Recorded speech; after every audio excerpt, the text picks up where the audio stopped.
All right. Yes, family back in the building.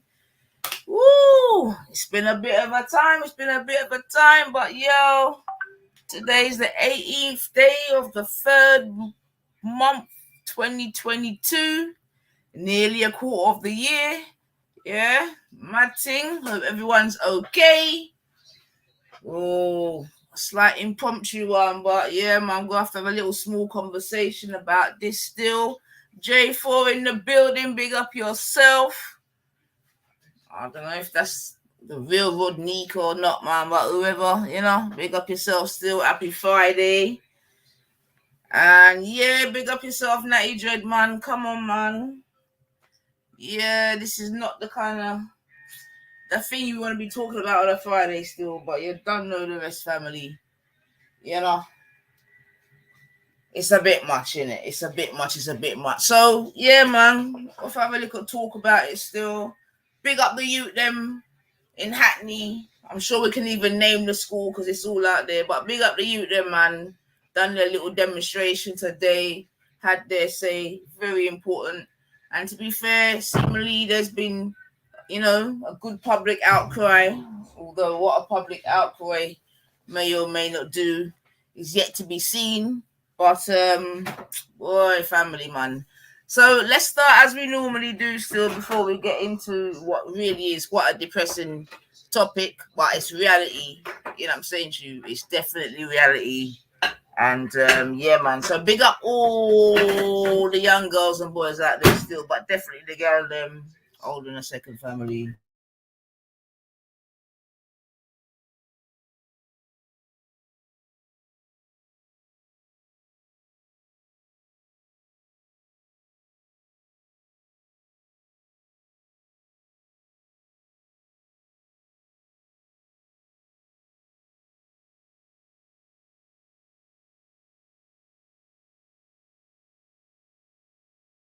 So yeah, before we go any further, we start off the thing.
Grand Rising class.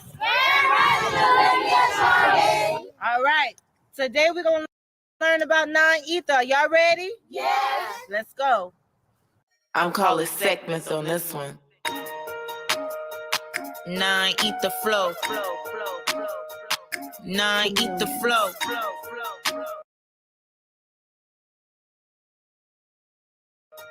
9 ether flow.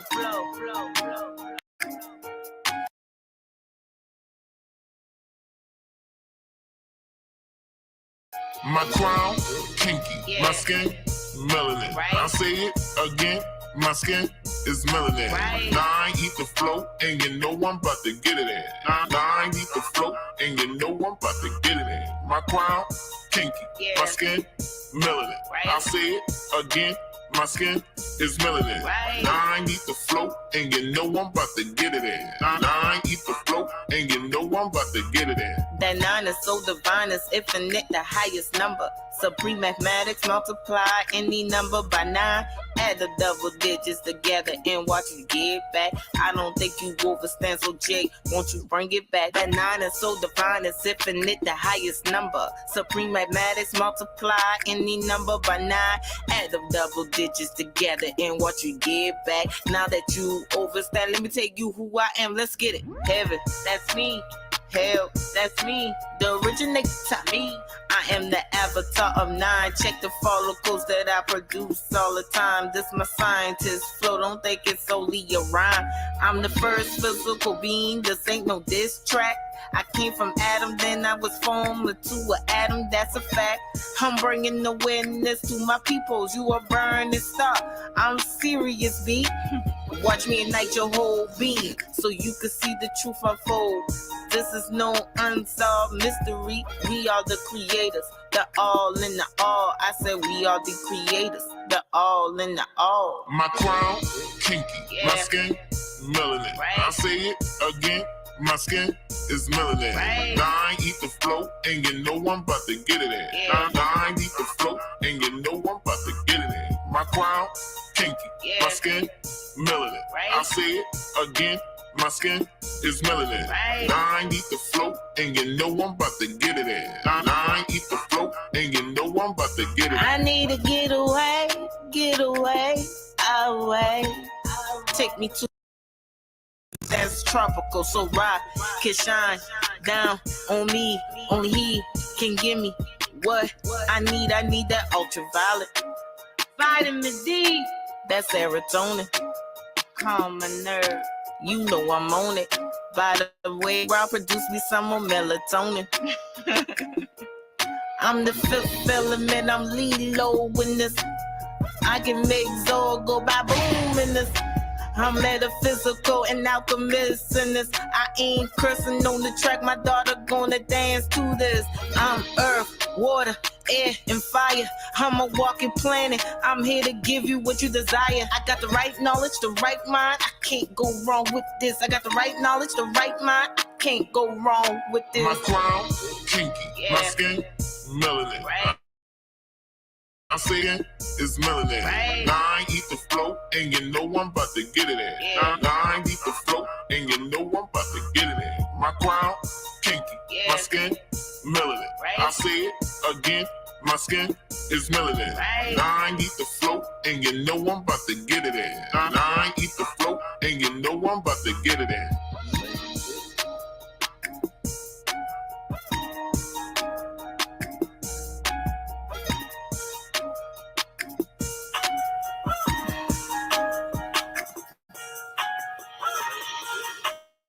Yes, family. You don't know the don't know. I still have to start off the thing.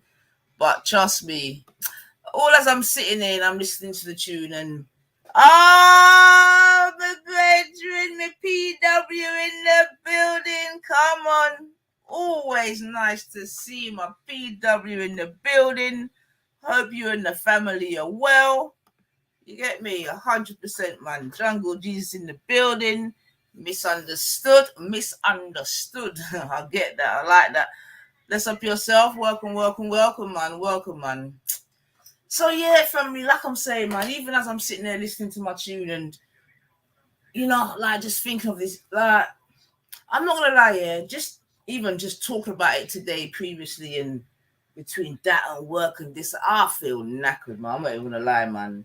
Not even like a physical one, but, like, the situation, yeah, man, it's just, you wouldn't even really believe that such a thing could be going on in 2022. Yeah. But all right, so let's touch base. So unless you've been living under a rock whilst being at least living in England, and you know,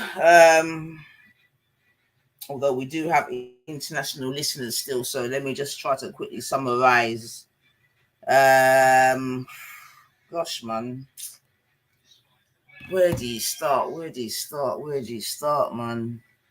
Yeah, big up yourself, man. Streets, man. God, dear family. Well, let me just read. Let's just do like a newspaper headline-y one, and then we can go into it, man. But I tell you, man. It's like, oh my life, man. Oh. All right. 1 second, family. 1 second.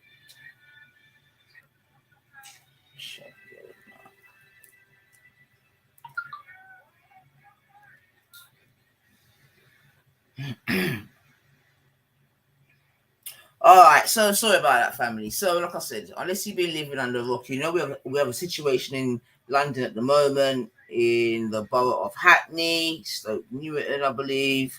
They've named the school. It's a Jack Petrie school, so it's one of those sort of academies.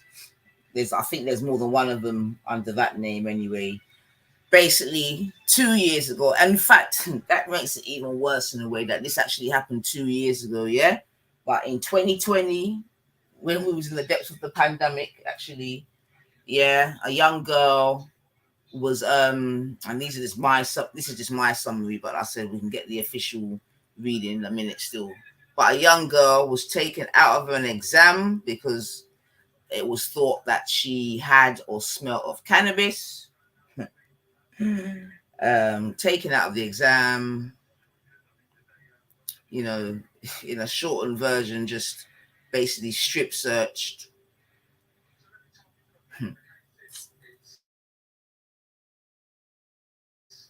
Oh dear. And to be fair, yeah, the way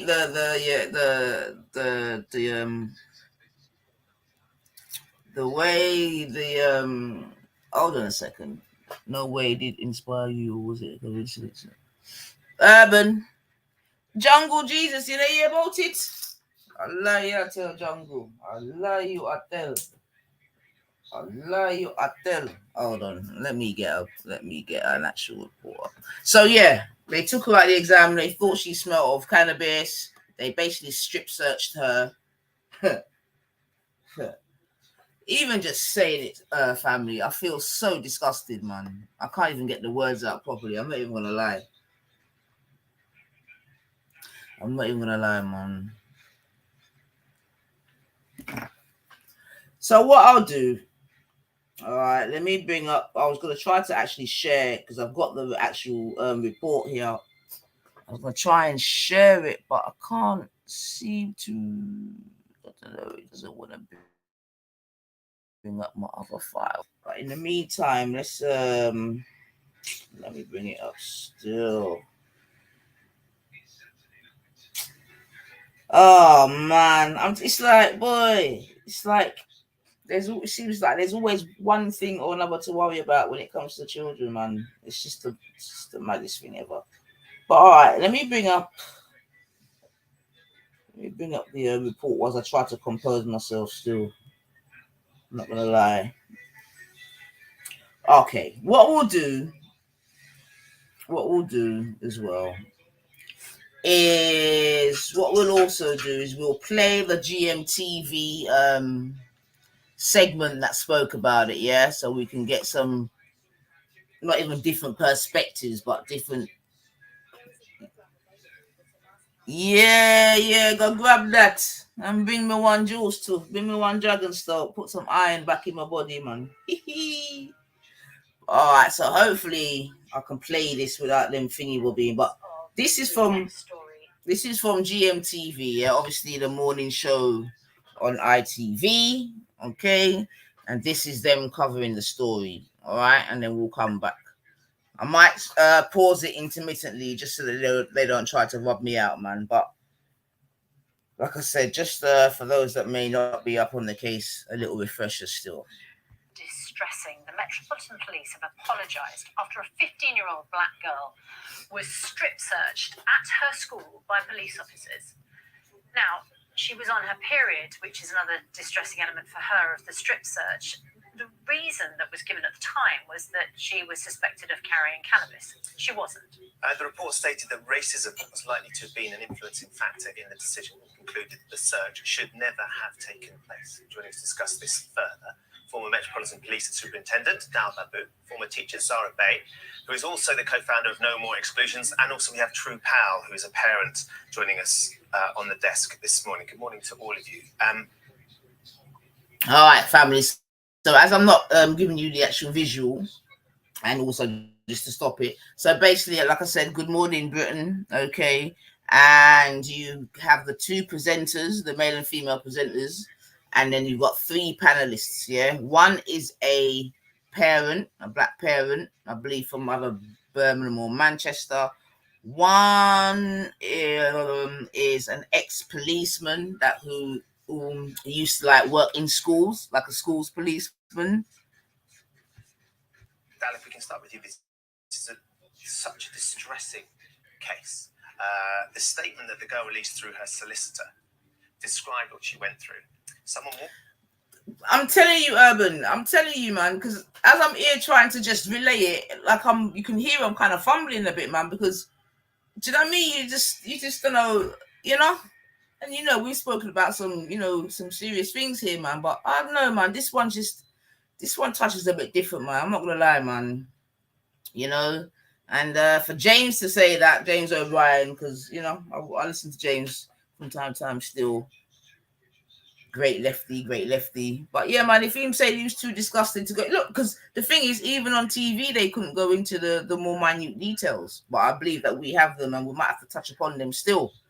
Yeah, but let me let the thing run still, man. Someone walked into the school where I was supposed to feel safe, took me away from the people who were supposed to protect me, and stripped me naked while on my period. I can't go a single day without wanting to scream, shout, cry, or just give up. So sorry to pause again, but what you're listening to here is the actual statement from the girl in question, right? Let me just rewind it a little bit. If I'm going to feel people who were supposed to, former teacher Zara Bay, who is also the co-founder of No More Exclusions, and also we have True Powell, who is a parent, joining us on the desk this morning. Good morning to all of you. Dal, if we can start with you, this is such a distressing case. The statement that the girl released through her solicitor described what she went through. Someone walked into the school where I was supposed to feel safe, took me away from the people who were supposed to protect me, and stripped me naked while on my period. I can't go a single day without wanting to scream, shout, cry, or just give up. I don't know if I'm going to feel normal again. But this can't happen to anyone else ever again. There are other details that we haven't shared that are even more extreme. I wonder, as a former police officer yourself, how this could ever have happened, how the police officers involved ever felt. So this is a former police officer to take his students to a separate room where there was no other adult there and strip search her. Yeah, so separate room where there was no other adult, yeah? A separate room where there was no other adult and strip searched her. Shocking. It's absolutely appalling. And I've got two daughters. The idea that my daughter would come home from school and say that something like this had happened is absolutely appalling. So there's absolutely no justification. I think we need to look at the events. I think all the adults in the room involved in this have failed the child, have failed in safeguarding. And we need to understand why the school felt it necessary to call the police, why they didn't deal with it themselves. And then it seems to be quite shocking that the police officers thought it was appropriate to search somebody in that particular way. I mean, I won't go into the graphic details of that. Go into the graphic details of the strip search. Yeah. Now, please, let's all keep remembering that this is a young girl, 15, I believe. You understand what I'm saying to you? Who's in school. Yeah. Not on the roads, not in a nightclub. Do you understand? In school, where obviously the school is in local parenthesis of your child between the hours of whatever the time that your child goes to school until they leave. They are the responsibility of the school. Yeah. Oh boy. In that particular way. I mean, I won't go into the graphic details of that, but it's pretty appalling. And what should have happened? Is there a protocol for a moment like this where police are called to a school in order to search a pupil? Well, the schools, the teachers have significant powers. So under the law, if you find drugs, you can take the drugs and dispose of it and flush it down the loo or something. You don't need to call the police. The police don't need to be involved. Okay, so you heard what the policeman said. Yeah, that the school have certain powers whereby if they find drugs, they got the power to take the drugs away and flush it down the toilet. Okay? I mean, I don't know the details of why the Hackney Urban, Stoke Newington. Police were called, but the police should have had the. I see you, Captain. Say, actually, we're not going to do the search. This is down to you. As I understand it, an initial search had been done because she had. In the report, the teachers thought she smelled of cannabis. They'd done an initial search, just and not found anything. And then Right, family, yeah? So again, let's reiterate. They're saying that they done an initial search, okay? And they found nothing from the initial search, okay? Remember, young schoolgirl in school, okay? Apparently, it's thought that she had smelt of drugs.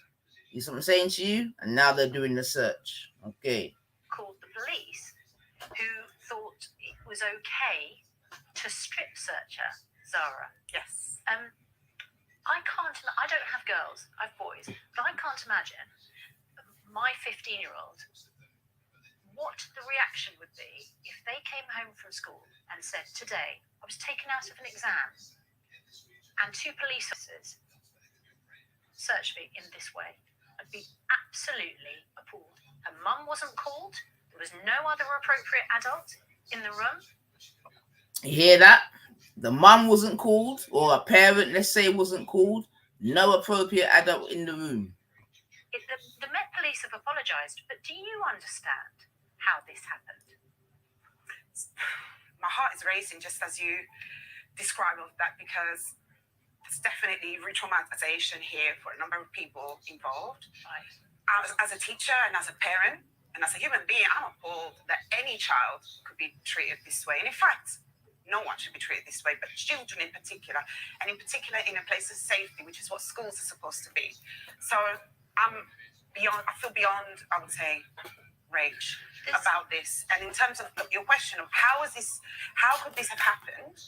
Dal has already talked about the fact that there are a number of systemic failures that happen in this case. And what is important about this case is, first of all, to say how horrific it was, but it was only 1 out of 26 other searches that happened in that borough alone of Hackney in 1 year, intimate searches that involve children. So it is systemic. Okay, so again, we have to pause it there. You hear what the lady said? She said this was 1 of, was it 26? And I'll rewind it so that I'm not incorrect in the figure. But basically, there had been 20 odd others intimate searches such as this. Yeah? So this was not an isolated incident. Yeah? This was not an isolated incident. Okay? And out of those 26 searches, 22 led to the police finding nothing. Right? So children are being sexually assaulted Because for no reason. And this is what... You hear that? So 22 of the 26, nothing was found. Yeah? So those children had to go through that ordeal. You understand what I'm saying to you? To come out at the end of it and nothing be found. Family, you got to check the levels of this, man. And this is for weed. Now, I'm not underestimating, you know what I mean? But come on now, but let me let the thing play. It feels like, I can imagine, is that this was an assault, Dal? Yeah, I mean, this is, you have legal parameters before you can carry out searches. If you don't adhere to those legal parameters... This is the policeman now. Assaulting an individual. And were the legal parameters followed? No. I mean, you should have had an appropriate adult. Parents should have been called. You should have had somebody in the room. I mean, I just cannot think... I mean, when I was a schools officer earlier on in my career, I was a custody sergeant. You would authorise strip searches, but they would be in controlled situations, often in the custody cell, and for very, very, very good reasons. I cannot think why you would ever justify searching a 15-year-old child in a school. True. One of the accusations in the report is that this was the reason that this was done was because she was black. That there was a... Okay, so let's just quickly take a pause there. So the report itself is saying that the reason they believe that this happened to the young lady is because she is black. All right. racist element to this, because young black girls and boys are treated as adults instead of as children. It's a process called adultification, and it's done by police towards young black children. Mm-hmm. Absolutely. And firstly, this story has really, really broken me. It's one of those stories that you read and you're like, is this real? Am I in a dream? I have a 15-year-old daughter, a 15-year-old black daughter. Mm-hmm. Before she left for school yesterday morning, I gave her a massive hug and told her to be careful. No conversation that a father should have with their child when going to school. And it is because she's black. As you said, these schools adultify our black children. They criminalize our black children. And then... So I'm going to pause it there, family, because the gentleman, and he's actually a parent, right? He's as he just said, he's a parent, a black parent with a 15-year-old female daughter, right? So again, I'm pausing it just so they don't rub me out, but also just to reiterate this fact. So you heard him use the word there, adultification. Okay. Now I'm going to admit I had not heard of this term, at least, especially not like that. You see what I'm saying to you? Adultification. I don't know if any of you lot in the chats had heard of this term prior to this and what it meant. Yeah. Now, the context of what it is, I understand it completely. You see what I'm saying to you? Especially as a black person myself. But I never heard it like a terminology like this. Yeah. So they've actually got a terminology for it. You see what I'm saying to you? Yo. Yeah. So the terminology here is adultification. Okay, and adultification is when black children are seen as adults. Okay, and I'm going to add to that also, but let's just keep it going. Yeah, big up Reanimator. Thank you. They're not seen as victims, they're seen as adults, and they're seen as criminals, which is why they can justify this ill treatment. I mean, when we think about the parameters of this case, and I will not go into detail about it, but the very fact that both police officers plus the teachers, safeguarding leads, heads, all of those agencies in that space thought that it was appropriate for those police officers to sexually abuse that child. I mean, you call it sexual abuse, and I understand that you're calling the strip search a form of sexual abuse. Yeah. Zara, how have we got here? And how has this been allowed to happen? I mean, it's not the only case. There are other cases of racism within schools from the authority figures that are there to protect them. I think the thing that is so heartbreaking about this statement, regardless of the detail. Well, that's the thing, Urban. They didn't seek anyone's permission. They didn't even, most importantly, they didn't seek the permission of the child's mother or parent or guardian. You know, we understand from the story that basically the staff at the school allowed it to happen.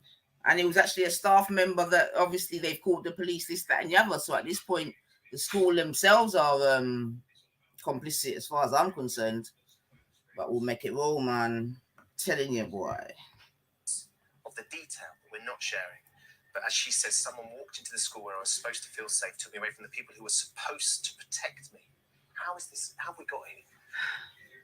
We haven't got here in a vacuum or overnight, certainly. And it's. I would posit this within a historical context.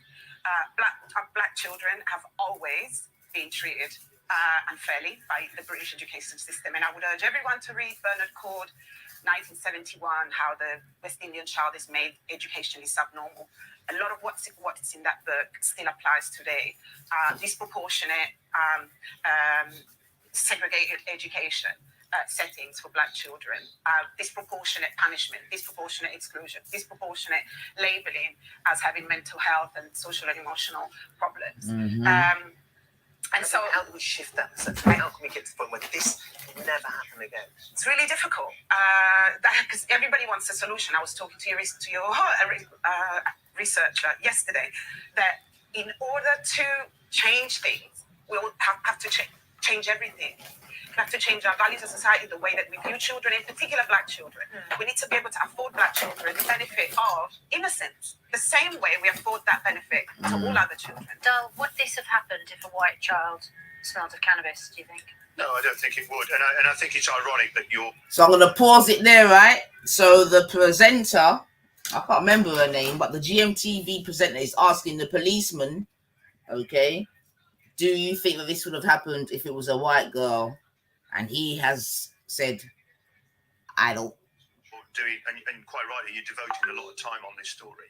It's ironic. We have to change our values as a society, the way that we view children, in particular black children.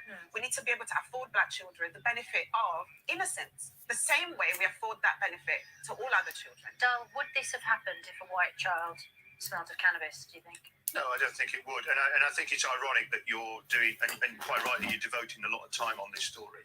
It's ironic that we're talking about this on the day when the government have responded to the Tony Sewell report, which was literally a whitewash. I gave evidence to the Tony Sewell report.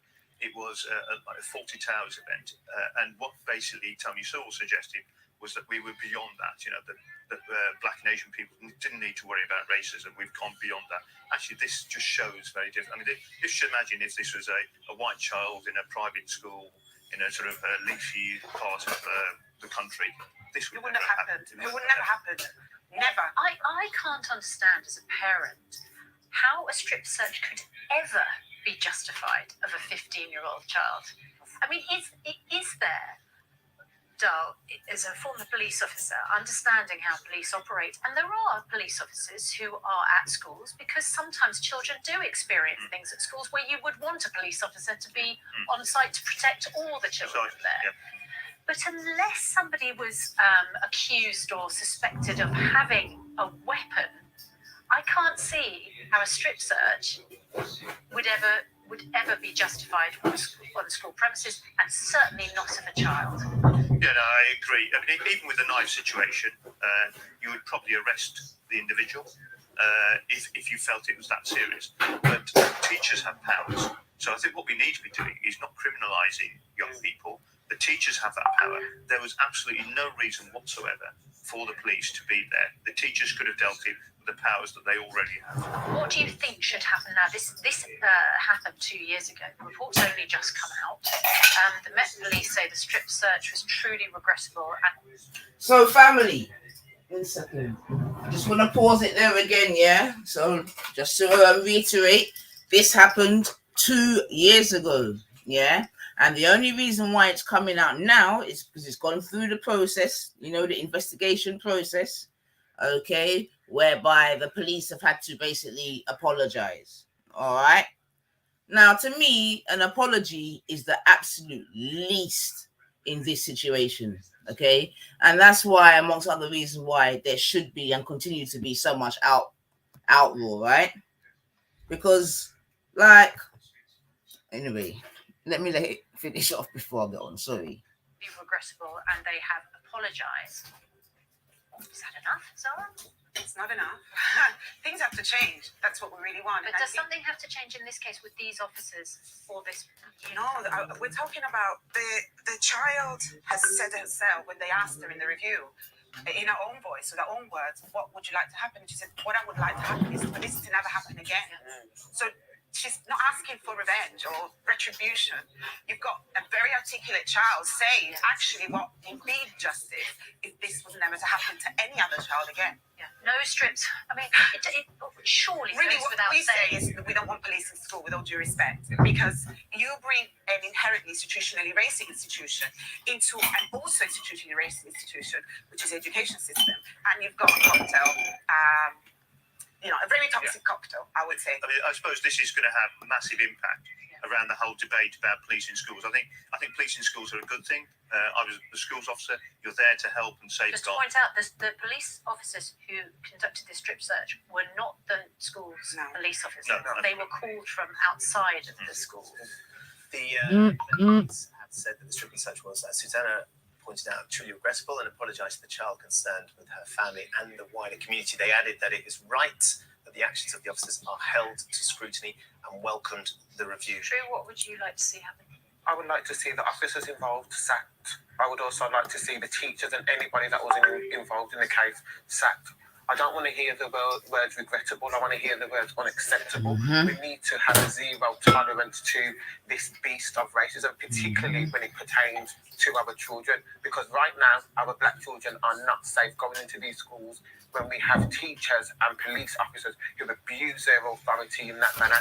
So they need to go. And colluding. Yes. The idea as well that her classmates saw this happen, heard about it, and then they're having to go to school where those teachers allowed that to happen. It felt like that was the right thing to do, that they were, it just terrifying. I just want to say to all of the black girls out there who are going to school right now, fear not. You know, we are rooting for you and we're there for you. And honestly, I could imagine the anxiety and the worry that they have going into schools right now today. But just be fearless and just fear not. Thank you all so much for talking about that with us this morning. All right then, Jareen, I'll see you in the building. Long time, girl, long time. Hope you're well. Obviously, wish it was a better subject matter to see you again still, but it is the reality.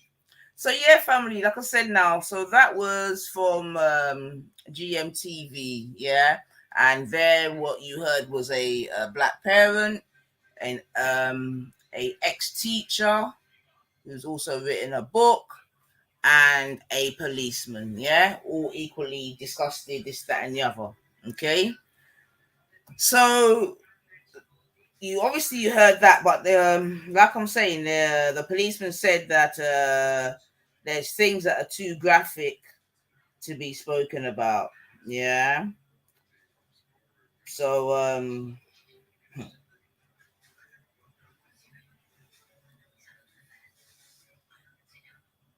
all right.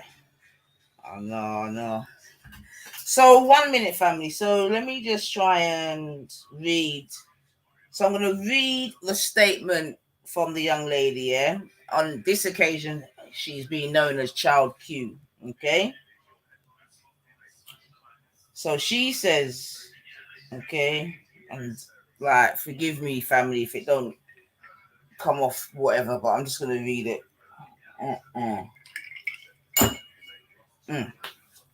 Someone walked into the school where sorry, let me start that again, family. Someone walked into the school where I was supposed to feel safe, took me away from the people who were supposed to protect me, and stripped me naked whilst on my period. Now, family, I need that to, as Ultra would say, sink in, you know.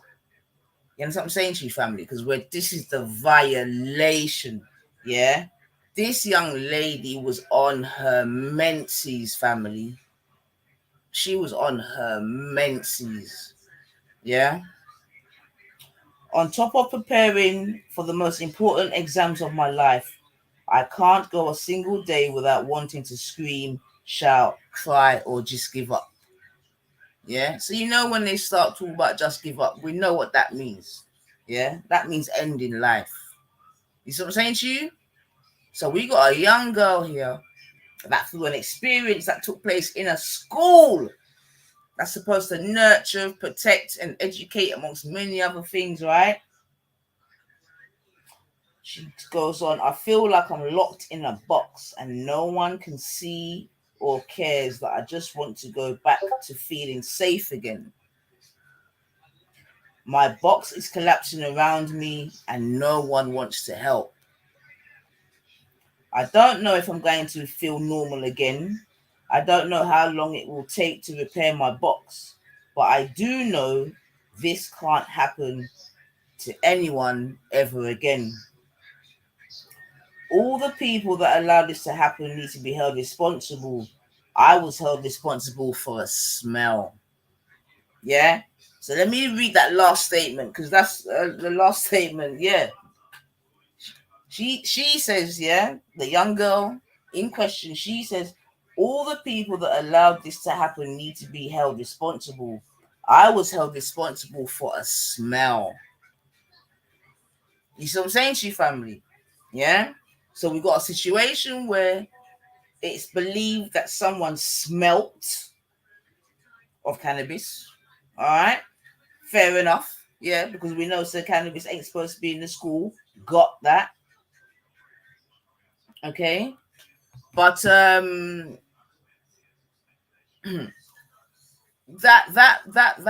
reply does not match. Even if it was an offense, even if, let's even go on the other extreme that she did, it still doesn't warrant what happened to her, as far as I'm concerned, especially on the school grounds. No way.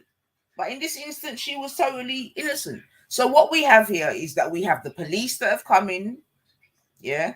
We have the school people, so that would have to involve the headmaster,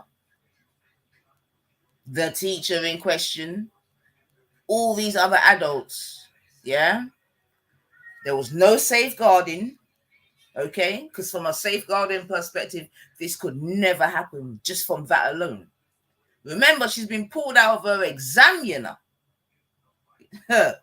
Okay, they asked the policeman, do they think if this was a white girl, it would have happened? He said no. Okay, so there's issues of racism also. I know people don't want to hear it, but here we have it. Okay, the report itself suggests that if it was not a black child, okay, if it was a white child, sorry, this would not have happened. Okay, so now just give me 1 second. Now, like I said, I've got the big up yourself, so I see you, man. I see you, and big up everyone in the building, man. I know this is not the topic for most, man, but it is what it is. Truth and rights, you don't know the thing. So I've actually got the report here. I tried to bring it up. I'll have to try again. I don't know why. I don't know where it's gone. Let me see. In fact, hold on a second. As I say that, let me see. Lo Wang says the race card is a powerful tool. Yeah. Yeah, it's a powerful tool.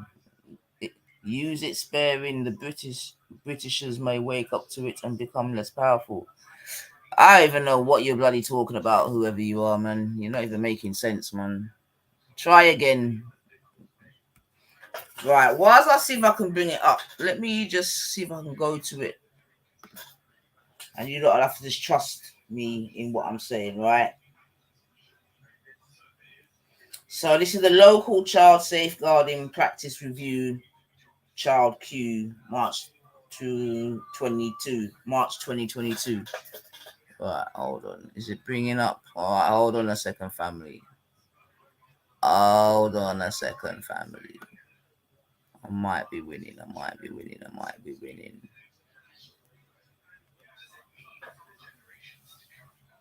Okay, so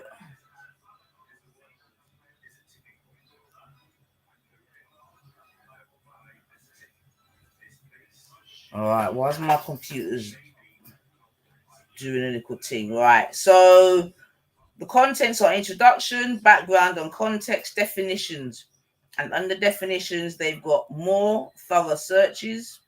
They have searches involving exposure of intimate parts of the body. Then it has intimate searches. Okay, I think. Let's see, family, bear with me. I might be winning. Hold on. Okay, and then, all right, then it goes, this is in the report, right? Then it goes to the day of the incident, previous incidents of concern, the school context, local facts and figures. Okay. And views of child Q, views of mother and maternal aunt, findings and recommendations. All right, 1 second, family. Yeah, so it's coming up. Just give me a second, and I have to go on mute a sec, car. I get busy in the dwelling. 1 second.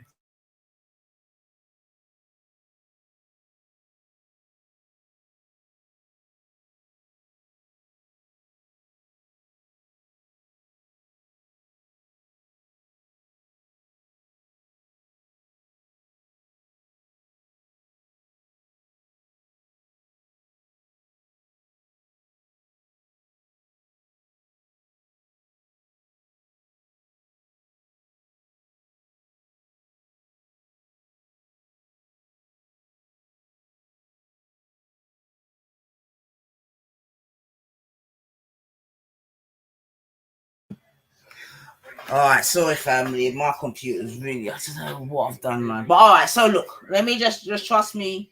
Just deal with my dulcet tones for a hot second, yeah, until see if it comes up.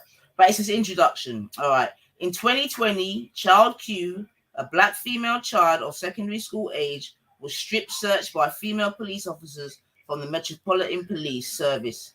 The search, which involved the exposure of child Q's intimate body parts, took place on school premises without an appropriate adult present and with the knowledge that child Q was menstruating. Yeah? So they knew that, and I have to, it is disgusting, family, but I have to reiterate this, man, because the violation is real. Yeah. Now, I know some of the man, they might not be able to, and I'm sure even as man, them, you can appreciate the violation of that, man, especially if you've got daughters, and even if you've got misses and all them way there. You know what it is, man. Yeah, we're big people out here, man. You see what I'm saying to you? Teachers told the review that on the day of the search, they believed child Q was smelling strongly of cannabis and suspected that she might be carrying drugs. Okay? Carrying drugs. On questioning child Q, she denied using or having any drugs in her possession. A search of her bag, blazer, scarf, and shoes revealed nothing of significance. Okay? So at the school, yeah, at the school, have you heard about it? At the school,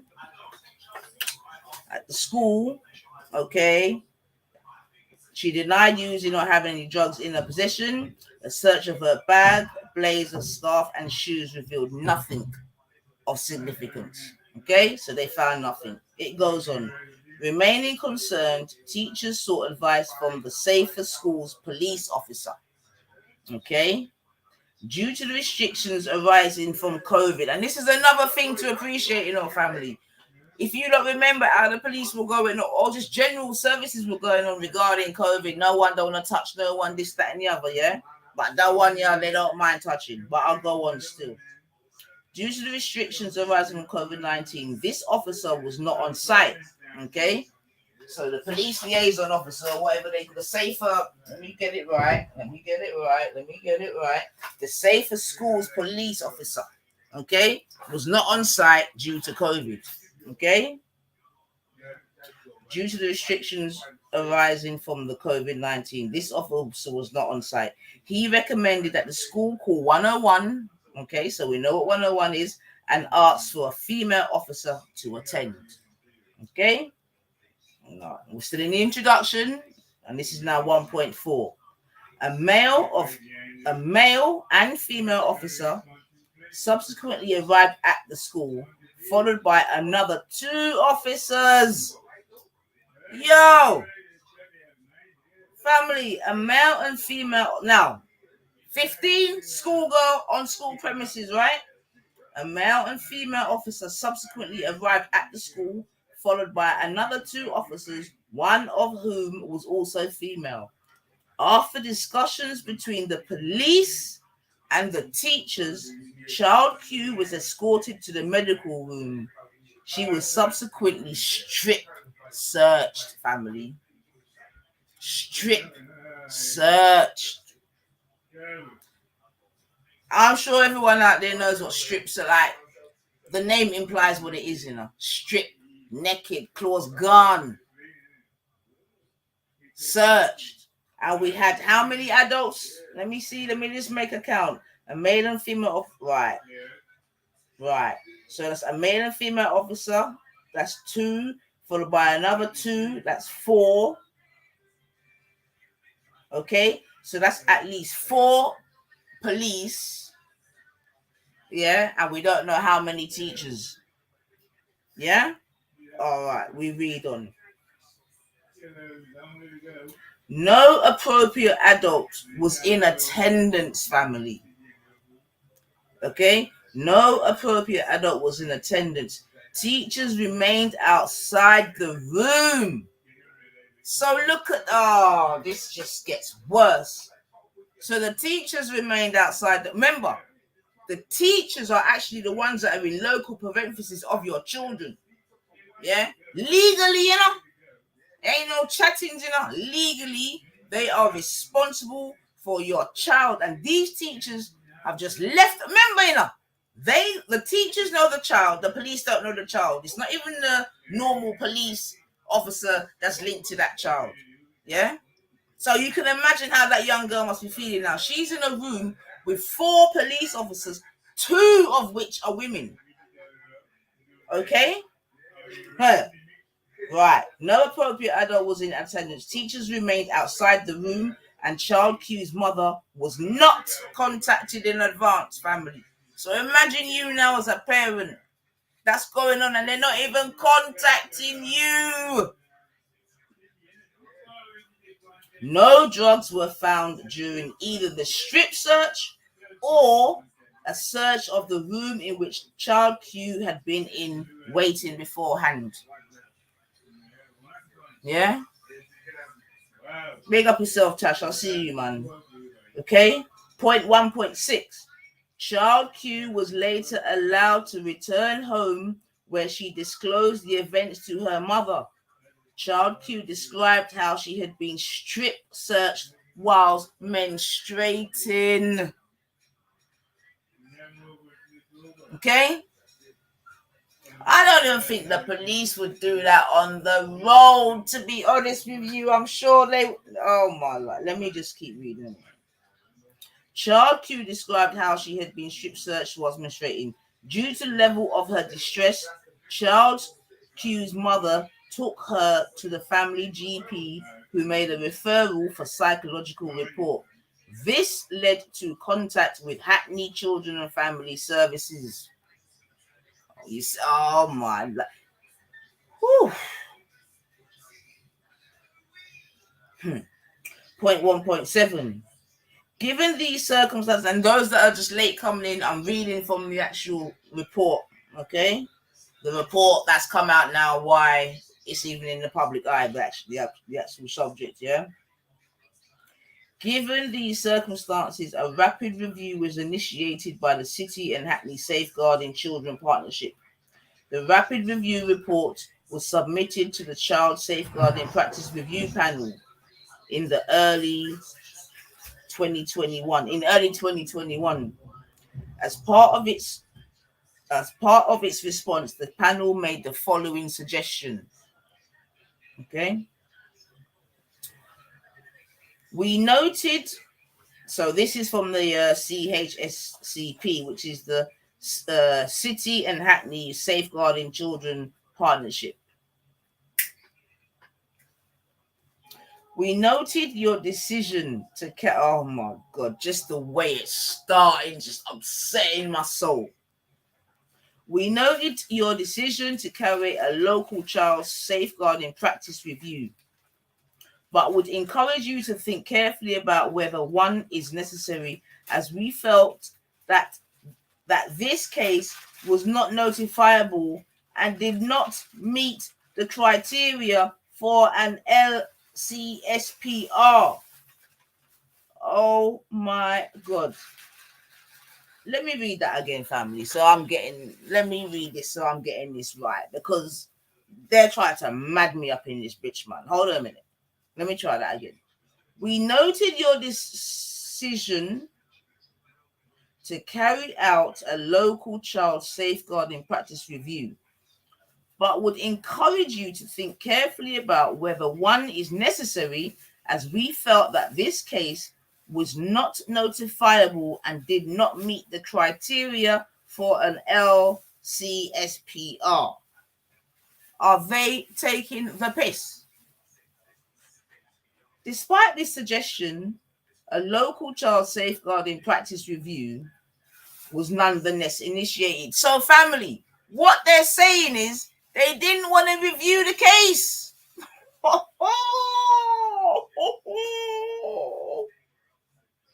They didn't feel that it needed review.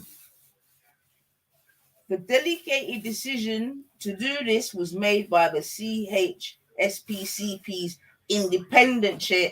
Lord have mercy. Oh my God, man. This actually gets worse. The delegated decision to do this was made by the CHSPCP's independent child safeguarding commissioner and ratified by safeguarding partners in line with the CHSPC's written safeguarding arguments. I know it's a little bit to understand, family, but basically what I'm getting is that the first set of people, they didn't want to do in the review in the first place. After it went to the doctors and then the doctors referred it, they didn't want it to be investigated until it had to get kicked up a little bit further for them to be like, nah, you got to look into this. Oh my God. In considering the relevant statutory guidance, the overwhelming opinion was that Child Q had been exposed to a traumatic incident and had undoubtedly suffered harm. Whilst there was less certainty about whether the precise definition of a serious child safeguarding case had been met, there was little doubt that the impact on Child Q had been profound. They're taking the piss. The repercussions on Child Q's emotional health were obvious and ongoing. Given the context of where and how the search took place, it was impossible to view these circumstances as anything other than the most serious and significant. The incident also illustrated unambiguous issues of importance that warranted independent analysis, not least the potential impact of disproportionality and racism and how these factors might have influenced the actions of organizations and individual professionals. Yes, Cotton, give thanks, man. Put in that petition, yes. 1.11. Indeed, reinforcing the gravity with which the case was being viewed, Ofsted's National Director for Social Care and Regional Director for London were engaged by the CHSCP and verbally appraised of its details. Terms of reference were set for the review, with the methodology requiring the following questions to be addressed. Was the rationale and practice to strip search Child Q sufficiently attuned to the rights of children as set out in relevant articles of the United Nations Convention on the Rights of the Child? Second one, was practice involving Child Q sufficiently focused on her potential safeguarding needs? Point 3, is the law and policy which informs local practice properly defined in the context of identifying potential risk? And furthermore, does law and policy create the conditions whereby practice itself can criminalize and cause significant harm? These people are taking the piss with these fucking dumb questions, man. But these are reports go. To ensure the review had access to relevant expertise, a reference panel including Black and global majority ethnic safeguarding professionals was also convened. Their input has been invaluable in helping to explore and the review findings in the context of anti-racist practice.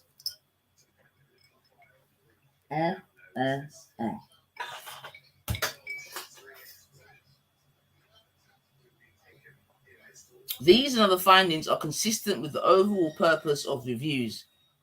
In line with the statutory guidance, they are focused upon preventing or reducing the risk of recurrence of similar incidents. Yeah, so you already see they're trying to kick that can, boy. The review has not been conducted to hold. Oh my God! Listen to this. The review has not been conducted to hold individuals, organizations, or agencies to account, as there are other processes for that purpose, including through employment law and disciplinary procedures, professional regulation, and in exceptional cases, criminal proceedings. Oh. With regards to the above, following a formal complaint, Child Q's school swiftly responded to this by way of stage 2 investigation. Investigations remain ongoing by the independent officer for police conduct into the conduct of the police officers. So, family, 2 years later, you know what? This is actually just peeing me off now. This is just peeing me off now, man. This is actually peeing me off, family. Family, are you listening to this? Like I said, I know it's a little bit long, but they're basic. You see, And you remember what the little girl said? She just said that she wants someone to be responsible, yeah? Yeah? They made her responsible for a smell. Now she wants them to be made responsible. But according to this report, yeah, the review is not about finding accountability. Yeah? Because they're saying there's other ways for that. Okay? Nah. So let me just pause it there. Yeah? Because we're going to come back to that. But we want to... Let's just get to... Because we have got the... name of the teacher, and with this one here, I think she should be named and shamed 100%, because seemingly she's still at her workplace, so are all the police. Yeah, nothing's not happened to no one. All we've got is a young 15-year-old, well, 17-year-old now girl, you understand what I'm saying to you, that self-harming, seemingly wants to end things on certain days, this, that, and the other, right? So the teacher is still in school. So the teacher in question is still at that school. Yo, she have to get run out, man. She have to get run out. In fact, everyone needs to get run out, man. This is disgusting, man. Right? So the school, the teacher's in the school, and her name is Miss Rickson. Right? So shout out to Miss Rickson from, like I said, John Petrie School in Hackney there. Like I said, I believe that it's an academy in it, and I know that I'm sure there's more than one of them, because I'm sure there's one in Tottenham as well. Yeah. The police officers apparently... Why are the police officers still under investigation 2 years later? Are you taking the absolute PISS? Are you taking the absolute PISS? Under investigation. This is what I'm trying to say, and that's why... listen, shout out to all the students at the schools today. You see what I'm saying to you, that were out there protesting and doing their thing. Big them up. Yeah. All respect. I see you out there doing your thing. Big up yourself for that still. I'm not gonna lie. You get me? If you're doing good stuff, you're doing good stuff. Can't take that away.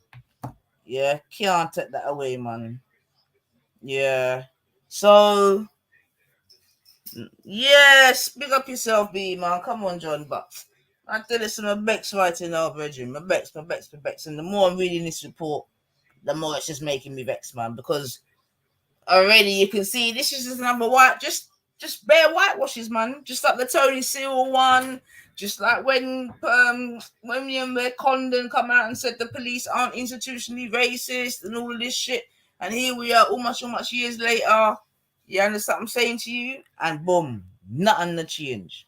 Yeah, but this report, they're trying to say this review is not about accountability. I don't even want to go on any further, because if it's not about accountability, what is it about? And remember, you know, initially they didn't even want to make a report. This is what I'm trying to say, man. That's why when we scream certain things, you know, I don't hear nothing from no one certain time. Journo stuff. Yeah. Let us be reminded that this is a young 15-year-old who was strip searched on her menses. Yeah, and apparently the deeper story is that they,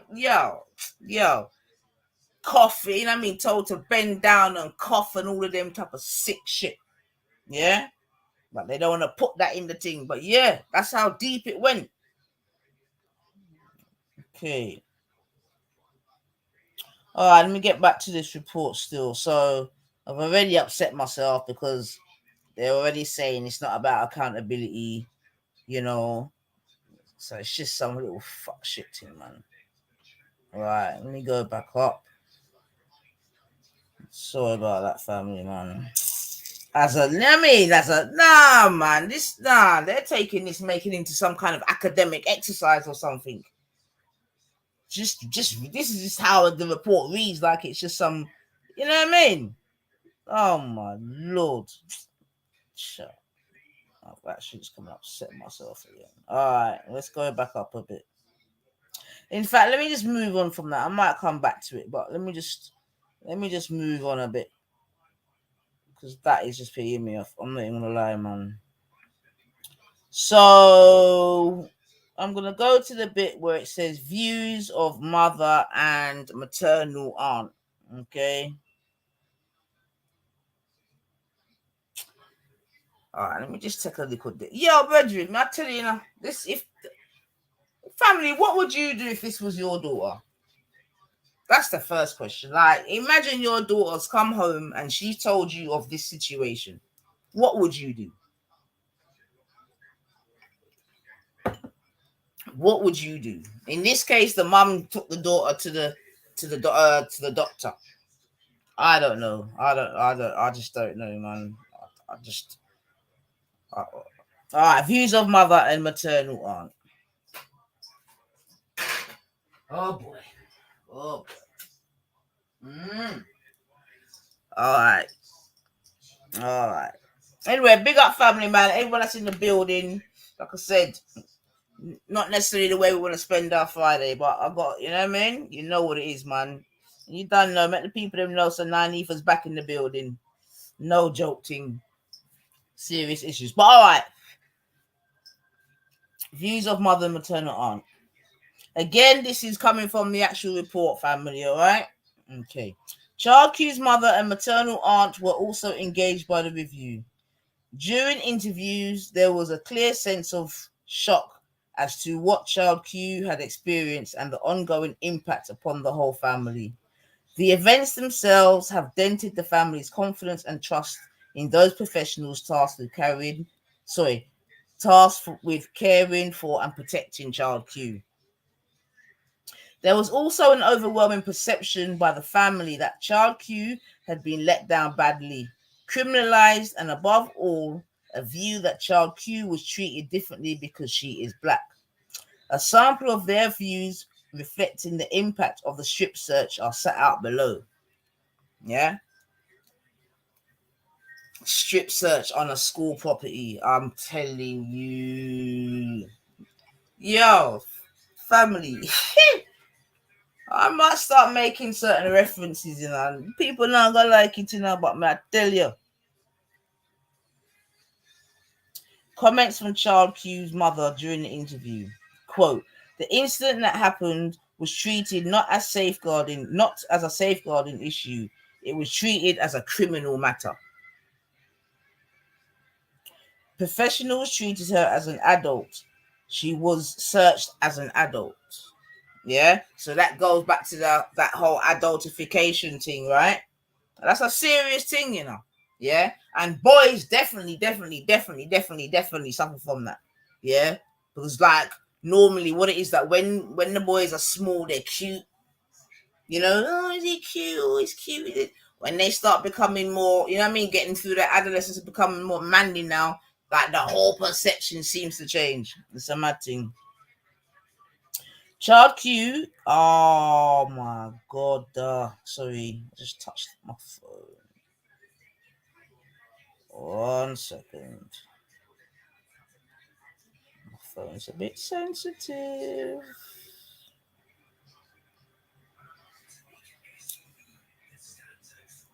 Sorry, family, 1 second. 1 second. All right, sorry about that. Okay, and right, so this is still under the views of the mother and the maternal aunt, right? It goes on to quote, Child Q is a changed person. She's not eating. Every time I find her, she's in the bath, full of water and sleeping in the bath. Wow. No communicating with us as she used to. Doesn't want to leave her room.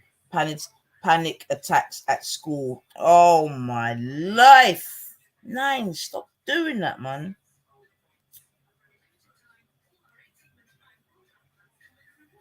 Sorry, family. It's me and this goddamn phone, man. Shut. Alright, my bad. Okay.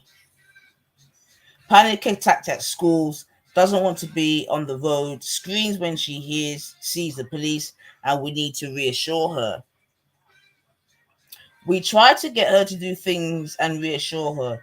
Child Q is not the same person.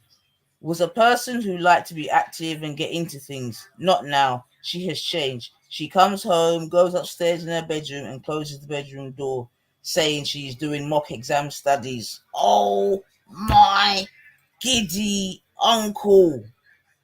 Joe, stop it, man.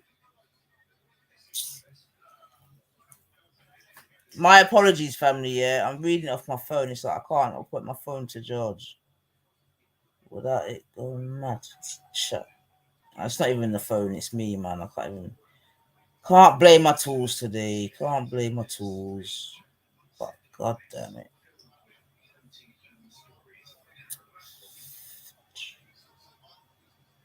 Alright, let me just take time, man.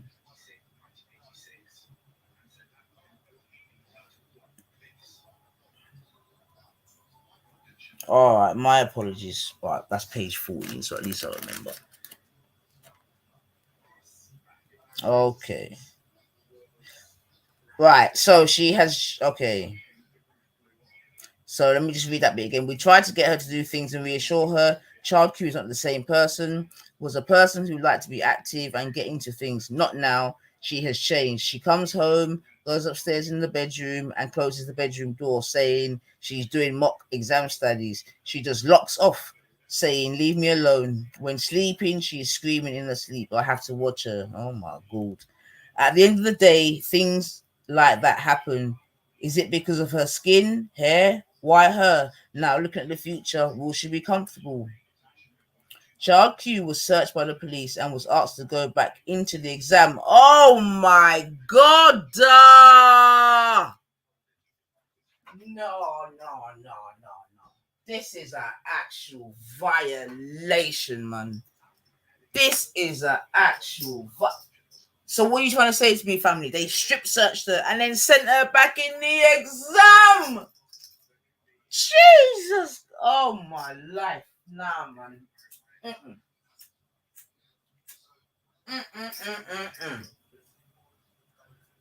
Nah, man. Nah, family. Give me a second, family. Nah, man. Nah. They strip searched her. Family, they strip searched her while she was on her period. Can't forget that bit. Yeah, that's got to be one of the most inhumane things to do to a woman. I couldn't even imagine. And you've got 4 people in the room, 2 of which are men. That is why it's definitely sexual assault. Definitely. If someone has to get sacked, no way these police officers can still be working. That teacher's still working. No. You sent the girl back in the exam room. No, man. This is some plantation thing, brethren. This is humiliation. This is violation. This is everything, man. No wonder the girl's thinking of ending it some days. Oh, my Lord. Remember, only 15 in the family. Anyway, let me keep reading.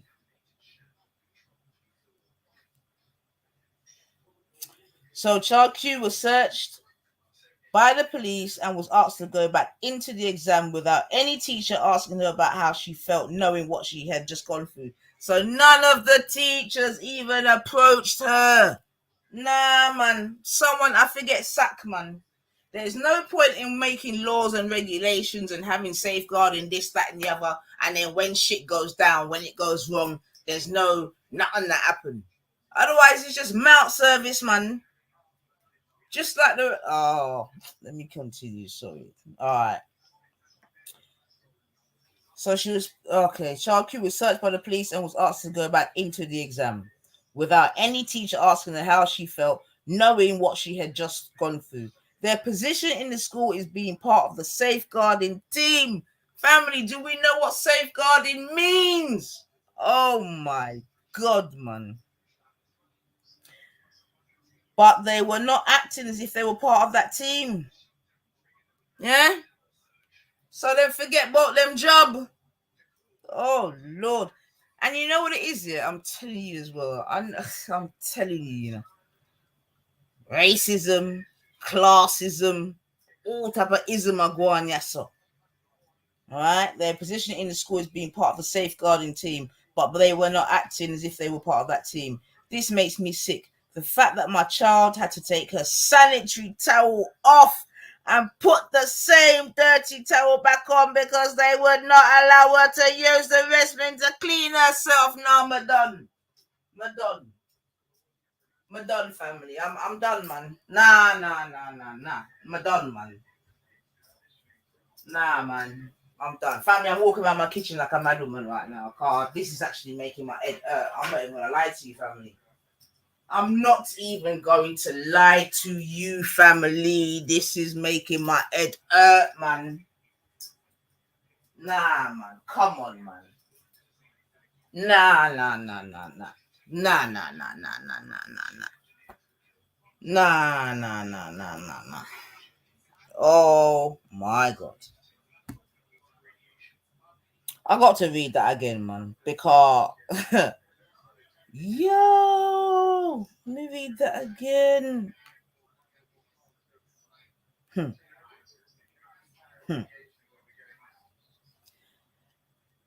Oh, this makes me sick. The fact that my child had to take her sanitary towel off and put the same dirty sanitary towel back on because they would not allow her to use the restroom to clean herself. I was also wondering if the officers' body cameras were on while my child was being strip searched of her clothes. Are they re-watching it? Oh my God, family. And you know why that last statement is so mad?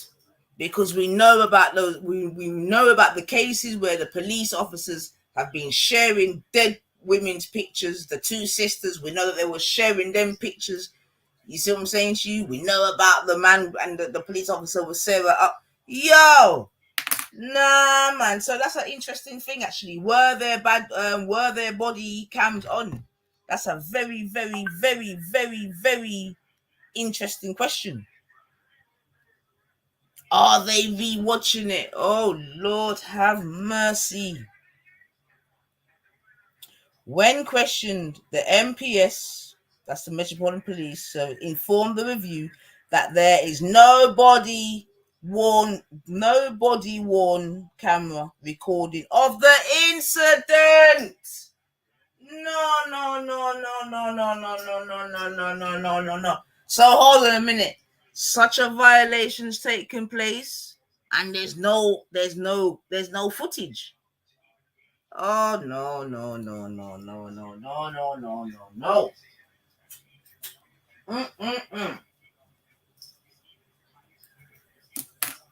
Nah, man. So this violation, family, there's no record of it. There's no record of it. But remember, this report isn't about accountability. Oh, no. There's other services for that. Yo, listen to me. Keep protesting, man. Yeah, man. That's the least, man. Someone has to get sacked, man. For real. This is a joke, man.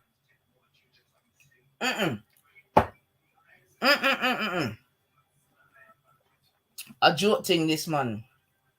A joke bomber thing, this. Letter from child Q's mother to the review. Consider what is happening now to diversity and racial equality around Black Lives Matter. Oh my God. In fact, for real, this would have been at that time. Remember, this is 2020. Depth of COVID. Lord have mercy. We're not enough friend out here. Consider what is happening now, diversity and racial equality around Black Lives Matter, and what is happening to women out here. Thank you. Do you think it is appropriate for a Black girl to be, and I would say any girl, yeah, but as they've said it's due to racism, we're going to reiterate Black girl, to be searched without a parent or family member? When I send my child to school, I expect teachers to act as a parental substitute. Absolutely. That's why they're in parental I forgot the word now. Parental. It'll come back to me. Would you allow your child to be strip searched and questioned without consent or a guardian present?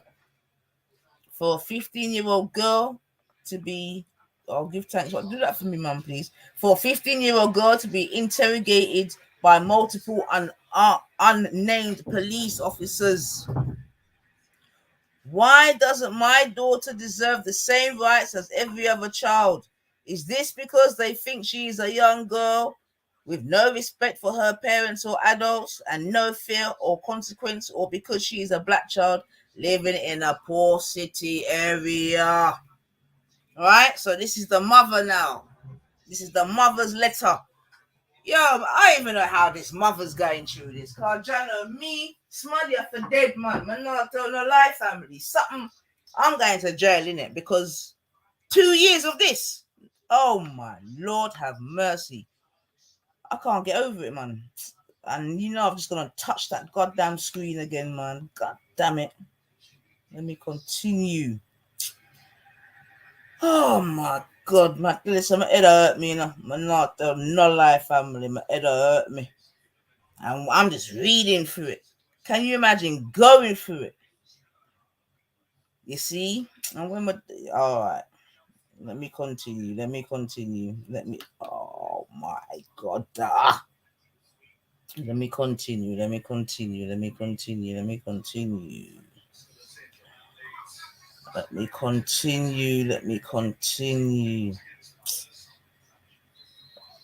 Oh, Nines, like, what are you doing, child?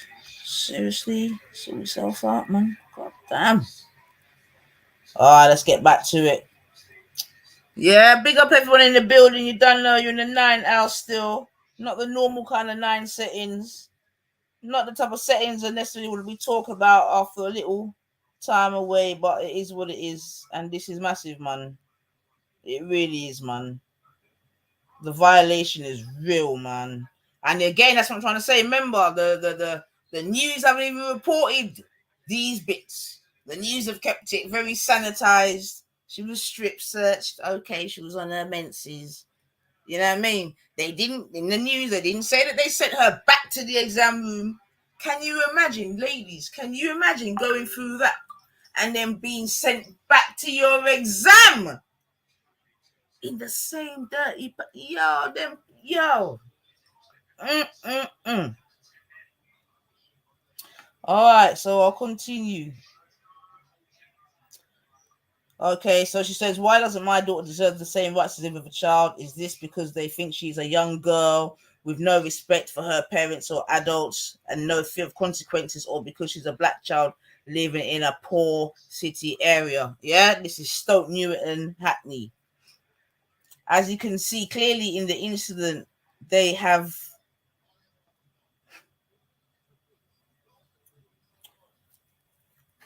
family matter. Listen, every time I touch this fucking phone, it's driving me mad.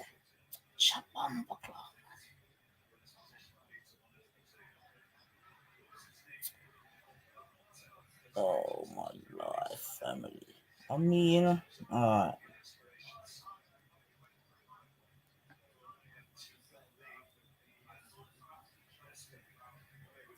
As you can clearly see in the incident, and this is still the mum talking, family, right? They have already pointed out the area that Child Q lives in. They made where we live in a boundary for Child Q. Our children have families, have names, have hearts and minds. Their lives matter. They wish to be scientists, educators, and mathematicians. Comments from Child Q's maternal aunt made during the interview. I see the change from a happy-go-lucky girl to a timid recluse that hardly speaks to me. In my personal opinion, they have got a problem with Child Q, and the aftermath is that when she sees this individual, a teacher in school, gets panic attacks, they are the main instigators of the exposure. Letter from Child Q's maternal aunt to the review. Okay, so the first bit was just comments, now this is a letter. I cannot express to you how aggrieved I am with the school and the police enforcement officers for exposing Child Q to such an undignified, humiliating, and degrading exposure. No child of her age should have to experience this without due cause. Child Q was doing exceptionally well at school, top of the class, and getting praised every day for her good work and good conduct. She was even prefect for her year at one stage. She was progressing well, a happy-go-lucky child, well loved and cared for. Then, for whatever reasons, cracks crept in, and she appeared to be singled out by the teachers repeatedly for various things. The family do not believe that the officers would have treated a Caucasian child who was on her monthly periods in this same way. I mean, again, man, like, from their willing to fight, let me just read on. Child Q was made to take her pad off, something so personal and exposed in such a way to strangers' family. Yeah, so we're catching this family. They met the girl take off she dirty pad in front of 4 people, 2 of which were men. I hope you lot are catching the levels, you know. Child Q was racially profiled due to her being black and her extreme large head of locks. Huh? Weird. Oh, darn a fucking minute.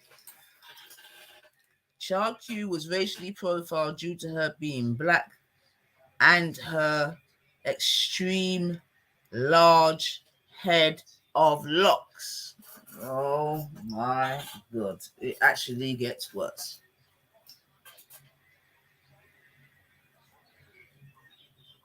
Yo.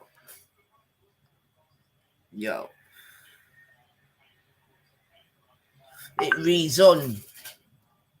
She was made, family. I swear to God, man. If someone, man. Nah.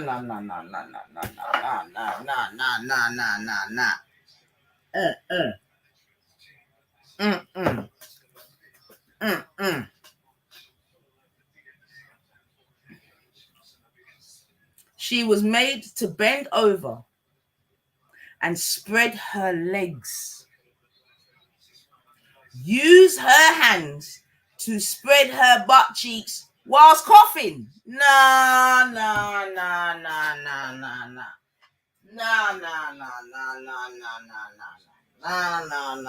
You lot have to help me out, fam. Nah, blood. Fuck this.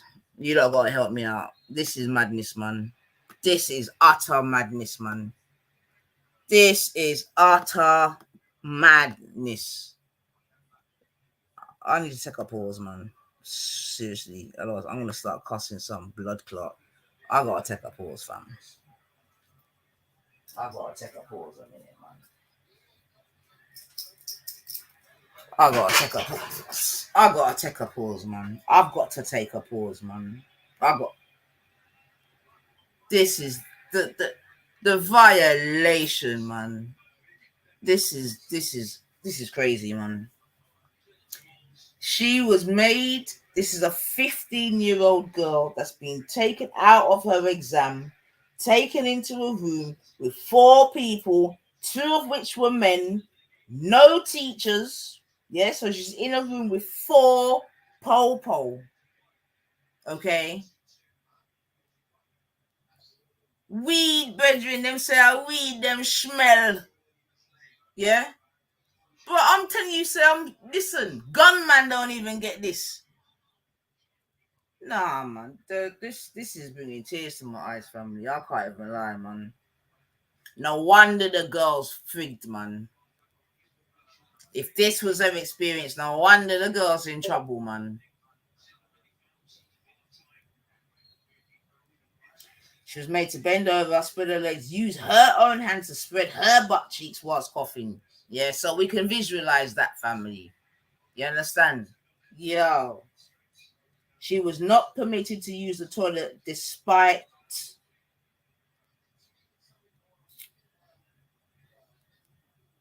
She was not permitted to use the toilet despite asking.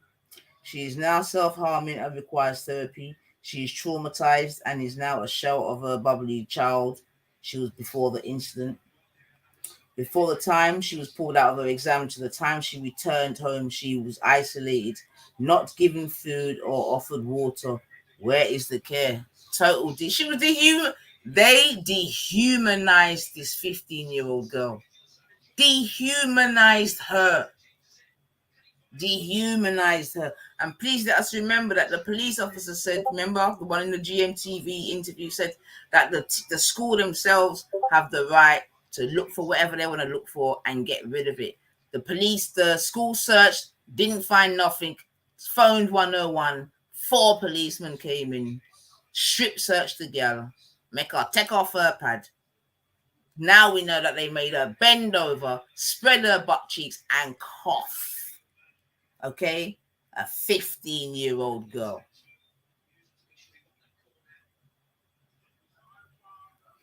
It is now being circulated in the school that she is the big-time drug seller. All the above is related to the police behavior towards her. Okay, so this was the thank you, good thanks. That was the letter from the aunt. No, hold on.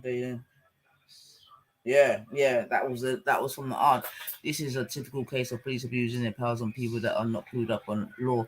Yeah, but Jack, though, when you say not clued up on law, like this is a 15-year-old girl that was in a school exam. I mean, this is beyond being clued up on the law. I'm sure the girl herself knew that she was being violated, but you got 4 policemen with you, your teachers who are actually in local parenthesis of you whilst you're in school, ain't nowhere to be seen. I mean, this is, I tell you, man. And that teacher is still at the school. Man. So that was like I said, that was the auntie. So let me see. There's another part of the review that I want to have a look at, and I'm not doing it in chronological order.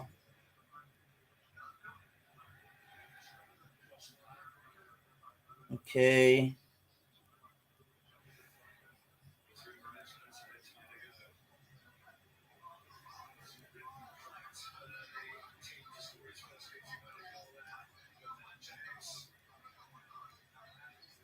So let's see. They got something here that's all right. Hold on, let me go. All right, let's go to the school context. All right, no, in fact, before I even do that, let's go to the day of the incident. Like I said, my bad, not doing it in the chronological order, but let's go to the day of the incident, and maybe it can make more sense. Right.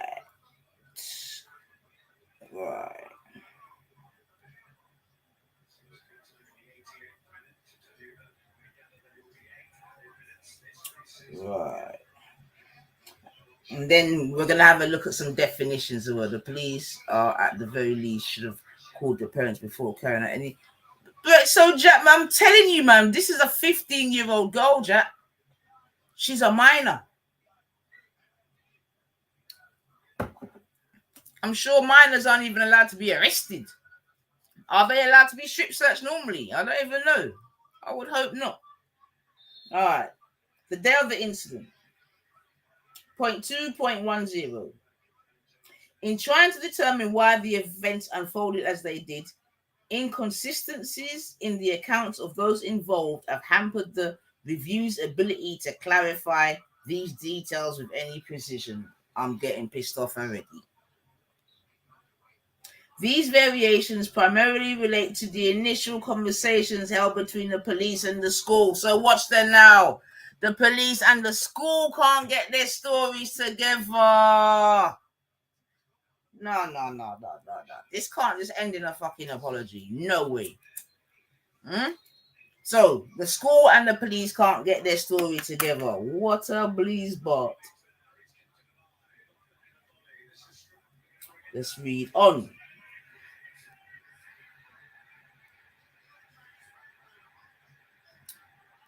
Okay. So these variations primarily relate to the initial conversations held between the school and the police, whether school staff knew that the child Q was going to be searched and to what extent, and who was acting as the appropriate adult. You can be arrested from 10. I understand that you can be arrested, but can you be strip searched is the question I'm asking.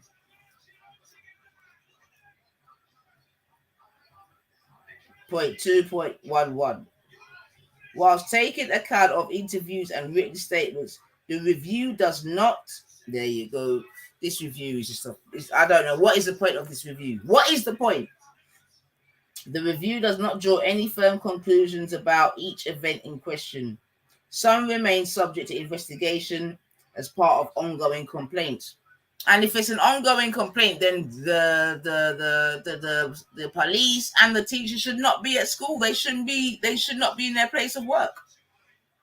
That said, the review believes it's responsible to infer the following. So this is what the review thinks that they're responsible for.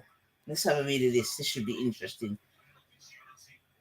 School staff contacted the police because they remained concerned that the child Q had drugs in her possession. They had searched child Q to the extent that was permissible, and it is likely they knew a further search of child Q would be undertaken by attending officers. Exactly, Jungle. Exactly. That's what I'm saying, Jungle. Okay, so that's the first bit. Okay. So, indeed, if a potential search wasn't expected, then the instruction for a member of staff to follow child Q when being taken to another office is unlikely to have been made. Huh? Let me read that again. Indeed, if a potential search wasn't expected, yo, family, yo. Just reading this report, you can just see that they're not trying to hold. And they've said it anyway, but that's why 2 years later, all we're hearing is an apology. But nah, man, it's not enough, man. Because this is a colossal effort. This is a colossal effort. They should have called her parents. Sometime they called the police, and the police fucked up procedure by not calling the parents either. So basically, they're going to cover for each other. Exactly. And the reviews cover for everybody. The reviewer cover for everybody, Jungle. Let me read on still. So they're saying that indeed, if a potential search wasn't expected, then the instruction for a member of staff to follow child Q when being taken to another office is unlikely to have been made. But at the same time, still, as a teacher, I'm not even having that, man. That's what I'm trying to say. I'm not even having that. Because how can you as a teacher now, remember, you've got the relationship with the child. The child don't know the pole from nowhere. You understand what I'm saying to you? You're telling me that as a teacher, a trained teacher of that you're just going to allow those 4, and you know that there's 2 men amongst them. So what they're trying to say here is that, if there's a potential that because the teacher didn't think there was going to be a search, that's why they didn't follow the girl. That's basically what they're saying. Okay. This was done to make sure that child Q,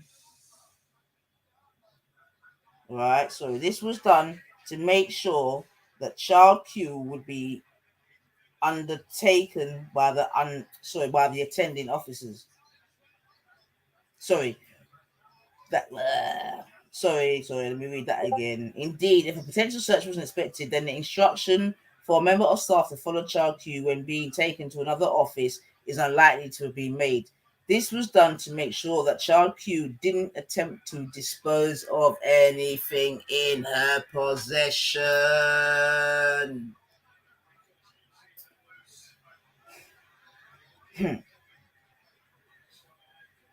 It is unlikely that the school was informed by the attending police officers the intention to strip search child Q.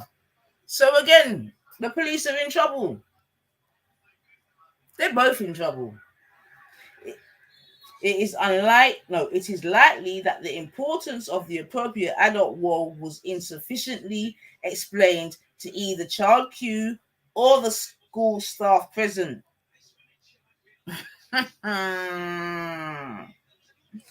You hear that? It is likely that the importance of the appropriate adult role was insufficiently explained to either child Q or the school staff present. Now, I'll take that from child Q because definitely could be argued she wouldn't know her rights in that sort of situation. I get that. I'm not going to take that from the school staff because otherwise they have not been trained correctly. I'll read on. Relevant requirements set out under paragraph 11 Annex A Code C of the Police and Criminal Evidence Act of 1984 appear not to be followed. Yeah, so they acknowledge that the procedure has not been followed. Okay? So that alone, do you know what I'm saying to you? Heads are supposed to roll because they're not following procedure. Procedure's been put there for a reason, PACE. You broke the thing. Why are you still working? There is no evidence that the officers consulted with the supervisor prior to the search. So they didn't. So yo, this just gets worse and worse and worse and worse and worse and worse and worse. This gets worse and worse and worse and worse and worse. So the police didn't follow the procedure either, because the police didn't consult none of their supervisors. So so they've just gone in on some bully boy tactics. Straight up, man. There is no evidence that child Q was resistant to the search undertaken by school staff, or that there was any indicators in her behavior that she might be hiding drugs on her person. Yeah. So they're basically saying, look at that again. There's no evidence that child Q was resist. That means she didn't mind the search. Yeah, but she didn't resist the search. They've got you a bag, a blazer, a scarf, and whatever else they mentioned before they took her out for the strip search. Yeah. So in the normal search, they're gonna find nothing. Take off our shoes, all that. Didn't find nothing. Yeah. Okay, so she didn't resist. And it goes in such undertaken by school staff, or that there were any indicators in her behavior that she might be hiding drugs on her person. So there was nothing, even they're saying that there was nothing to give the inclination that the girl even had nothing on her. And this is why it's definitely abuse and everything else. Yeah. A smell. So at the moment, yeah, my girl's going through all of this because of a smell. It could have been the girl beside her. God forbid, it could have been a white boy. It could have been a boy beside her. The rationale used by the police to initiate the strip search was primarily based on reports provided by the school that she had smelled of cannabis, that she had previously smelled of cannabis at school, and that someone known to child Q had previously been excluded for drugs. Well, oh my Jesus. Oh my Jesus. So, is that what we're saying though? Then that in 2020, on a school premises, that you can be strip searched by the following rationale. Because she smelled of cannabis, that she had previously, that means they're bringing in old time something to a yo. Oh, I tell you, I don't think I can get through this, man. As previously smelled of cannabis at school, and that someone known to child Q had previously been excluded for drugs. Guilt by association. Let's not forget the adultification.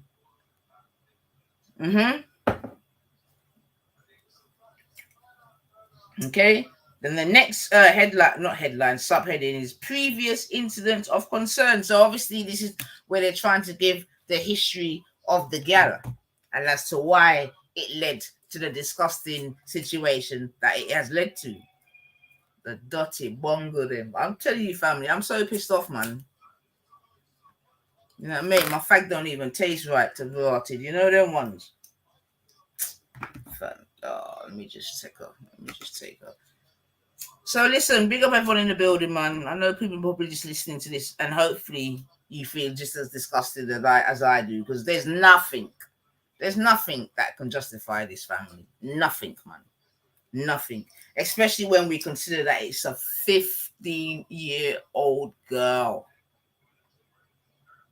Okay? Even if we just take out the color, it's a 15-year-old girl. Subjected to what is being called a sexual violation. Let me read on before I choke the judge. And again, this is from the official report, family, yeah? So it's not no hearsay make-up thing. This is coming from the official report. All right. So let's read. Let's continue. And again, sorry, I'm not doing it in the chronological order of the report. Okay. But this bit here that we're reading,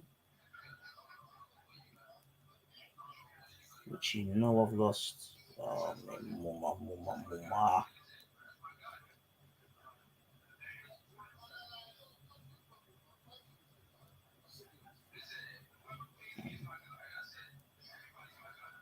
All right, let's get back. Sorry.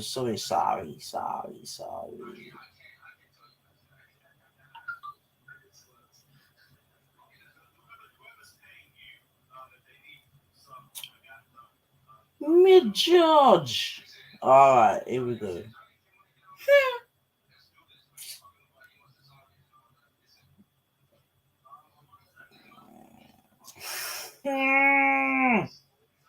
Okay.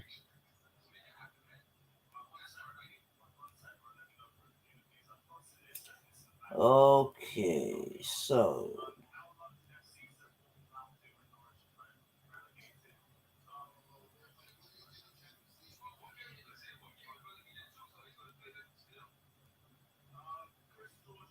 okay.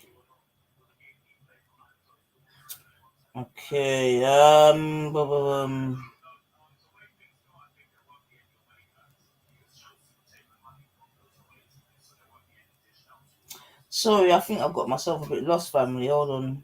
Oh yeah, done that. Done the page. Right.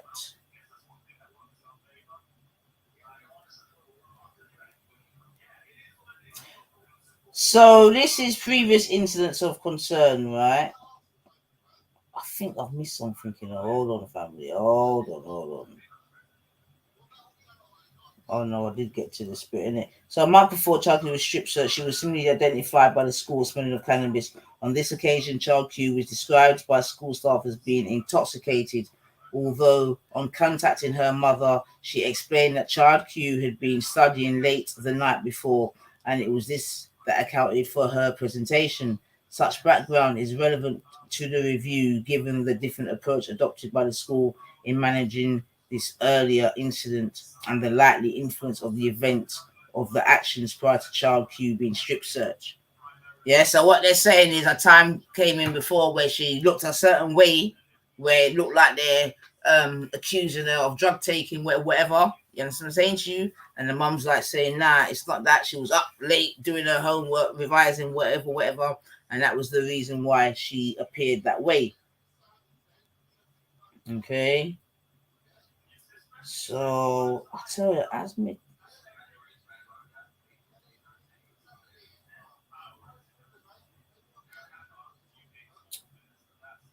Okay, so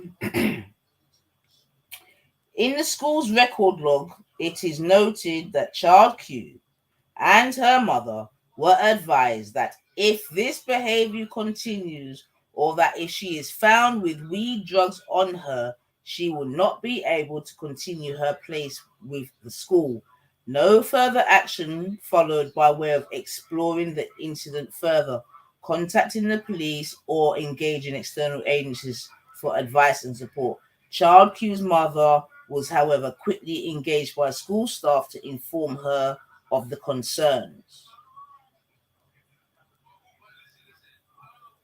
So what behavior though? What behavior? If this behavior continues, or that if she is found with weed / drugs on her, she will not be able to continue her place with the school. So what behavior though? We've not. So does that go back to where it says before the strip search, she was similarly identified by the school as smelling of cannabis? On this occasion, Child Q was described by school staff as being intoxicated, although on contacting her mother, she had explained that Child Q had been studying late the night before, and it was this that accounted for her presentation. Such background is relevant in review. So at the moment, I can't see anything that they've actually found her guilty of doing. This is all what would you call it? I don't know what's the word. Using as a drug search, they didn't find a thing. So this is more of a pure liberties. They've taken liberties ain't the word, Jade. Liberty is not the word. You know she was on her period, Jade. Oh my, to be honest. And yeah, it sounds like, and what's the word? It will come to me in a second. Okay, so it says Child Q's mother was, however, quickly engaged by school staff to inform her of the concerns. The next heading is the school context. The most recent inspection of Child Q's school found it to be good with safeguarding effective. There are no known complaints regarding the pupils' well-being or the overall provision for pupils prior to the incident involving Child Q. There have never been any similar incidents whereby a child has been strip searched in the school on the school premises. The review is not alert to any other child having been strip searched in any other local school. In the school stage 2 investigation report, its author commented the involvement of the police in this manner is an irregular occurrence at the academy. In the 12 months prior to the incident, the academy had not requested police involvement about searches or suspicion of possession of banned illegal items for students. I think I don't know, man. This sounds a bit personal as well, to be honest. I think this has been personalized as well. All right, so they got some local facts and figures here. It says during 2020 to 2021, there were 299 further searches conducted in Hackney by local police officers from the Central East BCU of the MPS. The review was advised that further searches is the terminology used to cover strip searches activity, although this does not differentiate between the specific types of searches that can be undertaken. More ambiguity. Over the same period, 25 children under the age of 18 were subject of further searches, i.e. strip searches. 19 were male and 18 were handcuffed during the Oh my God, are they saying that they're out here strip searching people whilst they're handcuffed? Nah, man. Nah. This just doesn't sound right. The reasons for search primarily related to suspicions about drugs, 20, followed by weapons, 4, and stolen property, 1. 22, 88% of the searches were negative, with an outcome of no further action recorded in 80% of the cases. That's high, man. In terms of ethnicity, as per the codes used by the police, big up IC3, 60% of the children searched for black, 2 were white, 6 were Asian, and 2 Arab or North African. Okay.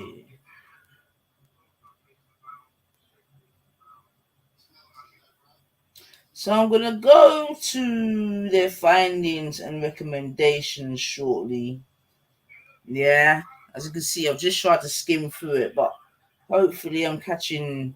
We've caught the statement from the the girl in question. We've caught the statement from the mother. the auntie. We've heard the background context in terms of what they seem as the history with the young lady. And thus far, I ain't read nothing, not one thing, yeah, that for me could ever equalize what she's been through. Nothing at all, man. Nothing at all, man.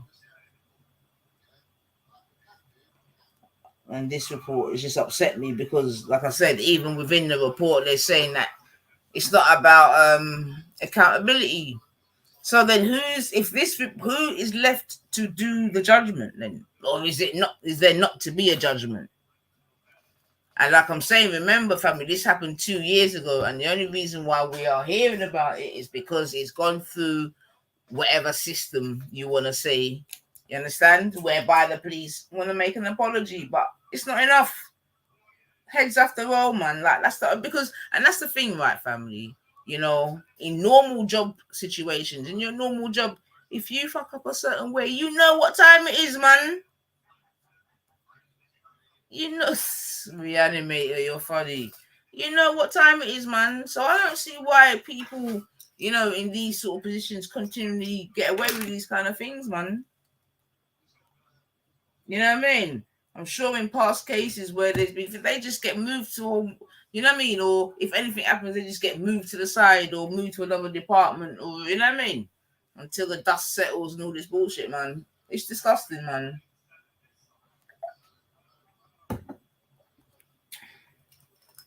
But I'm going to go to the findings still.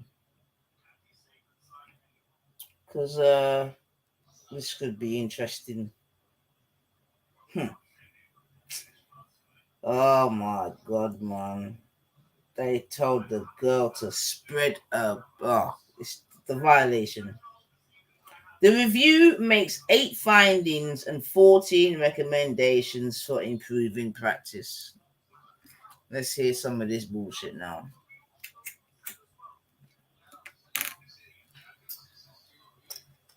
Finding 1. The school was fully compliant with expected practice standards when responding to its concerns about Child Q's smelling of cannabis and its subsequent search of Child Q's coat, bags, scarf, and shoes. This demonstrated good curiosity. Hear that word, good curiosity, you know, by involved staff and an alertness to potential indicators of risk. Finding 2, the decision to strip search Child Q was insufficiently they're gonna come with their word fucking The decision to strip Child Search Q was insufficiently attuned to her best interests or rights to privacy. Have you heard such a bullshit statement in your life? Have you heard such a sanitization of a fucking statement in your life? The decision to strip search Child Q was insufficiently attuned to her best interests or rights of you get listen to me, family. Oh my life. Finding 3. School staff deferred to the authority of the police on their arrival at school. They should have been more challenging to the police. Oh, for fuck's sake, man. This is just Tin Can Alley, man. Just kick. They should have been more challenging to the police, seeking clarity about the actions they intended to take. All practitioners need to be mindful. Oh my Lord, have mercy. Mindful of their duties to uphold the best interests of children. Well, I never. And you know why I'm not having that yet? Because we already know that the teachers allowed the 4 police officers to be with the girl when they strip searched her. You understand me? Made her spread her legs, made her spread her butt and cough. You understand me? That's bad enough. And then after the girl's been through that incident, going back to the teachers now, they didn't even, when she came out, they offered her no comfort. Yeah, she said that she was isolated from DESA back to the exam room, this, that, and the other. So for this report to be using words like mindful and all that, they're just taking the piss, man. You understand what I'm saying to you? Finding 4. School staff had an insufficient focus on the safeguarding needs of child Q when responding to concerns about suspected drug use. School staff had an insufficient focus. So what that's saying is that there was no need for them to do what they did. Yeah, what they're saying is that this quote unquote smelling of weed thing was not enough for you to do what they've done. You know what I mean? And just the way that they're dressing it up is just upsetting me as well. Like they really, yeah, man. And that's why I can see why they're upset. 100%, man. The application of the law and policy governing the strict searching of children can be variable and open to interpretation. Oh my Lord, have mercy. What a cover up. They're trying their best to cover this up. They're trying their best, man. They're not even trying to expose this issue. And this is why it had to come out there, man. Because they're actually trying to cover it up in this report blatantly. And this is what I'm saying. These reports are just a waste of the trees that are chopped down to fucking write and print this bullshit on, man. You get me? Just like the report how much years ago as to if the police are racist. You understand what I'm saying to you? Where that big dotty man come out and said the police are not institutionally racist and even got them to change the definition of institutional racism. Yeah? That was the Pol Pot how much years ago. And here we are today, man. And I'm making the point about sometimes inquiries ain't worth shit. It's just a way to, like I said, just, make something disappear with as less, explosion as possible, man. Because it's all about word, sound, and power, innit? You know what I mean? So, for example, this review, they could have written a far more explosive review. Yeah, but they're going out of their way just to pat the thing down. Yeah, just by their language. You see what I'm saying to you, family? Just by their language, man. Just by their language. We read on. The absence of any specific requirement to seek parental consent when strip searching children undermines the principles of parental responsibility and partnership working with parents to safeguard children. Again, such a wishy-washy statement, you with me, but it is such a big point and fact, because like you hear me keep reiterating, yeah, when your child's at school, the school is in local parenthesis of the child, i.e. it's the child's responsibility, it's the school's responsibility, yeah. And we know that safeguarding is a huge issue because of various things in the past that have happened to children under different people's care, this, that, and the other, right? So, as such, they put certain things into place, yeah, so that these things don't happen.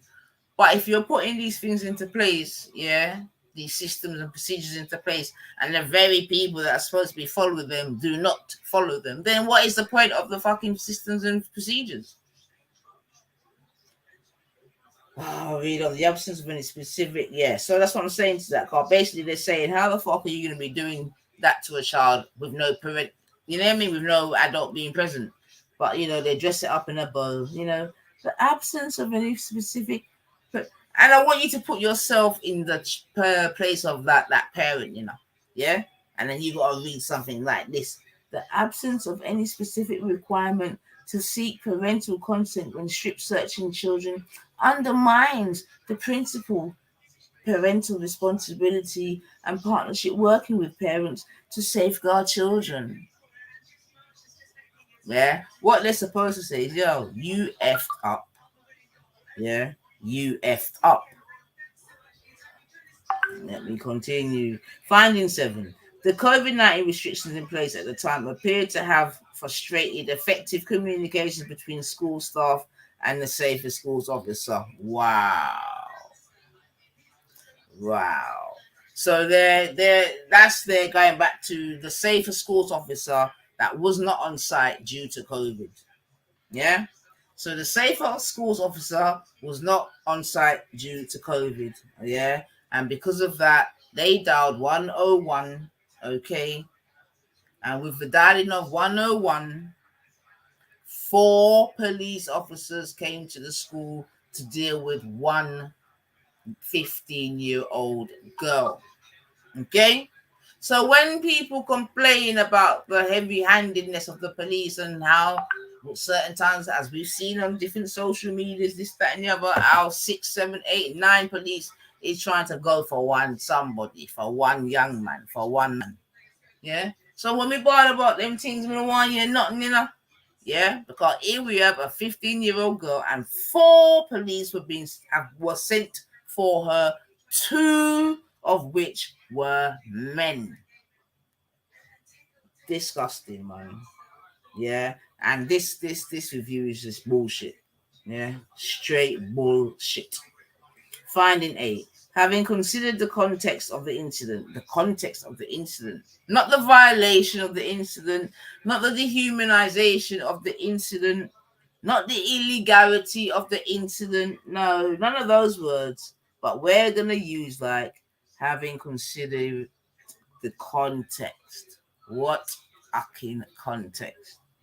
Yeah. The views of those engaged in the review and the impact felt by Chiaki and her family, racism, whether deliberate or not. So they're acknowledging in the review that there's racism. This is what I'm trying to say, family. They're acknowledging the racism. They say whether deliberate or not, but they say it was racism. Right? Yo. Was likely to have been an influencing factor in the decision to undertake a strip search. So this is number 8 of the finding. Let me read that bit again. Having considered the context of the incident, this is what you call finessing. Yeah, word, sound, and power. Finessing. Having considered the context of the incident, the views of those engaged in the review, and the impact felt by Child Q and her family, racism, whether deliberate or not, was likely to have been an influencing factor in the decision to undertake a strip search. Okay, family, right? So that was the number 8 of the finding. 1 second, family, 1 second.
Alright, family. So I've got a little video here. It's just I'm gonna play a little bit of it. This is just someone that was filming from the school today still. Called Street. I'll tell you the full thing. I'll soon tell you the full thing. Why are you doing picture in picture? We don't want that. So why is it doing that? 1 second. What's this? Good afternoon, Wendell Daniel for Street Night, and today we are coming to you live and direct from outside of Stoke Newington Police Station in Hackney, where a protest will be taking place following the incident which occurred in a local school where a schoolgirl was strip searched, and you're going to hear an awful lot from people today, but the local community is very angry. And we can hear in the background the drummers. My friend Clive is down here. There are going to be hundreds and hundreds of people here today, and it hasn't actually begun until 4 o'clock. But what we do know,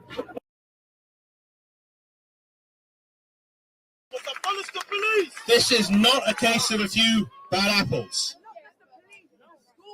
The schools, the police, the entire system, every institution in capitalist society, racist, sexist, oppressive. Malcolm X, one of my personal heroes, he said something very profound. He said, you cannot have capitalism without racism. And I think that's true. And I think this institution, the police, and the capitalist system they represent is indicative of that. Your face, and we know your face. But now what do we do about it? How do we as black people actually move forward? So firstly, and this is what we need to know in our homes, yeah, and the children, I want to speak to you. The police, the council, the teachers, they do not have authority over you. They do not have authority over you. You have your parents. You have the creator.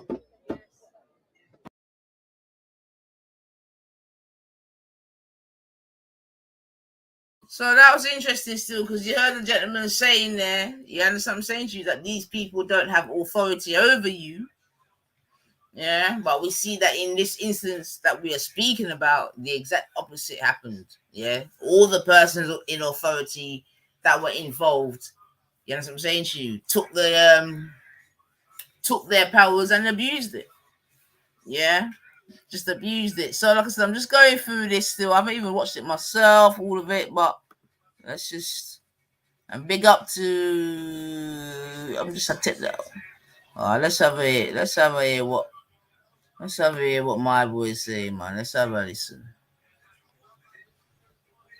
Him there. All right. My message today may not be popular, yeah, because I've been here so many times. I was outside for Smiley Culture. I was outside for Mark Duggan. I was outside for Edson. I was outside for Ration. And when I say outside, I don't just mean the protests. I mean every element of being outside, yeah? And Marcus Garvey said something. He said, if you can't do what other men have done, if you can't do what other nations have done, then you will die. You will die. And me, I've got my problems with police, but it's about us as the community taking accountability and putting the safeguarding in place for our children if this is going to change, or we're going to be back here in the next 6 months, family. We're going to be right back here having the same conversation 6 months. If Child Q knew about her rights regarding the police, yeah, if she knew to stop and film them and stay calm and ask them their badge number, their name and their station before she speaks to them, they would have treated her differently. yeah, they would have treated her completely differently. Yeah, we got a workshop called Police the Police video of them protesting. Yeah, they shut down their whole school. Yeah, they're doing what needs to be done. Yeah, that's the generation that we need to invest in. So I'm going to give every single one of them the opportunity to get a free Police the Police global workshop. So each one of them knows what to do in the situation when police approach them about anything. That's the first thing, because we're putting the power in the youth. We're putting the power back in our hands. When we're telling them change their system, the power's in their hands. Abuse us forever. But we have enough power to take away the power from them, because knowledge is power. Yeah? Knowledge is power. Yeah? Another thing is, it's our fault, because at the end of the day, our youths are killing each other in the streets, right? Our youth them are killing each other in the streets. Brother, man, don't talk about white supremacy because of white supremacy and capitalism, because what you're doing there is you're gonna make it about white supremacy in 100 years. Let me show you what it is for me. Like I said, Marcus Garvey said, if you can't do what other men have done, if you can't do what other nations have done, just like what Shomron done, policing their own communities. They're policing their own communities, bro. So what I'm saying is, when we're talking about knife crime, we've got further family that polices our own communities. We stop the youth violence in our communities ourselves. I'm telling you. Are you listening? Let me show you something about the knife crime, princess. Yeah, 100%. But what I'm saying is, when you're talking about knife crime is the main. I ain't really sure how we've got onto that message still. I ain't sure how we've got onto that message, unless he's just taking this opportunity to be on some other thing. But I know we were talking about the violation of a young lady. All right, let me listen a little bit more before I shut thing off, because I'm not sure of the relevance at this point. Let me listen. Justification that they use for Section 60. Knife crime is the main justification they use to oppress our children. If we solve that issue, we take away powers from the police when it comes to messing with our children. Yeah? So what I'm saying is, I'm not talking. Are you listening, family? We're out here just doing the solutions, you know. We're out here patrolling our own communities. We're not out here talking. We're not out here talking. We're not out here talking. Our generation, we patrol our communities. We're not out here talking. It's just actions. And what I'm trying to inspire anyone out here, if you're on actions, if you're on tangible solutions that is going to save the next child Q, if you're on tangible solutions that is going to stop us from being gathered out here to, again, Forever Family has solutions. Yeah, one of the main things I've done is I reached out to Child Q's family. So when I'm speaking here, Right, I'm not sure at this point, family. Jono Star. I'm not sure in it. Like I said, I know man was there and whatever, but I don't understand what we're doing here, but let me not be too judgmental, but I'm on a girl being violated. Alright, let me let it play whilst I go to my freezer, you know. But if I come back, in fact, let me just make the team play.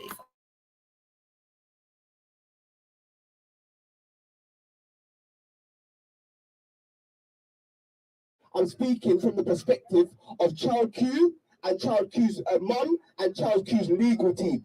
Yeah, the first thing that we have to remember, and this is what they've asked me to tell every single one of you. I don't know if you don't want to hear from Child Q. Do you want to hear from her family? Are you not here to hear from Child Q's family? Do you want to care? Do you care about what their mum and what their legal team is saying? Yeah, so I'm just here to deliver that message, family. Yeah. Okay, so what they're saying is, one, this has replayed the traumatic experience for our sister. Remember, she's gone through reclusiveness, she's gone through self-harm, she's going through a lot. So the main thing they want everyone to do is protect her privacy, yeah, and her family's privacy, yeah. Child Q's main statement to the people is that she does not want this to happen to another child ever again, yeah, ever. Let me hear you say never again. Let me hear you say never again. Let me hear you say never again. So our solution one is policing the police ourselves, yeah, and teaching our youth the knowledge so that when police come and stop and search them, they are documenting the police and they are speaking to the police in a way where they would never do something like this again. That's the first thing. Child Q has a legal team two legal teams, one that's taken actions against police and one that's taken actions against the school. Yeah, within the school, the teacher that called the police, she was still there, and I've got the reports about half an hour ago that the teacher has now been sacked. All of that information, the teacher has now been sacked. Oh, okay. Well, that's worth a pause then. So, according to aspect, then the teacher's been sacked. All right, then. Yeah, at the very. Oh, I wonder if that's what they're trying to sing. At the very least, good, man. And couple people have to get sacked too. Seriously. But that's what you see, and maybe they threw the teacher under the bus, boy, because there should be many more than that still. 100. Who will listen? Yeah, but the war is not over. The war is far from over because we still need the police officers that came and done the strip search sacked as well. We still need them sacked. Yeah, the safeguarding officers. Yeah, we need it all sacked. But all I want to say to my people is, yeah, I'm cutting off now, sis, yeah? Yeah, yeah. All I want to say to the people is that we have two choices here. We can continue trying to change a devil, which is nature. Which, remember, the oldest police officers, they were slave catchers. They were there to catch property. Yeah, and the property back then was black people. So they're not doing much different to what they was doing 50, 60 years ago. I do not believe in any 100 years we're going to change this institution until we change ourselves. Once we empower ourselves with knowledge, once we empower ourselves with collective solidarity, once we empower ourselves just like we are out here right now, making a noise outside the station, that's what's going to make them change their behavior. Yeah, if they done it to Child Q and we all stayed quiet and stayed at home today, they would have done it to another child the next week. This is what they fear. But from here, we need to go into tangible solutions. No justice. No justice. Let me hear you say something, because it takes a village and we are the village. Yeah, so we say forever, family. Forever, forever, forever. I mean, you see us in this security uniform, it's double F force, and the force is love. Double F, double F, double F. I mean, you see us put up our fist, it's to represent our power. Fist, fist, fist. Peace and blessing to the people then.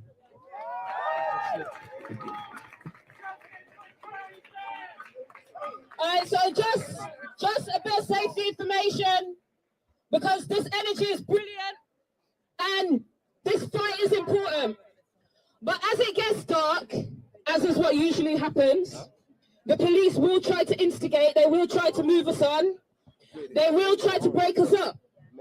So just be mindful, do not let anyone in non-uniform instigate you, because there will be people here to instigate stuff. Don't allow that to happen. We are here in unity, we are here in solidarity, but we will not be silent, and we're going to stay here tonight. A couple of other things as well, because you know, the police like to claim they're the only solution to violence in communities, but you know, violence is not inevitable. Humans are not naturally evil. Violence is correlated with poverty. Crime is correlated with poverty. Our youth need good jobs. Often feel that as black teachers, they can't speak up without being called aggressive. Give them their personal as details. a direct result of the Child Q strip search. Let's listen to what this gentleman has to say. Pulling up in Peckham or Mitcham or Tooting or Brixton, I'm a South Londoner, and harassing a single or a couple of black boys. Another question that I ask the police in these situations, because what they always say is, oh, they match the description of someone who's committed a crime. What's the description? What is the description? Can you repeat after me? What's the description? What's the description? Because often they don't have an answer. The description is black. The description is we're just targeting black people. There is no fucking description. So, okay, so was it this young boy is wearing a red hoodie? Does the description say a black boy in a red hoodie? This boy's got a hat on. Does the description say a boy in a hat? They don't seem to have an answer to that question because we all know the police are racist. We've just heard an amazing person who's come all the way up here from Liverpool, who is an ex-police officer, and she's told us the police are racist. We don't have away with it. They unlawfully stop black youth on the streets every single day, and we have to know our rights in order to prevent their abuses. One is black. The description is we're just targeting black people. There is no fucking description. So, okay, so was it this young boy is wearing a red hoodie? Does the description say a black boy? Disgusting, but it is part and parcel of our everyday experiences. I stand here as someone who came to Hackney to fight racism. I came from a white placement. Okay, so like I just stand here, like what are my credentials? When I was 9 and 10 in a white family, I was stripped as a punishment regularly. I was stripped and whipped as a child. There was never any redress. This is before the Children's Act. You never listen to children's voices. And if there's anything that comes out of this, you must listen to the children. I am a teacher, even though I got excluded from university and got harassed. I stand on the front line. I respect to all of the people that are here. I thank you for the opportunity to let the community rage. But I have to say, I'm raging as a mother. I'm raging as a teacher. I'm raging as a black educator. I'm raging as a human being. Where is equality? Where are human rights? How dare you violate this girl? Right, but I teach 17-year-olds. My 17-year-olds know that you have to have an appropriate adult. If you are going to take that kind of action, you don't even have the right to strip search any child in a school. You should have took it to the police station.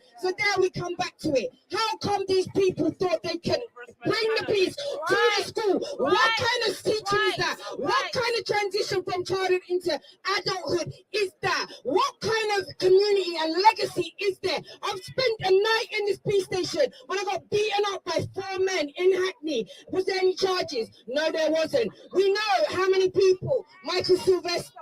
You talk about other people. Christopher Alder. Right now, there's a police public inquiry. We want to know what you did smearing the Stephen Lawrence family. We want to know why you fucked with the whole community after the New Cross fire. I'm raging now myself, and I say to you, I'm here, but I do go in those meetings. I do try and go the right way. I am trying to change the institutions from the inside, because institutional racism is a sickness, it's an illness, it's part of a legacy of centuries, but you still want to deny it. So Borough Commander, when you can admit to the racism in your police force, in this country, in your history, and you will stop having people in power thinking they can dismiss our legacy and our struggle, then you will see that we will be calm. So in the meantime, you need to hear our anger. You need to hear our ire. We want you to stand down, Borough Commander. We don't need to hear your voice. You need to resign. You need to take anything. Tell us you're gone. Gone. You don't have our consent. And as far as the school, what have you done? What have you done to redress this? Those kids know when they're being treated and being violated. I'm a black teacher. I experience it every day myself in 10 years of teaching. TA, I've seen it. I know what happens. We have to be there on the front line trying to intervene, doing the bit that we can. And there's many people here that are doing that, and I praise and I love you, yeah? But this shit has got to change, and you start by admitting it. Where is our history? Why you want to talk about slavery? Why you want to talk about Greeks? The reason I got in trouble at university, because I had the audacity to say, oh, but didn't the Greeks go to Africa to be educated? From then, they had me done. When I'm bringing my babies, and you want to talk about menstruation and stripping black women, you've been doing that shit for centuries. You've been violating us like you think you can. It's time it stopped. Okay, and that's what I've got to say. Thank you.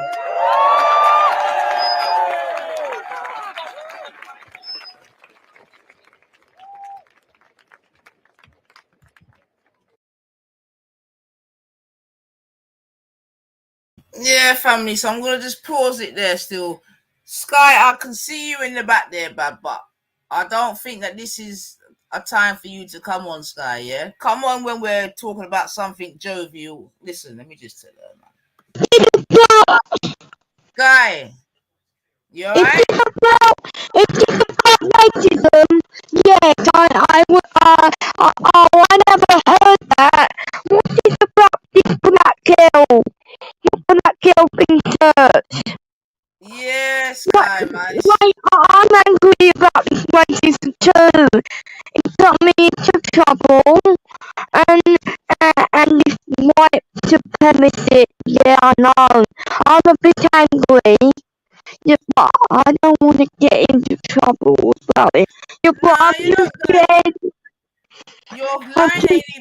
Your line's not even clear, Sky. Still, yeah, your line's not clear. But all I want you to understand that obviously it's a very distressing topic. You understand that what happened to us is very distressing. Do you understand? So I'm just saying, come back when we're speaking about something a little bit more jovial. Plus, you're crackling anyway, so I can't really hear you, Bab. Okay? Okay, sweetheart. Okay. Yeah, you're not. Yeah, you're crackling up, so I can't hear you, Bab. Come out again and maybe come back in again, Sky. Yeah, because I can't hear you. Okay. Right, you look after. Hope you and your granny are well. Okay. Let me come back in. Okay, bye. All right. All right, take care. Bye. Take care. Bye. Okay.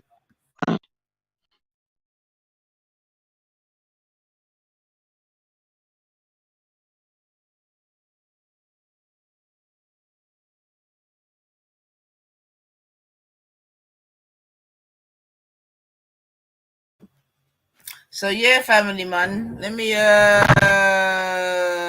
get back to that. I think I stopped sharing the thing, but you see this incident. Obviously, you can see it seems like I'm saying. Me, I just think it was a completely dehumanizing process. I really do, man. And you know, like just the whole setup. You know, that's gonna take people back to certain, you know what I mean, very disagreeable memories, man. Banana, I'll see you in the building. Banana Straight just says the Met or cesspit defund the police and cut their budgets, reinvest that money into communities. I absolutely detest the police. Well, I mean, I don't think we're far off that right now, Banana Car. You don't even see police on the road like before, boy. You know what I mean? It's all this remote policing. They're just at the police station doing paperwork. The amount of police stations that have actually closed down, this, that, and the other. But Jack say, oh boy, Jack's saying the Met Police are weirdos that have sexual relations with each other. They are not the people to serve and protect us. Yeah, and I mean, maybe on another day we can even really go into who and what the police are, and you know, when it comes to protecting and serving us, what does that really mean? Because we have to remember that the police, like many other things, they are private institutions. You know. But let's get back to it. I'm going to move on a bit, but yeah, man, I feel the sister's page. What, yes, man. And you know what she said about being on the front line and then way there. I get that, man.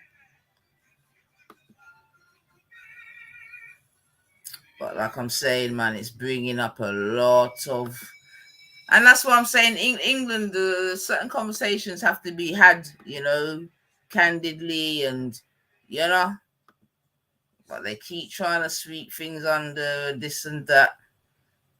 I don't know. All right, let's see what this young person says. Can't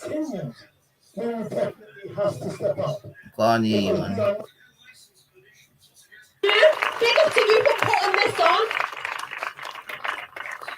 creating this space, and also calling out what they might do. But I just want to add one more thing. Oh, this is the Scouser. So.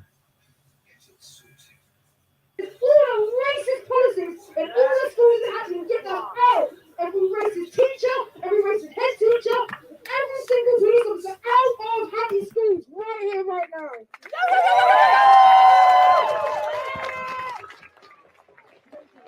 Don't forget, if you like what you're seeing, give me the thumbs up, make your comments down below, share and follow. That's what we tend to do, isn't it? We wait for the body, we wait for someone to die, and then we all take to the streets. We don't need a body. We can see what is happening. And the reason all that we are here today, like I haven't had a sleepless night like George Floyd for a while, but after Child Q, I had a sleepless night like George Floyd. And the reason is for that collective trauma that we're living it again. Did BLM not fucking happen 2 years ago? What the hell has changed?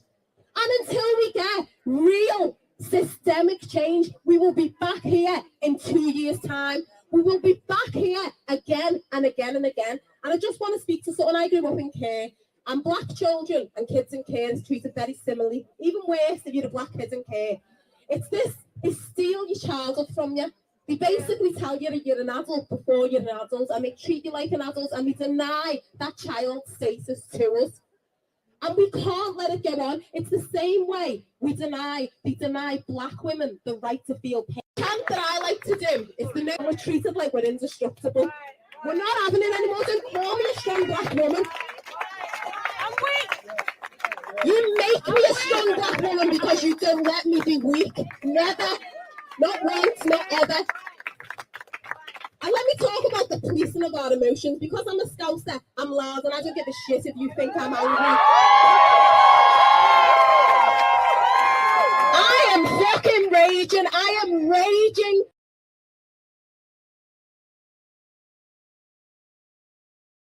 I'm a strong black woman. I'm weak. They steal your childhood from you.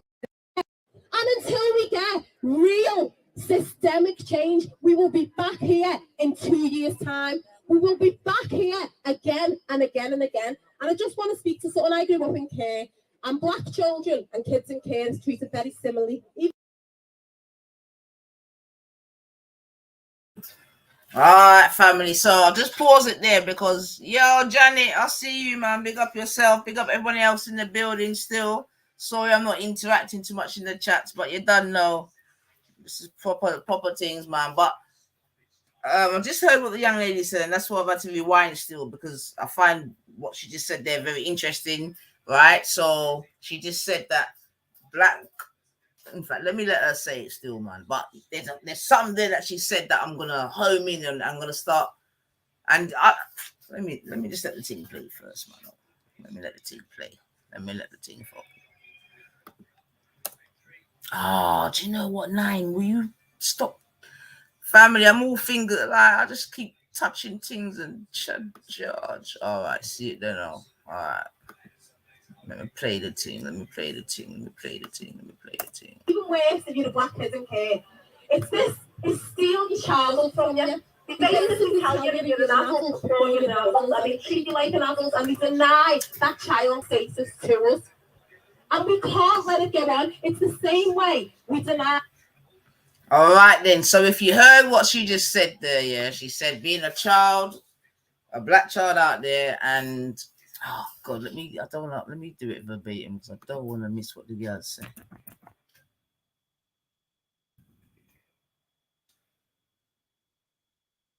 See what is happening. And the reason all that we are here today, like I haven't had a sleepless night like George Floyd for a while. 2 years ago, what the hell has changed? And I just want to speak to someone. I grew up in care, and black children and kids in.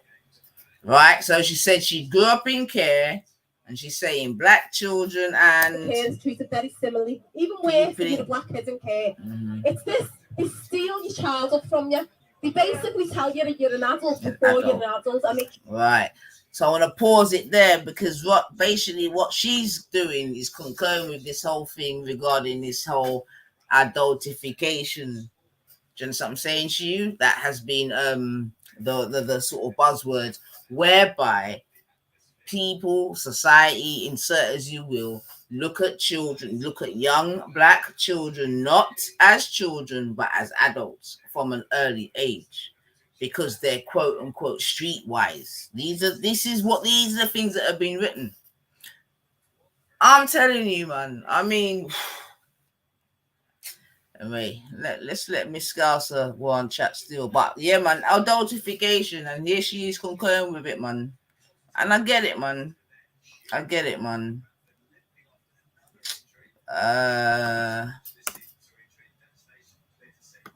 Treat you like an adult, and we deny that child status to us. And we can't let it go on. It's the same way they deny black women the right to feel pain or be vulnerable. And we're treated like we're indestructible. We're not having it anymore. Don't call me a strong black woman.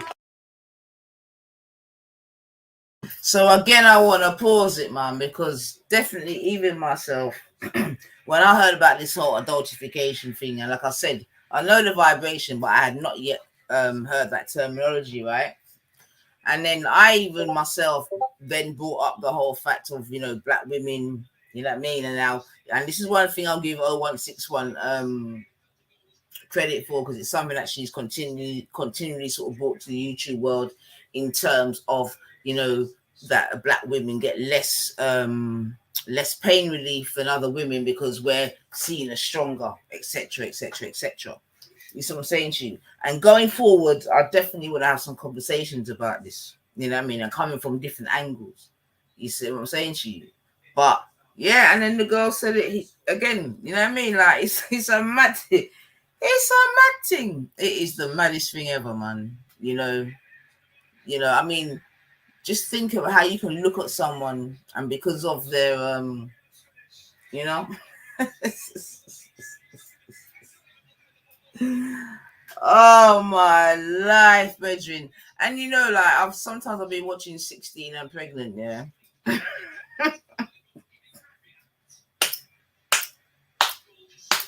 I don't even think any of them girls, I don't even know if they feel pain, because as soon as epidural. Anyway, that's a sidebar, man. But let's continue still. But yeah, man, you know what I mean? That's why Karen said, I'm not your superwoman. Come on. You make me a strong black woman because you don't let me be weak. Never. Not once, not ever. And let me talk about the policing of our emotions. Because I'm a scouser, I'm loud, and I don't give a shit if you think I'm angry. I am fucking ready.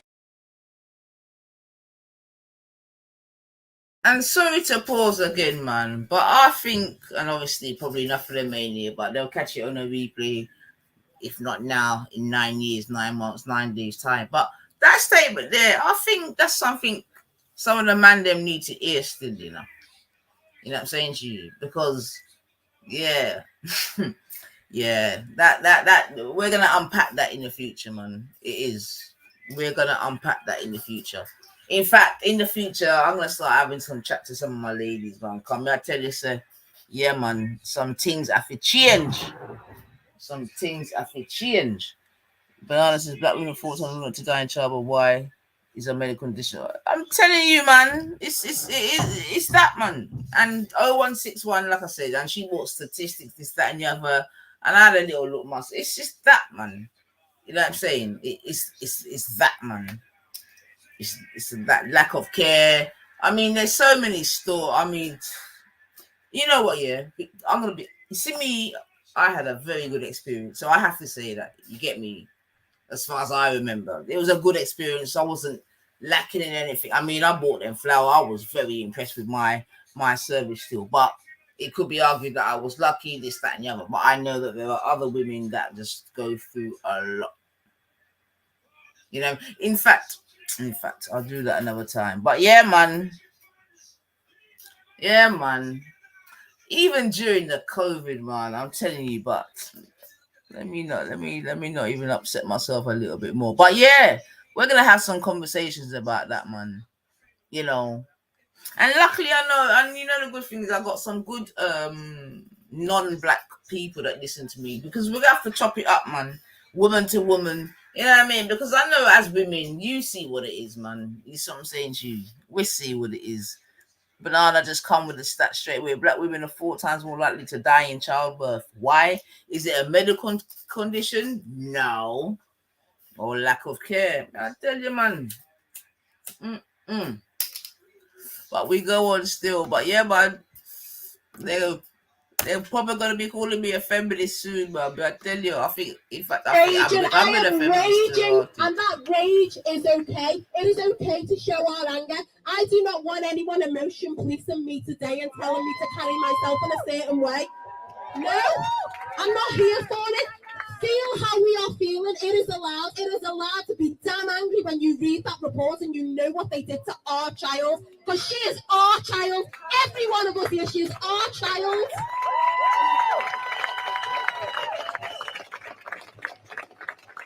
Now, a chant that I like to do is the no justice, no peace one, but I just add no racist police on the end because the racist is fuck and it's got to stop. So let's go. No justice! No peace! And no justice! No peace! And no justice! No peace! And no racist! Police! And no justice! No peace! And no justice! No peace! And no justice! No peace! And no racist! Police! Now, can we have a round of applause for Hackney Cop Watch right now?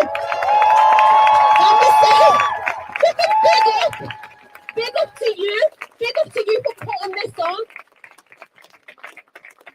creating this space and also calling out what they might do. But I just want to add one more thing to the information about the police. It is actually not necessary for the police officer to arrest you and to take you to a station. It's called necessity criteria. You don't need to do it. If you are willing to come into a station, if you are arrested and you're willing to come into a station the next day, there's no need to put you into a cell. And these are acts of violence that they do against our community, So people say stop and search doesn't work. It's not designed to work. It's designed to keep us in our fucking place.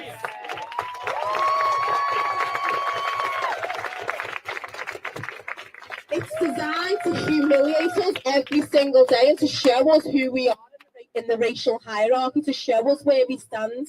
But it is not necessary for them to arrest us. So when they are trying to arrest you, I want to throw in another little thing. I want you to ask them, officer, what is the necessity criteria for you to take me to a station today? Because I'm happy to come in tomorrow. Ask them these questions. I, as an activist, have nearly been arrested about 5 times. They've nearly arrested me for singing. They've nearly arrested me for drinking a soft drink. They've nearly arrested me for standing on the street. Every time I pull my phone out and I'm like, well, what's the necessity criteria? What law are you arresting me on? They fucking run. They run every time. They're scared. They never want to be seen. They never want to be caught doing what they're doing. But get confident calling them out. Stand with each other and call it out. Say it. So I'm going to hand over the mic, but I just wanted them to hear us loud and clear. Let's tell them that we do not consent. We do not consent. We do not consent. We do not consent. Policing by consent is a myth, and we do not consent to being policed in this way. We do not consent to having you in our communities, in our schools. We do not consent to prevent, which is training teachers to bloody target our children with anti-terrorism laws. We do not consent. There you go, Mela. So I mentioned before about all the organisations that have been here today. All right, so big up that speaker still, man. You know what I'm saying to you? Big up that speaker still 100%. So I see K-Dips 18 has left a comment. And K-Dips has said, now, if this schoolgirl, in capitals, was white, in capitals, a 15-year-old, and got strip searched, would they still have been outraged? Okay. So, first of all, I'd like to think that there would be outrage, K-Dips, because, like I said before, if you were listening to me keenly, I said even if you take color out of it, this is still a disgusting situation. It's a dehumanization, this, that, and the other, boom, boom, boom, Mr. K-Dips. Yeah. However, or not even however, but in addition to that, in this situation, yeah, the reports themselves have alluded to racism, Mr. K-Dips. Do you understand? So please don't come here trying to make it out that, you get me, that we're over egging the pudding and all of this bullshit, K-Dips, like Jano stuff, because you'll just come and piss me off. Yeah, I already acknowledge that regardless of the color, it would be a disgusting situation. But then when you add racism to it, then it becomes how much he was. Yeah, the policeman that was on GMTV, yeah, he said he was in no doubt, you get me, that if it was a white child, the same thing would not have been applicable, Mr. K-Dips. Are you still with me? Would you like to put something in the comments if you're still with me. Yeah, so I already acknowledged that. I'm saying no girl, regardless of her color. You understand what I'm saying to you? Should be going through that. I was very clear about that, Dips. You see what I'm saying to you? Very clear. But then when you add the element of racism to it, and then we can get even more political within that, then it's a fucking problem. Do you understand, my boy? Here we go, the lodger. He does have a fucking point. You know what, yeah? Let me see if any of you two, yeah, are fucking willing to come and chat to me today. Yeah? Yeah, because, and this is the thing, yeah. This is such a typical thing. But it is what it is, because this is how we live. But, I mean, why? What? Yo, K-Dips or Lodger, come chat to me, man. Do you understand what I'm saying to you? Because I don't even come chat to me, man. Like, you see, it's just like when the reporter says, well, why do you think this is happening? You know, I think it does happen across all spectrums. Of course you do. Of course you do, the Lodger. Of course you do. Of course. And this is what I'm trying to say, family, right? Yeah. And thank you, the Lodger, for even making your comment. You see what I'm saying to you? But this is exactly what we're fighting against, isn't it? Or not even fighting against. This is the struggle, isn't it? You see what I'm saying to you? Because you've had, just in my show, I've shown evidence of a policeman that's saying it would have happened if it was a white person.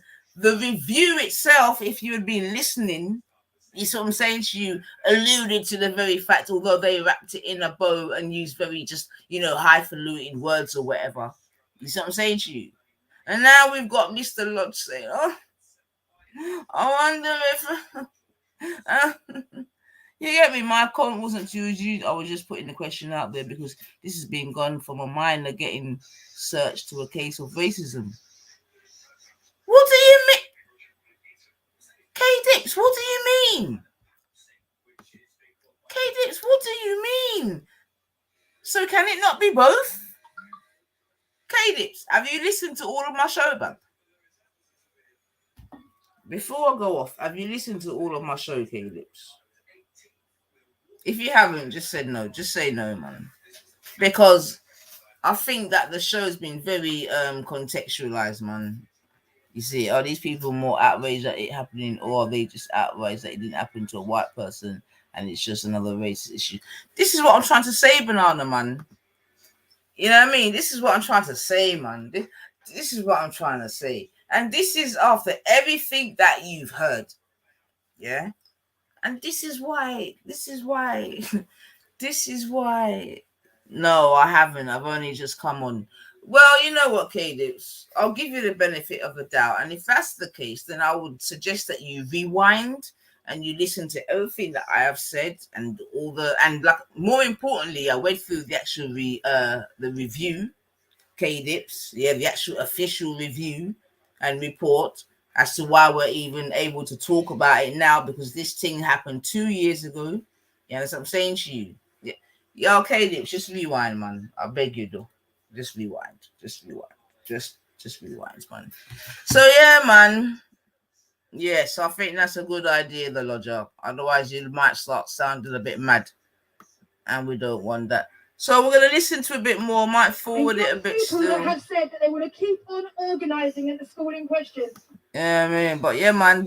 Yeah. Something that happened at the weekend. I intervened in a stop and search in Hackney. Teenage boy, not more than 13, Saturday afternoon, in handcuffs. Shame! 2 police officers to start. Then it was 3, then it was 4, then it was 5. Shame! And the longer we were there intervening, the more it became, and the more resistant the officers. You see, and this is what I'm saying, family. So this man is now telling of a situation where you've got 5 police officers onto a 13-year-old boy. 5.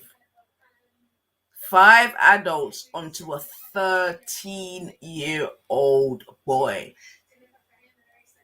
Yeah. And then we go back to the incident with child Q, where they had 4 police officers, 2 of which were men, onto her. Nah.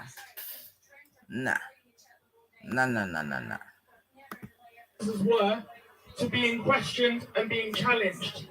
Let me be clear to anyone who's in any doubt. You have a right to question what is done to you in the name of the state.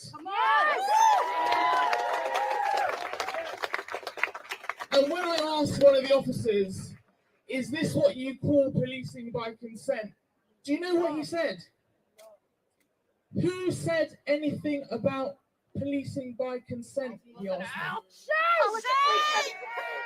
me. With a smirk on his face. When I said to another one, you are public servants, we are entitled as members of this community to supervise what happens to other people in our community and the way that they are policed. Another one. We don't work for the public, he said. We work for the Queen.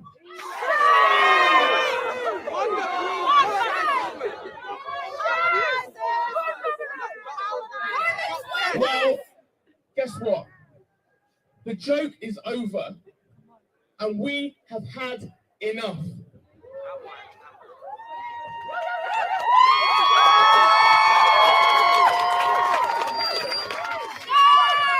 Thank you so much for saying all that. I just wanted to say something really quick. Mic check. Mic check. So I heard some of the students from the school in question today speaking, and it was so inspiring. Was anyone inspired by hearing those children speak? Right. One of the things they said is that they're going to be organizing every day after school. Are we going to support them? Are we inspired by them? Okay, so if you're a student from that school, I just wanted to repeat what this person said. We are so inspired by you. And please, if you live in this community,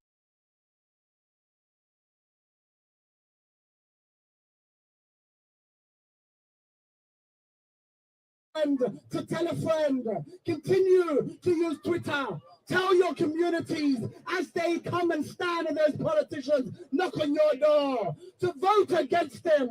Vote these spaces and we talk about our trauma, and I'm trying to find a word that doesn't swear to describe what black people within the system and people of colour within the system, the harm they cause against us. You know what I'm talking about? I'm talking about the Priti Patels, the Tony Sewells, all of these skin folk who ain't kin folk who go into these positions and enact harm on our communities. There is no point having black police officers, and this is something I'm asked all the time. My force, they want to meet with me so bad, and I tell them to fuck off every time, because I am not going to endorse you. I am not going to tell my youngest to join your ranks, because they are racist ranks, and when you join, it makes it so much harder for us to fight back. I noticed that they were using black officers like puppets to police this event. That is a deliberate and strategic action, and shame on you for letting them use you in that way. Shame on you.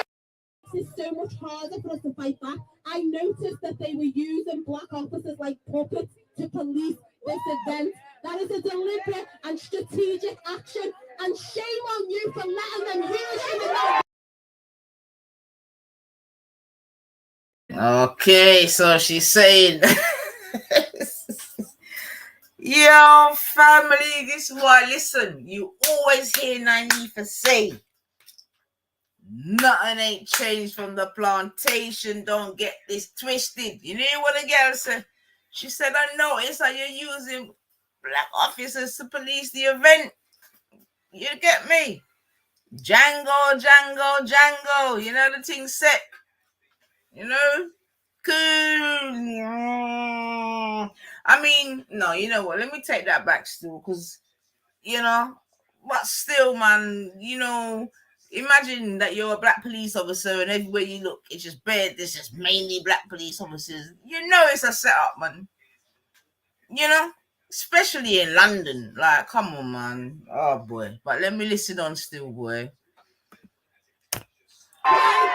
Big up Django, you're back. I hope you bought my juice. Sellout is the most polite word I can think to describe it. Shame on you! Shame on you! Shame on you! Shame on you! Shame on you! Shame on you! Shame on you! Shame on you! Shame on you! Shame on you! Shame on you! Shame on you! Shame on you! Shame on you! Now, something to remember, and this was honestly, it was something I battled with forever leaving the force, and I was like, I just felt like, fuck, have I done the right thing? Like, I couldn't be there with them, I couldn't be around that racism, and every time I stood up for it, I got literally kicked down by other officers, and it was like, this is not a system that will change. But you know the moment that I knew I'd done the right thing, because so I hope you lot are clocking, you know, family. Like, this is the ex-copper. This is an ex-copper, man. And for me, it's really going to be interesting to hear, and I'm going to have to probably rewind it a little bit to hear her testimony, right? You see what I'm saying to you? Because obviously, you know that there'll be some in the community or whatever that will say, well, boy, you know, you got to be in it to win it, right? I.e., you got to join the services to try to make a difference and make a change, this, that, and the other, right? Which is going to be one of the main reasons, I'm sure, why a lot of people of color join the police force, right? And I'm not going to lie, family, it's something that I've often think, well, boy, you know, us being on the outside of certain institutions, whatever, for good reason, granted, I'm not sure if in the long term, you see what I'm saying to you, that's the right way to go. You know what I'm saying to you? So I would probably be, and don't shoot me in my head top, no headshot. You know, a slight proponent of, you know what I mean? But anyway, the point being, this is an ex-copper, yeah, and she's like, she fucked off, and she's glad she fucked off. So let's hear the testimony again. Be around that racism, and every time I stood up for it, I got literally kicked. Again! Now, something to remember, and this was honestly, it was something I battled with forever leaving the force, and I was like, I just felt like, fuck, have I done the right thing? Like, I couldn't be there with them, I couldn't be around that racism, and every time I stood up for it, I got literally kicked down by other officers, and it was like, this is not a system that will change. But you know the moment that I knew I'd done the right thing, because this is where you end up if you become an officer who does not speak out, an officer of colour or a black officer. When George Floyd was murdered, I was not watching that white officer with his knee on George Floyd's neck. There were two officers of colour stood right there with their backs to George Floyd to fuck off. And that is what you become if you stay in that force and you do nothing about racism. You have to do nothing about racism. Exactly like the teachers standing with their backs to childcare, you can. Oh, shizzle. Oh, shizzle, manizzle. Yeah, my God, I taught the thing. She had taught the thing, man. You know, I just say goons, but you get me. You hear what she, yo. And yo, you see? Nothing ain't changed from the plantation, and history is a serious thing. You family, you always hear me say these things, man. I don't say it for nothing. I don't say it for nothing, family. Nothing ain't changed since the plantation except sophistication. You see what I'm saying to you? Yeah. And history is a serious thing. Hey, well, you better get to learn. You know, anyway, and like I'm saying, for myself, this is an interesting testimony because one, she's a woman of color. Two, she's an ex-copper. Three, I believe that she's mixed race too, and she's from Liverpool, right? So you know that Liverpool's got its own little history regarding race relations, this, that, and the other. You get me? Although you got a set of mixed race people in Liverpool that they separate themselves from both the black and the white. It's a mad thing. But that's a sidebar. She's an ex-copper. She's saying she couldn't take it no more. She was, and that's what I'm saying, and that's what I'm trying to say, right? I believe that there's certain black people that go into the force with good intent. You see what I'm saying to you? But just get beat down. I mean, I've heard it before. You know, I've heard it before still, man. They've gone into the police. They've gone into the army. You get me? Now, I know when you go into them places, like only the, you know what I mean? It could be argued, only the fittest survive, this, that, and the other. But my God, you're not going to be expected to, for your own, you know what I mean? Your own regiment or your own Bobby them to turn on you, man, just because of the color of your skin. But these are the realities of life, unfortunately. Still in 2022, man. You see what I'm saying to you? So certain time when we say Black Lives Matter and people are all lives matter, sometimes you not just gotta allow it, man. Listen, to all my non-black listeners here, this is just a fact, yeah. And you may not like it, but it's just a fact, okay?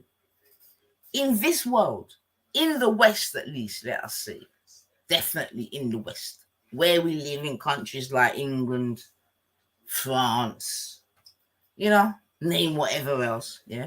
All I'm saying, and I'm not saying it as a pity party, you get me? I'm not even saying it to feel sorry for me. I'm just saying it as a factual statement, yeah. Okay. Often there are occupational hazards to being black. You get what I'm saying to you? And then there's occupational hazard. You know what I mean? Then you got different. Then you know what I mean? You can unpeel that onion and we can go further, yeah. But it is what it is, man. So I'm just saying that to say, boom, it's not a pity party, you know. You know what I'm saying to you? But you know, it is what it is, man. And that's what I try to. That's what I try to let the people them know, man. It's literally an occupational hazard at certain times, man. You know, and there's too many incidents to prove that fact. You know, it's just that many of us are very strong and resilient and make it look like a nothing, like a cakewalk. You know what I mean? But that's just my little chatting still. But let's listen to the Scouser talk the thing. Away from that shit. You cannot dehumanize and defile our community to the point that we are no longer human. And as if we didn't know it already with this refugee crisis and all of these ways that they're showing us that our black and brown bodies don't matter. We're talking about blonde hair, blue eyes, civilized refugees. When 2 months ago they were telling us the country was full and they couldn't fit anyone who looked like us here.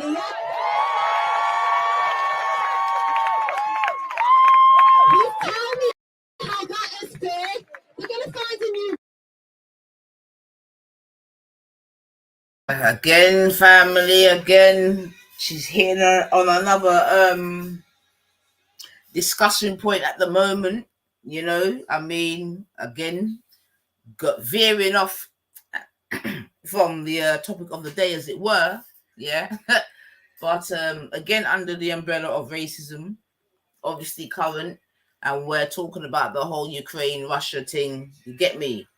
And the person's leaving, yeah? And how countries are, you know? Because you know right now, oh boy. Let me not even get into that, man. But yeah, man. But you know what, though, yeah?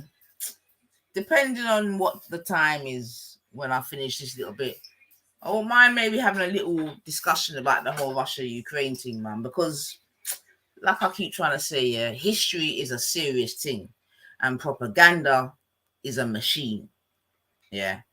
And maybe I want to really come and ask the people, them, like, are we being propagandized, like? Or are some of us being propagandized? But let's finish this off still. But yeah, man, because, and you know, the next thing, family, yeah, and you know me already, but it's the swiftness, you know, the swiftness that we've gone from COVID to war.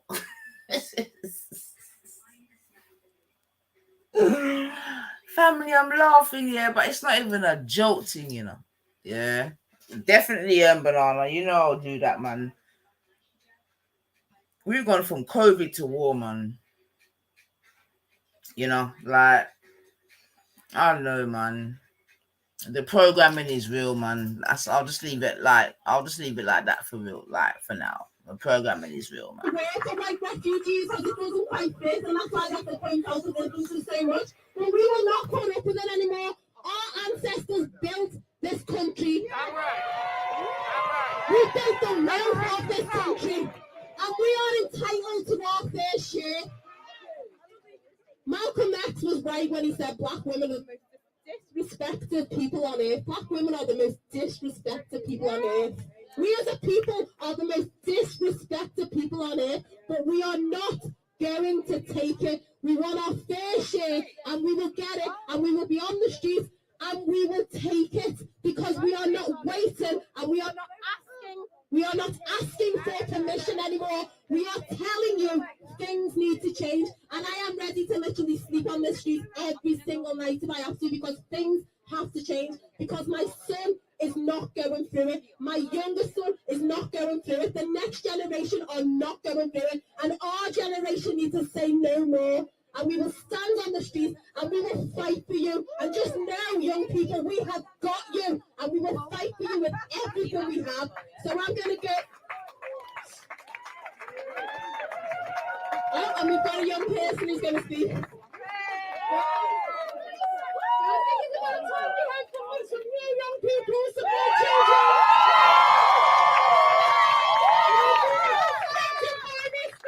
In their schools. Go and take it. Give a round of applause.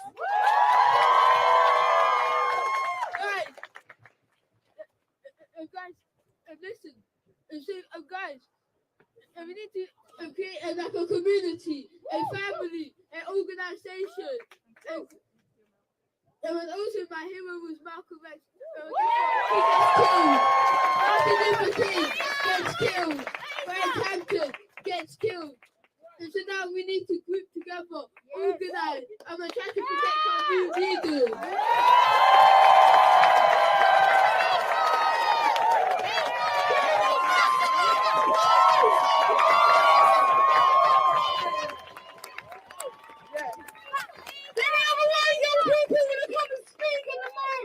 About their experiences, about what they want to see happen, about their demands.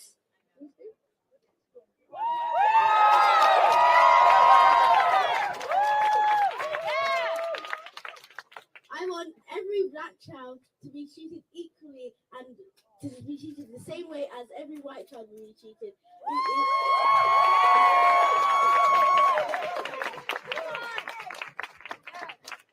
I don't want anything like this to ever happen again, and we should all come together and stop this from ever happening again.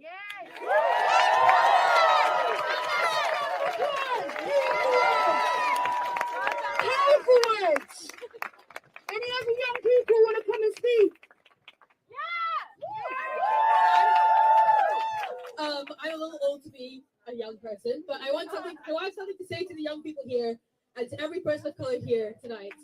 Earlier on, as the protest was starting, we heard a lot about how many of us have all been in positions where we've been faced with people who don't look like us, panels of people who stand in front of us and make us feel subhuman and treat us like we are subhuman on all different spectrums and all different manners of ways, whether it's physically or emotionally, through intimidation or through physical violence. And I want to tell every single young person of color and every single person of color here today that if the system ever makes you feel subhuman, we are stronger than the system. All of us, no matter how the system makes us feel, the child Q especially, who has been saying that she's been feeling hopeless, who's been going through all kinds of mental anguish, you are stronger than how these people made you feel. We are all stronger than our experiences have made us feel, and we are not defined by the systems of inequality that have shaped our previous experiences. So, thank you. Well said, young lady. Well said, well said, well said. I'm going to take a little quick pause, yes, still, and just address a comment that Mr. Lodger made. And he said, and don't forget to hit the like button, family. Apparently that's the protocol, man. Hit that like button still. He has said Birmingham City firm, Zulu Warriors, multicultural firm, been going over 40 years. They don't give jack shit about colour. Understand them. Yeah. Now, Mr. Lodger, yeah. I don't know about them, but I know about them, right? So I know a guy that's in the Birmingham sitting firm, right? And he's a black guy. Yeah, he's a black guy from Birmingham still. And I've got history in Birmingham as well, Mr. Lodge. I have, also, right? But that's another sidebar. He's a football guy. He's been a hooligan. He definitely goes to the home games. I don't know way, you know what I mean? But the point I'm making is that he knows that there's racism in the thing. That's the only point I was trying to make still, Mr. Lodge. Do you know what I'm saying to you? Like, he's a black, this guy, I won't even call his name still, but I could do because no one's going to know him. But, you know what I'm saying to you? He's a fighting hooligan, mate. Yeah? Black boy. I always with him because, obviously I support Liverpool and there was a time when, you know what I mean? And obviously the next thing is that he's amongst the Aston Villa supporters. Again, bare sidebars. But I'm just making the point that although he's a football hooligan and he goes and does his thing, he knows about racism, man. That's what I'm saying. And that's why before, if you heard me make the point, Lodge, that what it is that and I'm saying this because it's Friday and we're in the pub, that we are good at soaking this shit up and keeping it moving and looking stylistic with it. But that's a whole different story, man. But yeah, man. But we know about them thing there. Big, in fact, let me just also take this opportunity. Big up Liverpool, you're done, no? Yeah? Yeah, listen. And we got Benfica. Is it Benfica in the... Come on, man. You saw it just whop up Arsenal. Whop. You know what I mean? Like, come on, City, we're coming for you, man. We are coming for you. Yo, family, I'm telling you, if we win, because remember, we won it before, but it was COVID, innit? So there wasn't that excitement. But I'm telling you, family, if we win it again this year and the crowds are back and everything is as it's supposed to be, oh my God, man. Oh my God, man. Lodge, come to the Palace. Oh, you're a Palace boy. Big up the Palace, man. Yeah, big up Vieira. Yeah, big up Vieira. You understand what I'm saying to you, Lodge? Big up Vieira.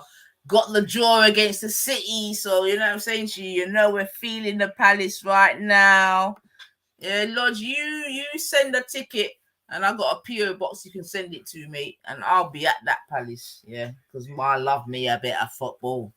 Yeah, I mean, the people them know it, man. Some of my people them don't even like it. Once I start talking about football, they switch off, they leave. You know what I mean? They go and watch whatever. But yeah, man, I'm a baller, a proud female baller. Trust me. But yeah, man, big up Vieira though, man. Seriously. Obviously, again, the black manager, so we're obviously backing that. But he's doing all right, man. He's doing all right. All right, give me 1 second, family.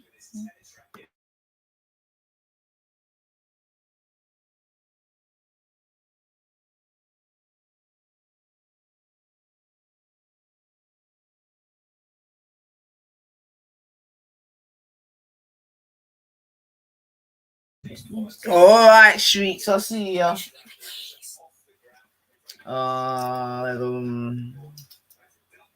Give me a minute. I'll soon come on.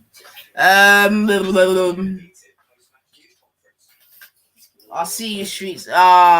Exactly. Top man, yes. Listen, that draw against City was just wonderful. Trust me. But yeah, like I said, I won't go off on one, but big up the Liverpool, man. Like, trust me, had me buzzing this week, man. Oh my God, Ben. I think we're gonna win the Champions League. I'm just saying it from now. I don't think we're gonna do the quadruple. Yes, I do. But oh, you hate it. All right, but yeah, man. We'll forget something, man. Yo, let me ask you something then. Yeah, and then I'm gonna go in it because I know people are happy. But what do we think about Ronaldo being on $500,000 a week? What do we think about that? What do we think about a footballer being able to earn £500,000 a week, which is what CR7 gets from Manchester United? $500,000. And let me add to that, yeah. I think, you know, we got Mo Salah, who's obviously, you know, the Egyptian king, whatever, big up. And I think he's looking, was it 200, 250 bags away? I'm like, you can keep moving, man. I'm like, no, innit? Yeah, as much as we need in this, that, and the other, I'm saying you got to keep some kind of order. You get me? You got to keep some kind of order, right? So I'm even willing for him to go if that's the sort of wages that he's going to expect. Because if he sets the precedent, yeah, then, you know, everyone else is going to want their money, right? You know what I'm saying to you? So it's a hard juggling act. I'm not going to lie. But what I'm definitely asking you is that Ronaldo gets $500,000 a week. $500,000. That's £500,000 for those of you that don't know your numbers. What do we think about that? He could be the GOAT, little more brethren. $500,000 a week. Nah, man. And this is what I'm trying to say, man. It's not good, man. It's not good, man. It's too much, man. They need to cap it now. They need to $500,000. $500,000. Do you know? Hold on, let me just check the table, right? Before my battery runs out, right? $500,000. And let's just check where Manchester United are in the league, yeah? Yo, for $500,000, brethren, you get me? For $500,000. Yo. Let me just check the table. Man, you are fifth. And you're paying one man $500,000 a week. $500,000. Now they're gonna say, "Oh, we came on a free and I get that," but $500,000. Imagine in 1 month he earns £2 million. All right, you can deduce the tax and all that. Cool. £2 million in a month. 12 twos are 20. That's £24 million a year. The U is 35 or 37 or something. Yo, listen, I don't even blame him. Don't get me wrong, because let me just check something, yeah. How old is Cristiano Ronaldo, or what the fuck his name is, man? Yo, it took everything, you know. How old is this guy? This guy's 37. This guy is a 37-year-old footballer earning $500,000 a week. Remember, he's not in his prime, you know. He's on the way to the football graveyard. But listen, if you can earn $500,000 a week, you get me at 37. That's good work. And he hasn't even had to go to China. He hasn't even had to go and die to earn it. You get me? He's earning it in the best league in the world, man.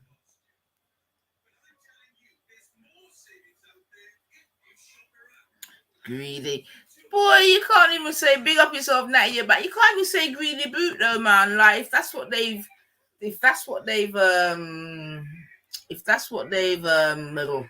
what's the word? Negotiated, then fair play to the youth, man. You get me? Manchester United, they're dickheads, innit? But obviously they were thinking of merchandising and this and this and this and this and that. They may not have been thinking about being fifth in the league, out of the Champions League, maybe going into the Europa, maybe not. But I digress. And you know I'm easy to digress. But big up the poll. Well, there you go, Natty. It's all about finances, isn't it? But you know that Man United is the new social media football club. That them I call them a social media club. I would hate for my team to be called a social media club. I'm not gonna lie. A social media club. Well, young people here today, I really want you to take a mental picture of all of this right here. So the next time some teacher or cop tries anything with you, remember all of these people got your back. All of these people came out for you. Every single one of the people here who came today want to see children have a good future. They want to see children respected. They want to see children have a good education, to be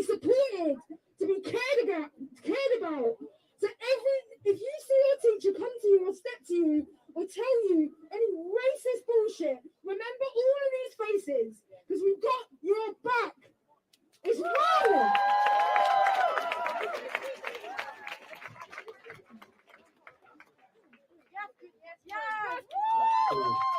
Yeah, I'm a member of No More Exclusions.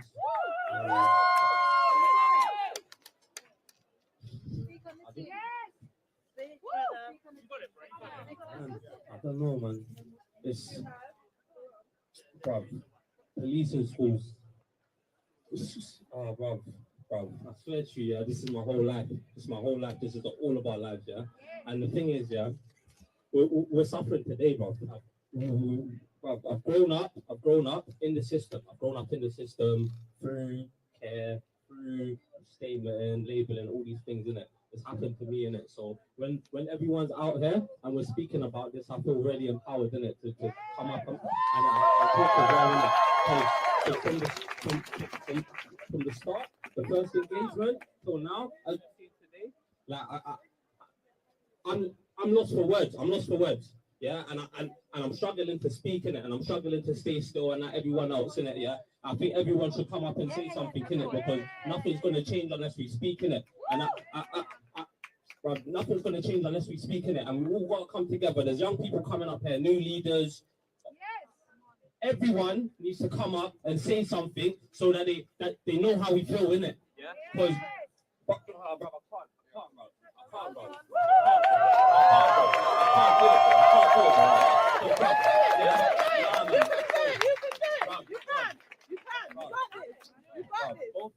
Hey people, you know what I think my brother's trying to say right here?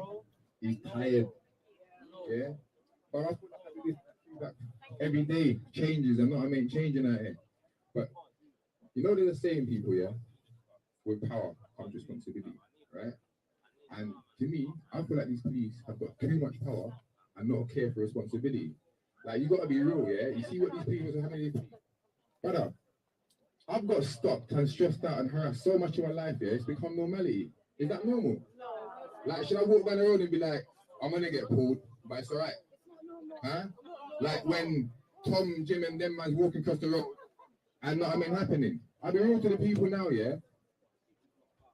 If this ain't happening to the police's children, government children, they don't care about it, yeah? Do you know how much times I've been violated by the police and I've sat down and I've gone through the laws and I've realised that was fucking illegal, yeah? And then I've gone to the IPO, flipping C or whoever, who sits down with ex-police officers and all the rest of it, and then they just come back and say something like, oh, he acted within his duty. You know, the other day, now listen, yeah, I don't know if people know what I do, yeah, but for the last 5 years, I've taken a lot of nights off these streets. I'm chatting about the Metropolitan Police, reckon that they've sent my name around all the stations, yeah, I've hit every single main media station. Would you believe me the other day, these guys have got me sprawl out in Charing Cross police station like they ain't got sent. And wake up the next morning, their man's got my roadie. They kept it in the station, it's in the safe. They're sending me letters, 28 days, but they're sending me a letter saying, I've got to come pick up my watch in 28 days, or they're selling it. Selling what? Hey, people, that's what I'm saying, yeah? You see these police officers? What? Hey, who's got a number for how much police officers are in the Metropolitan Police Force? What, like 40,000, something like that?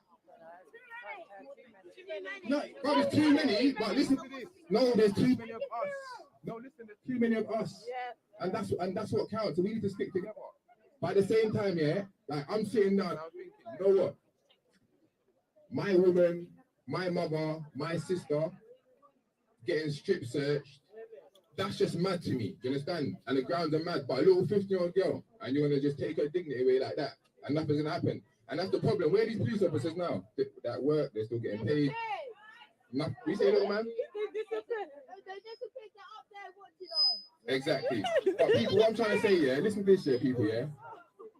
Yeah, we can be angry, we can be mad, we can be upset, yeah? But I'm telling you, it's going to take a bit of organization and persistence to deal with these people here, yeah? Because they've got everything locked. And I'd hate to say it, everyone, yeah? Hey, we live in England. Like, this is a proper racist country. Like, they've got statues that's been up for 300 years of slave masters, man. Like, people, I'm not laughing, yeah, because it's an edict thing, but listen, I'm saying, like, don't get it too twisted. We live in a racist country, except that the Metropolitan Police are the racist enforcement, and Do you understand? Like, you need to start learning the law. You need to start understanding how to talk to these police officers. All right, so I'm just gonna pause it there, man. But he's basically saying what I'm saying, man. I'm telling you, they're just an occupational hazard to being black, and you just gotta find the right tools to deal with it, man. You see what I'm saying to you? It's a mad thing. It's not nice, and we hope it will change. But boy, that me I say right now. So was this today? Yeah. So I didn't. What's that? All right, let's go and play the thing, man. Big up everyone in the building still. Not the sexier subject, but yo, what a reality still. No, honestly, just reality. Like that same police officer who's probably strip search her, he's probably strip search him and him up there. But the difference is, they've not never reported it. You understand?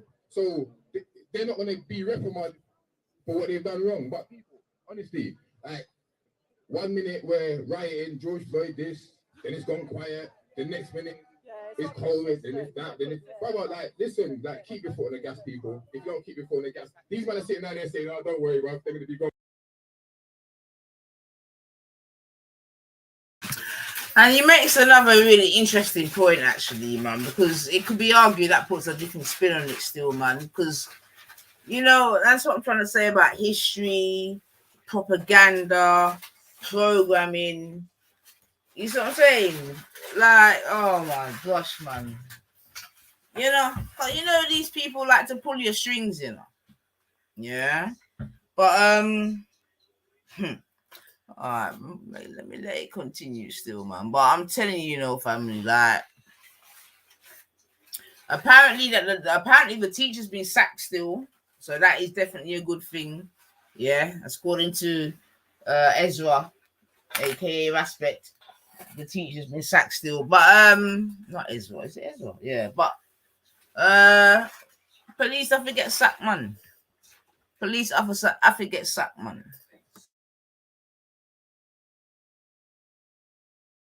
Come back tomorrow. That's the end of it. Yeah. That's all it is, but that's what always happens. But honestly, keep your foot on the gas, bruv, yeah, and you will see what happens. But these man there, man, fun them piglets, man.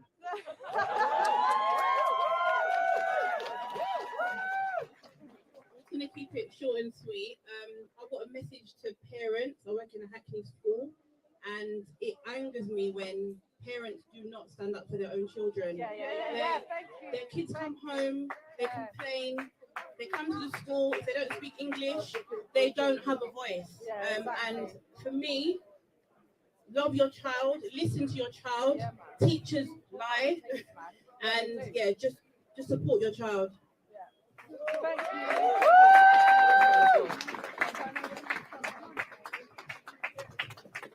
So, like, my daughter's 17 now, but she went through struggles through school, 24/7, racist teachers, everything.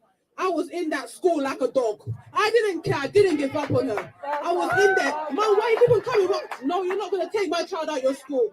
She was getting excluded every day. I said, enough is enough. And I had enough. I went to the head.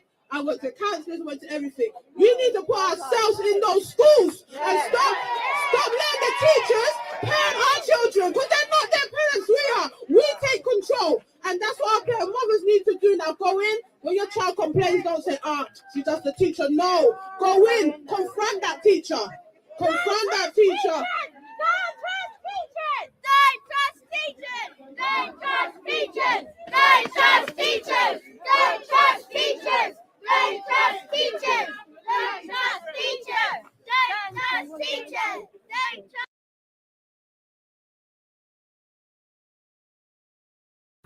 So I just want to pause it there still, family, because I think she made a really, really interesting and important point. You know, as parents still, you know, like, although it might sound slightly contradictory, because I was saying before about obviously how when your child's in school, that the school and the teachers, etc., are in local parentheses of your child, i.e., you know what I mean, your child is their responsibility. However, that don't mean, sir, I'm saying to you, when your child's in a situation, this, that, and the other, that you don't go and make an appearance, confront, represent, whatever the right word is, right? Carl, you heard what that lady was saying. You get me? Her youth was going through certain things, yeah? And she showed and proved, as it were. You know what I'm saying to you? All I would add to that also is that as well as verbalizing things in a school, in particular, it's important to document it, yeah? Because it could be argued that they expect certain people to come up and just make a bag of noise, yeah? And whilst you're making a bag of noise, they're making reports, written reports, yeah? And then a time might come when it comes to the crunch, you've only got a bag of noise and hearsay, as they would call it, whereas they've got got written evidence and reports, this and the other. So that's all I would say in terms of the schooling system, that you have to make sure, say, you get me, you got your paperwork as well, like documenting, report, you know what I mean? Then way there. So yeah. But I'm just saying that as parents still, because you do have lazy parents, you know? And these days you can't afford to be lazy when it comes to your children, and you definitely can't afford to leave your children to the system. You really can't. And it could be argued that's any parent, but definitely we, you know, going back to that occupational hazard. All right. So, okay. Let's see go and play again. All right. Where we at? Paperwork. And yeah, and just to add to that, man, you know, we've also got to understand that, you know, there are certain stereotypes and this and that, and people do make certain presuppositions and this and that. And so even in that regard, you know, got to have, even some of us as parents, got to have a Natty said the teacher was scared of my mum. Absolutely. And to be fair, Natty, I saw my mum. Yo, I've told the story before, but yeah, it's true, man. You have to. I think it's really important that the school, especially, you know, not even especially, but especially in primary school, when, you know what I mean, it's the foundation and that. I think now it probably gets a little bit harder, especially in these times of COVID and whatever. Do you know what I mean? To make yourself known to the school like that. But definitely the school for Norsa, the child has a parent, man. And I'm gonna be honest here, you know, I've been in the educational system from time to time, blah blah blah. You get me? And I'm not gonna lie, sometimes I have been disappointed in some of the parents' engagement. You know, I've got to be real. I have been disappointed, and sometimes it's the child that's doing the most, yeah, where you're getting the least engagement, you know. But again, that's a sidebar, and I don't think that's necessarily for today's conversation. However, I do think it's necessary to, you know, in using it to highlight the fact that if you have a child in school, you know, you have to be a part of that journey, man. You know, I met them also that the child as a parent, I think it's important. You know what I mean? And like Natty said, they were scared of his mum, but you know what that also did is let them know that Natty's got a mum.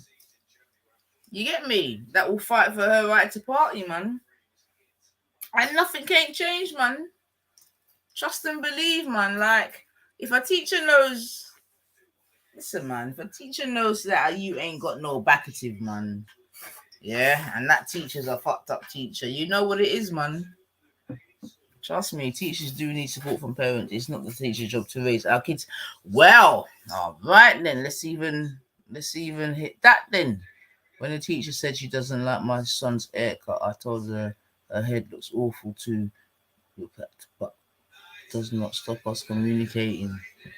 Oh, teacher said she doesn't like my son's haircut. Wow, what was the haircut? What was it? What was the haircut, Natty? Fiercely. Teachers do need support from parents. It's not the teacher's job to raise our kids. And again, you raise a very good point, Street, right? Street to Scotland. It's not the teacher's job to raise the children. It's not. But then, see, I knew it, man. I knew he was gonna say that, man. I knew he was gonna say something like that, man. This is what I'm saying. Occupational hazard, Natty, man. That's all I'm gonna say. Occupational hazard, man. But streets of Scotland, teachers do not need support from parents. It's not the teacher's job to raise our kids. No, it is not. However, yeah, the problem is, and I'm sure you're old enough to even sort of agree with this, right? Because, like, the problem is that we're in a situation now in time where all the old sort of components of who went to raise a child, let's say, yeah, or not even the components, but like in times gone by, you know, whether it be right or wrong, disagreeable or you know what I mean, agreeable, you know, obviously your parents could chat to you get me? And when I say chat to you, I mean chat to you to raise you get me? The school had a certain amount of authority over you. People would argue too much, authority all the same, right? You know, you had the police, they again had a certain authority over you, whatever. The point that I'm making is now you have a situation where the children of some are in like a bit of a vacuum, right? I'm going back to the teachers do not need support from the parents, you know what I mean? Because remember, as a parent now, you can only do so much parenting before the state can actually get involved, right? You know what I mean? Now, I'm not just talking about being able to sort of discipline a child via corporal punishment, whatever. Do you know what I'm saying to you? But the children know that they have, it could be argued, more power than the parent themselves, you know, and we can go back to things like child line in children's diaries and this and that. I mean, I'm sure I've come online before and said how I worked with a set of twins, you get me, from Somalia or whatever, and you know, they didn't want to be under their mum and dad's or their mum's tutorage, man. They didn't want to be under that discipline. You know what I'm saying to you? They wanted to go and basically run amok, this, that, and the other. They felt that they were, you know, under some kind of strict regime, this, that, and the other. And they maneuvered themselves out of a house, man, out of their parental home. You know, so I'm only sort of using that extreme example to say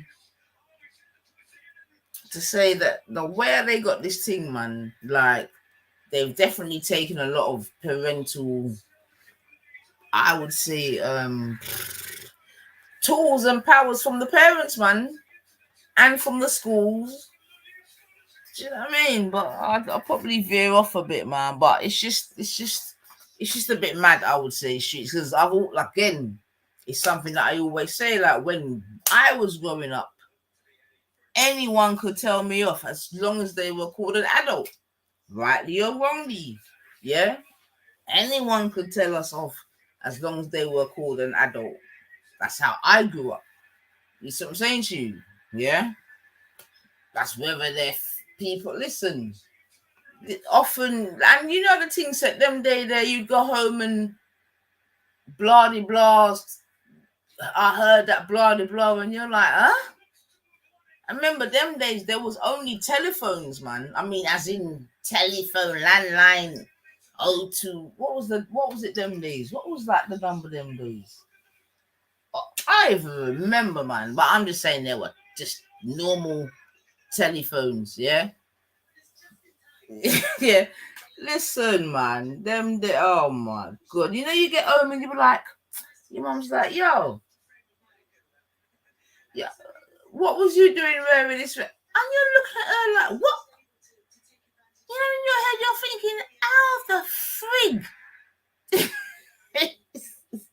But then, yeah, man, those were the settings, man. And them days, everyone knew do you know what I mean? All these little things have been broken down, man. You know what I'm saying to you? Everyone knew kind of everyone, or knew someone that knew someone, where the thing could just get back, man. This is just how it was. And to be honest, retrospectively, compared to how it is today, I loved it, mate.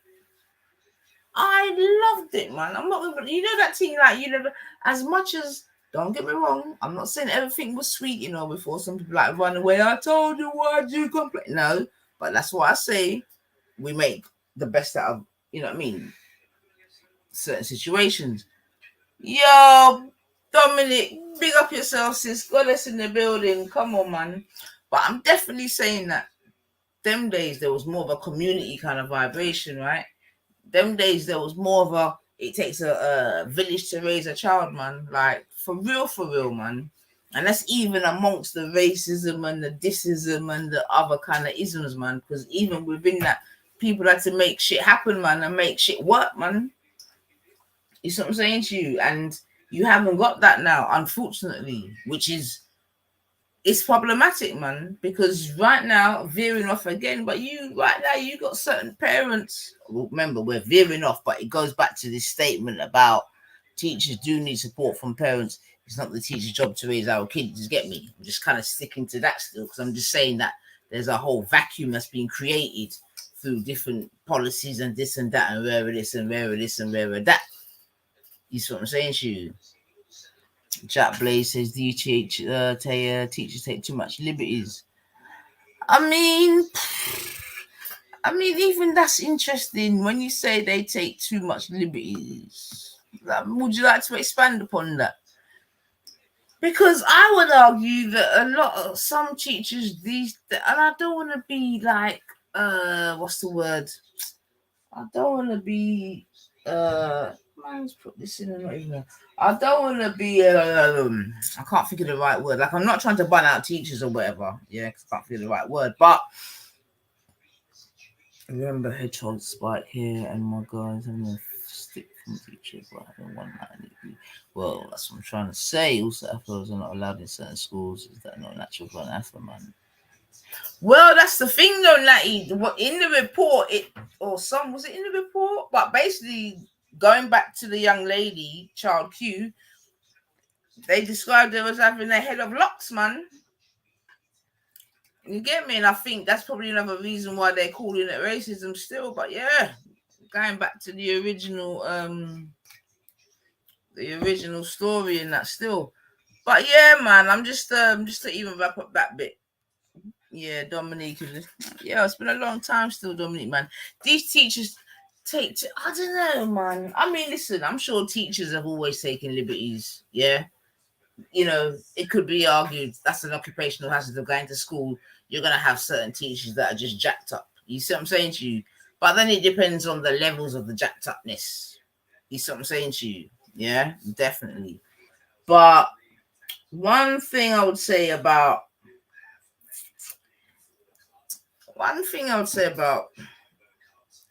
I don't know if there's teachers in school where children are actually scared of teachers again. Now, that might sound a little bit contradictory, innit? But like, even I was saying, you know, my primary school, yeah, family, again, you know I'm going to digress, but it all goes part and parcel, yeah, and how things have changed, right? But, and I'm not saying it's right. I'm definitely not saying, but in my primary school, there was she was like a dinner lady, innit? She was a dinner lady, and what else do you used to call them? I think they used to call them monitors or something them days, yeah? But, yeah, she was about lunchtime, playtimes, you know them ones, yeah? And her name was Miss Jackson. And as I'm speaking to you now, family, I can see her, man. You get me? Her face looked like the back of a bus. It's just simple. I saw the thing said, Miss Jackson. She was massive. You know what I mean? Ugly. Horrible. Even now, as I think of her, I'm like, oh, you were fucking horrible. But she kept order. And she was racist as well. I've got to keep it real. She was, but she kept order. She kept order, man. Yeah. She kept a certain order in the school. You get me? And I'm saying retrospectively, without the racism, we need more teachers like Miss Jackson in certain schools where there's certain fear. Again, I'm not saying it's right. I'm saying I'm coping a time where if you pissed off Miss Jackson, you're going under her chair. And you're going to sit there for the duration of the time that she sees fit. Now, again, I'm not saying it's right. And under today's thing, it would be called all kind of sitting. You get me? And I remember she was fat and she was horrible. I gotta be real, but yo, brethren, like no one didn't want to fuck with Miss Jackson. You know them ones, like she just. And I'm saying to you now, as a big woman looking back retrospectively, right? Because obviously now I can use sound mind, this, that, never. I'm saying, as horrible as she was, and she was horrible. She really was horrible. But sometimes schools need a bit of horrible for the youth them to keep in check and in shape, man. Do you know what I'm saying to you? I do believe that, man. You know? Demanding respect, I say it's right so long as the child still learns and she don't abuse them. Kids need guidance. Yeah, I wouldn't today, Salsa, it would probably be seen as abuse what she did, because like I said, isn't it? If you upset her, she's gonna tell you to sit under a chair. So you can imagine, you know, them chairs like with the sort of, what were they, like triangular or squarish legs? You know what I'm saying? We're talking about primary school, innit? So everyone's a little bit smaller. You know them ones. You know what I mean? You mess about, she blow, oi! Get over here! Get under here! You know them ones. I ain't this silly you have to go under there, man. Again, I'm not saying it's right, but I'm saying that this woman on her own, she kept a certain order, man. I can remember it now, and I'm a big woman, but I can still remember Michelle. Like, if anyone like met up from our school that went to school them times, and we mentioned Miss Jackson, we're all gonna say the same thing. She was horrible, she was foul, this, that, and the other. But I'm telling you, most of us now as adults be like, but she kept her order, because a lot of schools now, they ain't got that type of order, man. That kind of that teacher that you're like, raw. I'm not even trying to fuck about with that teacher. You know what I'm saying? I don't think they got them, man. Oh, Kaylee in the building. Big up yourself. Oh, Kushti's in the building. 80s and 90s are different from the teachers now. I'm telling you, D, man. I'm telling some of them were horrible. You get me? We're not saying they weren't horrible and even rated, but yeah, man. Yeah, there was an order, man. I've got to be.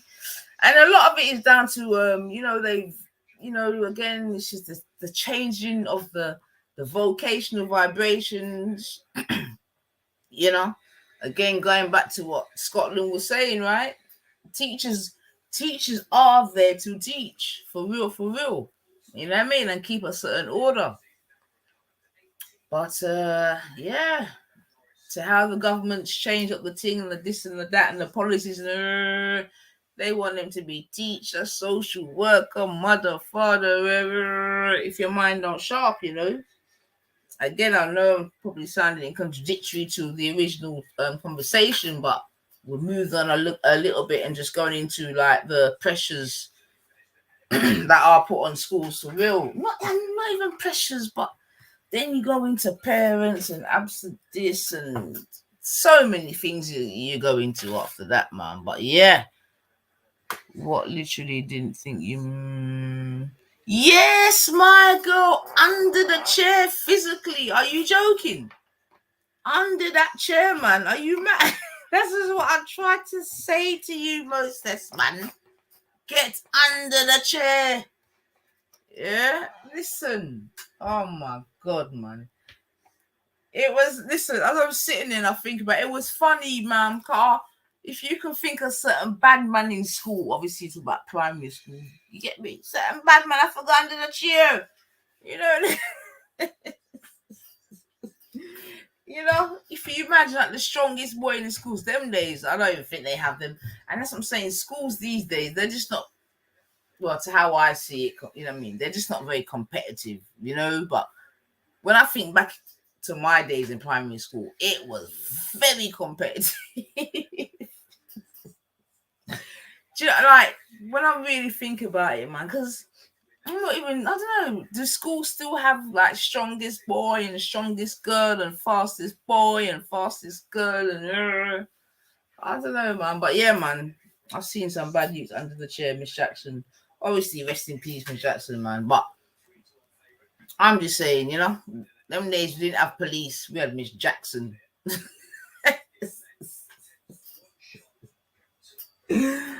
Oh dear. But yeah, man, I loved my primary school, man. It was mad, man.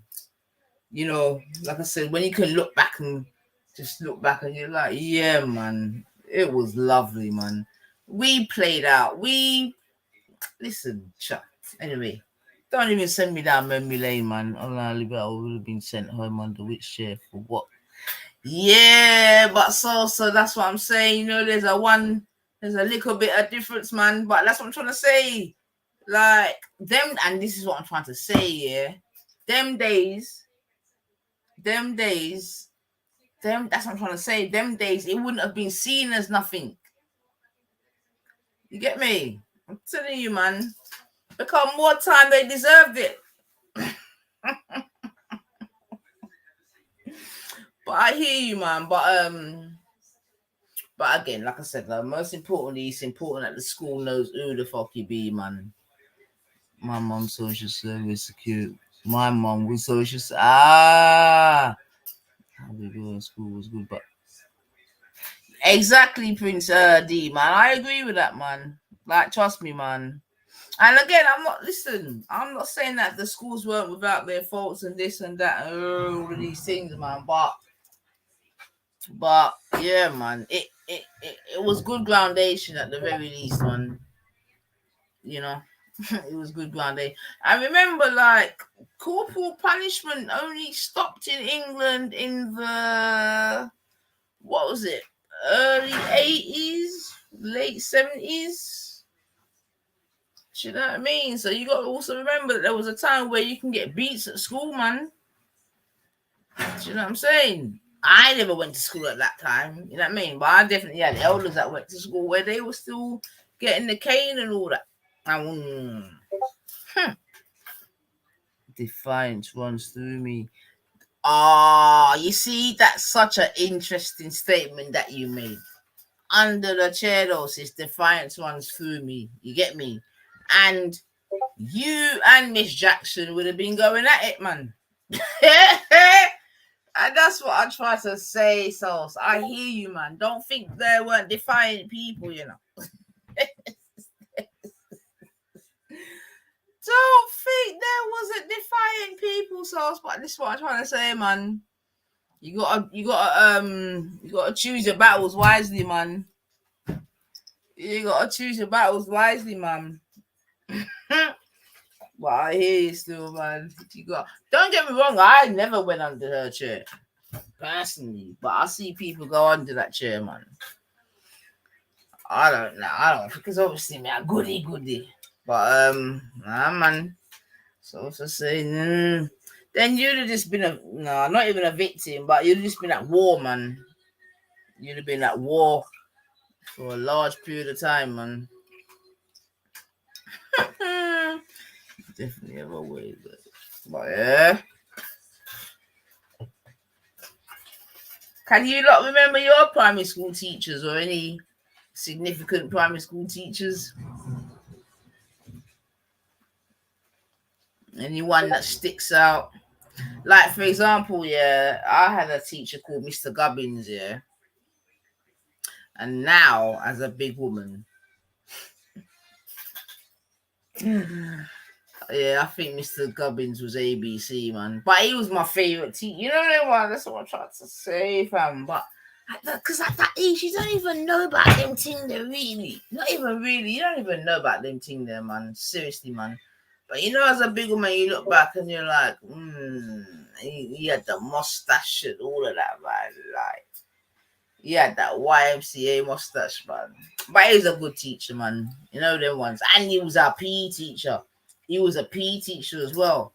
Mr. Gubbins, call him out. No one ain't gonna know him. He was so that means as a PE teacher, you know, as the weather good, you know, we gone outside. And that's what I'm saying. Them days we used to do PE regular. They don't do PE like we did PE, man. I'm telling you, man. And I'm not necessarily saying it's a good thing either, but I mean, I know. So when I was at primary school, we done PE at least 3 times a week, at least, man. From the weather permits, man. For real. rounders, paddle tennis. Yeah, and if it was inside, we just improvise. Sure. Well, and you know, as a champion, imagine year 7 made to stand against the wall while everyone was eating. All right, see their memories. So that was your thing, stand against the wall. Oh, so that's got into secondary school. Miss Newton's so-called nurse teacher was wicked to children but crying amongst the staff. Yes, see, their teachers love my cheekiness. To be honest, I wasn't rude. I was just honest. So you say you've been honest for mornings also, yeah. No, my mom is so it's not sure nature natty. That's good, man. It's good that and that's what I'm trying to you see, that's why I always say that foundation is key, man. Like seriously, man. You know, I think it's really important that as a child that, you know, they can be given the best sort of foundational years possible, especially at school, because and that's why even going back to that you know, the original story of Child Q, right? Like obviously that incident's just gonna mess up a whole school history. Do you know what I mean? Like just everything, you know, and you know that foundation is the key to life, man. So I understand how it could be so hard for her to kickstart herself, you know what I'm saying, to be moving forward, man, after such a violation, man. Do you know what I'm saying to you? Yeah, and again, just going back to it, I don't know what else needs to be done, man, to make sure that A, this doesn't happen again, but B, like I said, the teacher's gone, but I think some police have to go, man. So there's a petition out there. I know Cotton's put it in the chat before. I don't know if anyone else has got links to it, but put it in the chat. Make the people them see the petition, man. You know, and whatever else. I know there was supposed to be another thing, will be on Sunday, but my information is telling me that it's now being turned into like a vigil. But I don't want to talk too soon, and it no gossip.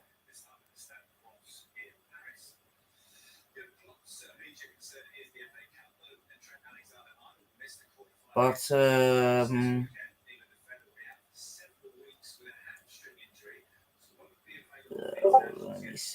me see.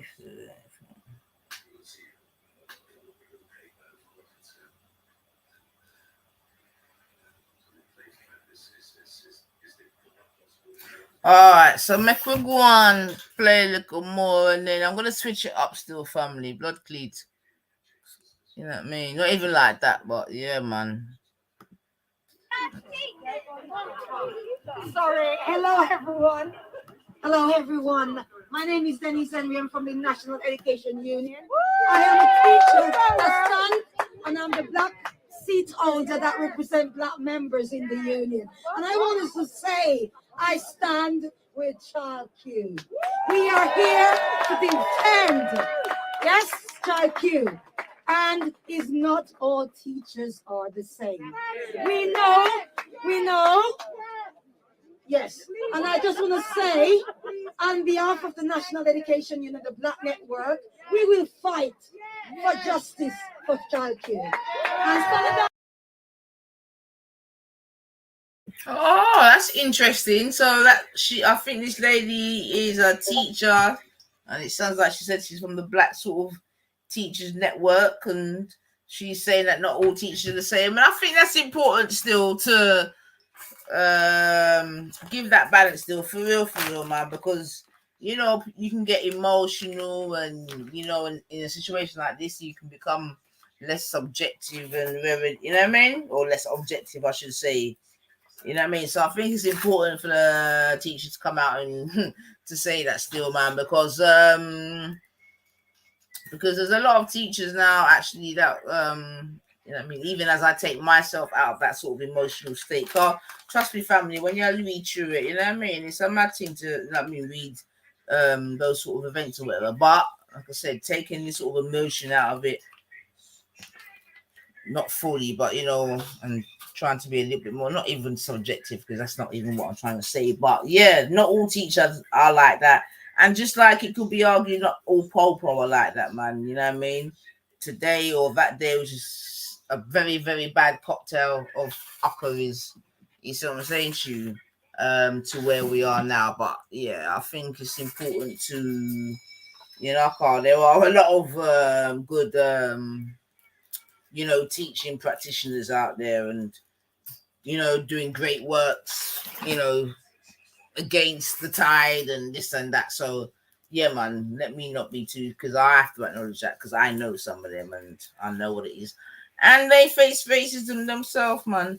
But I think, like I said, going back to what that Scouser said, man, I think there is some element of truth in that. And that's why I always go back to history, like history, man. I have to wonder, and Popo's motive for joining personally, but yeah, I guess they ain't all. That's really, again, you see, I kind of spoke about that before, Sosa, but even just to say, go on that point, I have to wonder and about Popo's motive for joining personally, but yeah, I guess they ain't all bad. See, and I get that, man, but you know, like I was saying before, like I hear you, man, and I know that's the conditioning still.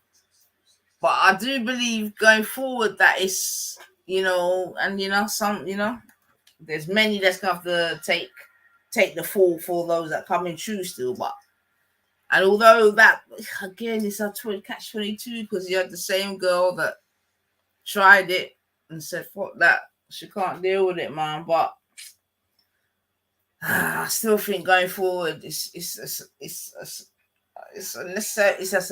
a necessary bitter pill that some are gonna have to take the thing and swallow and go through. I believe that, man. Especially if we're gonna remain in England, man. Like you can't be in England in another 50 years time, and you know what I mean? Yeah. In a mental sense, man. So some just gonna have to take the fall, man.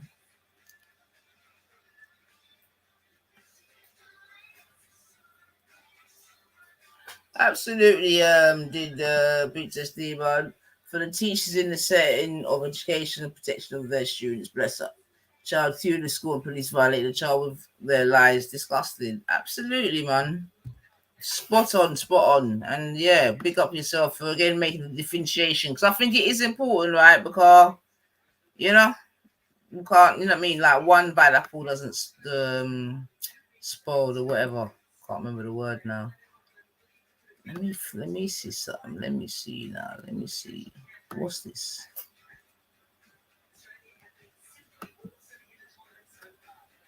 But guys, there is a story. There is a story that you guys don't even know about. What's this one? Touched on it in my last video about the.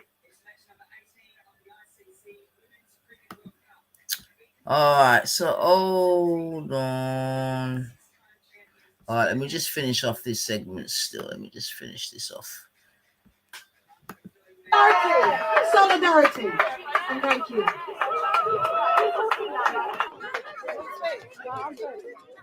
I've already spoken. I spoke earlier on. My name's Delia. I'm a Black Lives Matter activist, and I'm here in Solidarity. Actually, I came from Enfield, and I'm here in Solidarity.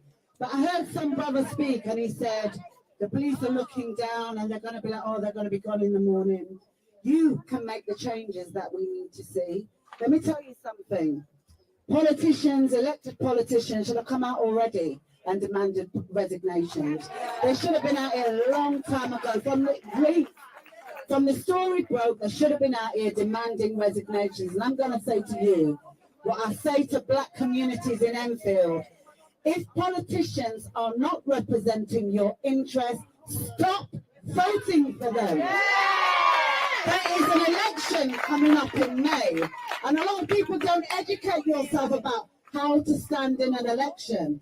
Let me tell you something. We don't need this two-party kind of state that we've got because it's failing our communities. Police shouldn't be able to strip search and abuse children in this way. And it's because the politicians are failing our communities. So we need to make some changes, and we need to start backing independent candidates who come from our communities.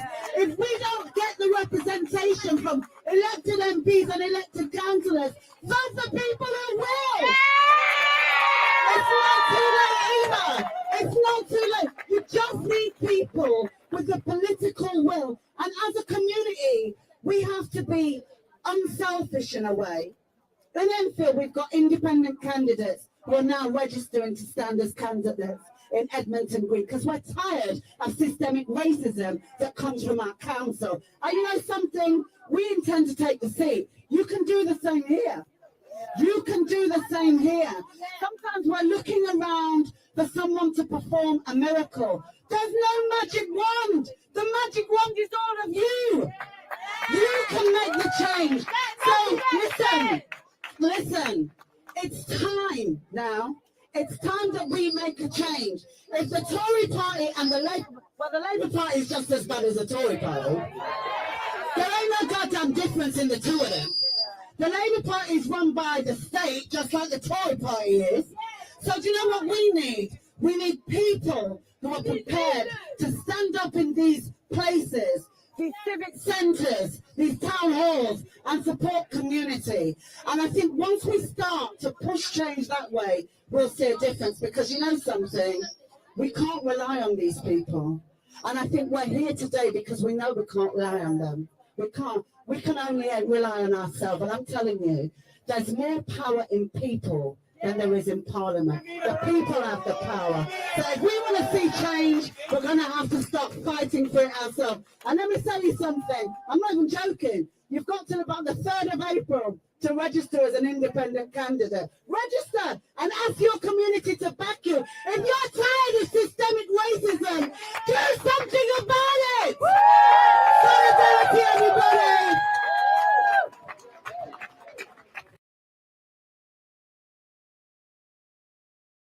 Yes, family. So I'm just gonna stop it there, man, because I kind of respect what that lady's saying, man, and I know again it's gonna go against the grain of you know, some of our, you know, community people there, man. But like I was saying before, man, like you gotta be in it to win it, man.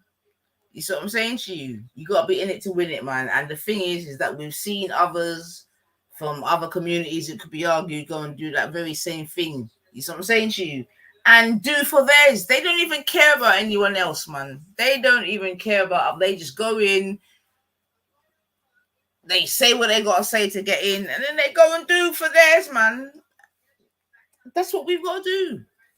Like seriously, man. And that's what I'm trying to say. Like I just think going forward, the kind of attitude that we may have had to certain organizations, this, that, and the other, I think there's gonna have to be a bit of a change, man. For real, man. You know what I mean? For real, man. You know? Especially if we're gonna stay here. Especially if we're gonna stay here, man. You know what I'm saying to you? You can't stay in a country where you have no footing, no groundation, no nothing. That don't make no sense. Yeah? And we know factually many of us are staying here. You get me? I'm not gonna say many of you, I'm just gonna say many of us are staying here. You see what I'm saying to you? And as such, you know what I mean, we might need to rethink a couple things, man. For real, man. You know what I mean? Right now, you know what I mean? They're talking now, my boy, what the boy name? I can't remember, but you know the one that's in the Conservative government. Not the border one, the next one. You know, they're saying how he could be the next Prime Minister. That's what I'm saying to you. Yo. I can't, you know, Rishi, is it Rishi? I can't remember his name, but it's just an example of, you know, perseverance. But what I'm gonna do still, yeah, and maybe we'll just round it off on this.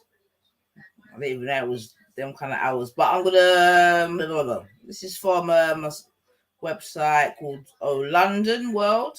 All right, and it's headline: Child Q protest. Diane Abbott tells demonstrators police cannot treat our children like this.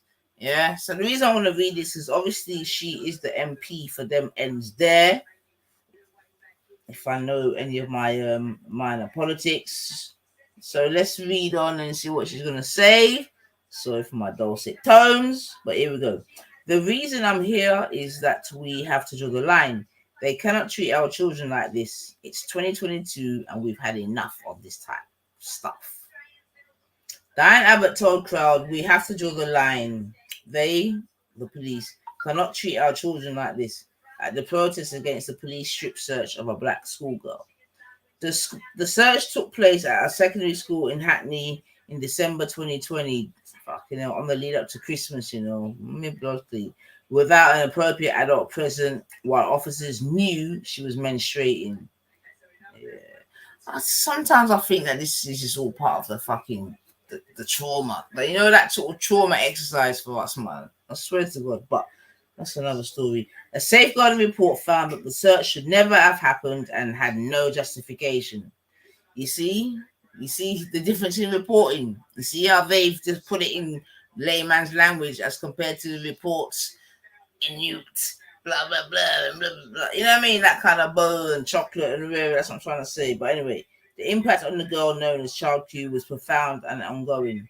Her mother told how she was often found screaming in her sleep, and how her aunt said her niece was a shell of the bubbly child she once was. Child Q said she didn't know if she would ever feel normal again. Protesters have gathered outside Stoke Newington police station to demand change. Miss Abbott, the MP for Hackney North and Stoke Newington, exactly, so it's her ward, said she was at the rally to support the child and her family. The Labour MP said, "A series of deaths in custody of this police station. I thought because I am optimist that we'd put the worst of that behind us. But here we are confronted with brutality by Hackney police officers all over again. Some people are saying this is very sad, but it's an isolated incident. These police officers are bad apples. Their statistics tell us something different. In the last year in Hackney and Tower Hamlets alone, 25 children under 18 were strip searched. Tell me how many of them do you think were black? Out of 25 that were children that were strip searched, only 2 were white. Don't tell me about isolated incidents and bad apples. The reason the police were able to do that to the child was because they have done it before. They have done it before. And nothing happened to them, but this time I hope it is going to be different. More than 9,000 children were strip searched by the Met Police in the last 5 years, including 35 children under the age of 12. Wow. Wow. Strip search under the age of 12.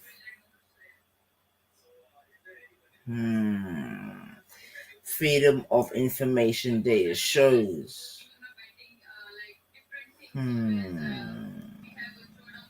Strip search under. Miss Abbott also hit out at Child Q's school. I've spoken about the police, and there's more I could say about the police.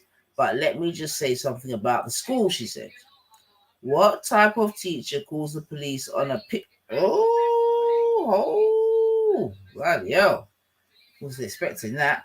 What type of teacher calls the police on a pitney because they smell ganja? What is that? You call the police on a child because you think you smell cannabis? I don't know who that's supposed to. You call the police on a child, you don't inform the parents. They found nothing. What kind of school does that? Schools are supposed to be places of safety. Who wants to send their child to school and knows their children will call the police on them like that? My view is that any teachers involved in this, they need to be reprimanded. Anyone who is a parent knows how they feel about this child. Can you imagine if that was your child? The reason I'm here, I'm not even sure, I'm surprised if that is her saying that verbatim, to be honest. That doesn't even sound like the way in which she talks. But anyway, the reason I'm here is that we have to do the line. They cannot treat our children like this. It's 2022 and we've had enough of this type of stuff. A protester at the rally claimed that the teacher involved had been sacked. However, London World has not been able to verify this information. Won't be surprised. Solicitors representing Child Q and her family have said that they are launching civil proceedings against the Met Police and the civil. See, I don't think that it shouldn't even have to go into it being a civil matter, man. And that's what I'm trying to say, man.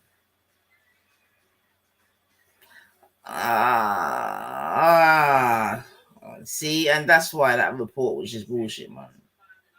It really was, man. Okay, so that was a little bit from Diane Abbott. The talk to the masses is different, but when you look at the data, they're full of bullshit. Yeah. I mean, the report itself is bullshit. To be honest, Princess Dominique, you know what I mean. The report itself is bullshit, man. It's just another fucking. It's just another wash, man. Let me just see, cause.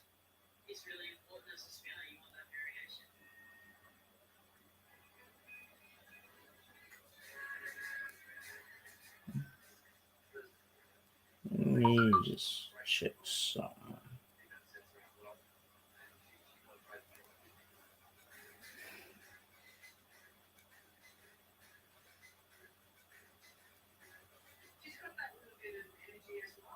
So let me just check.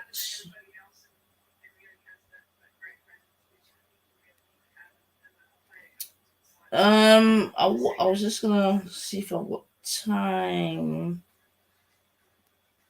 to bring up.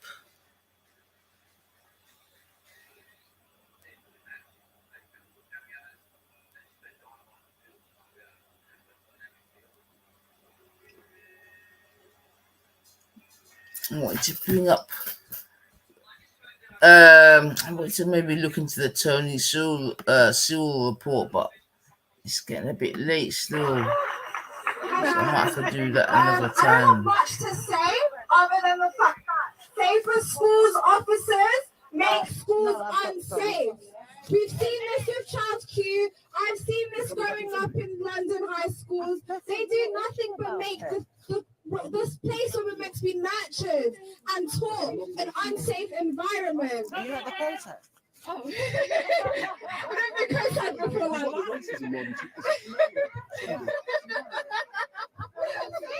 I've never been co-signed before. But yeah, it's fucked up. It's fucked up. Take the school's officers out. Police officers have no space to be in a school. Students like Child Q shouldn't be criminalized because of how they smell. They should be asked why. Ask students why they're acting out. Don't criminalize them. Don't put them in internal exclusions. Don't send them home. Give them the help they need. Every single day when you go to a school growing up and you see a Fed there, you're thinking, what have I done wrong now? You've done nothing. This entire education system, the parliamentary system, all these people and all these institutions in place to help nurture and cultivate new growth are doing nothing but shooting us down at every single minute they can. Teachers are trying to control students. How many times have you been in class and you've asked to go to the toilet? I had a parent here say that they went to their child's school because their kid was refused to go to the toilet. How can you refuse a natural bodily function? These people have too much power. They've got too much power and they act like they can control us, but they can't. They can't control nothing because we're here. We're watching them. We can be the change. Yeah, that's it.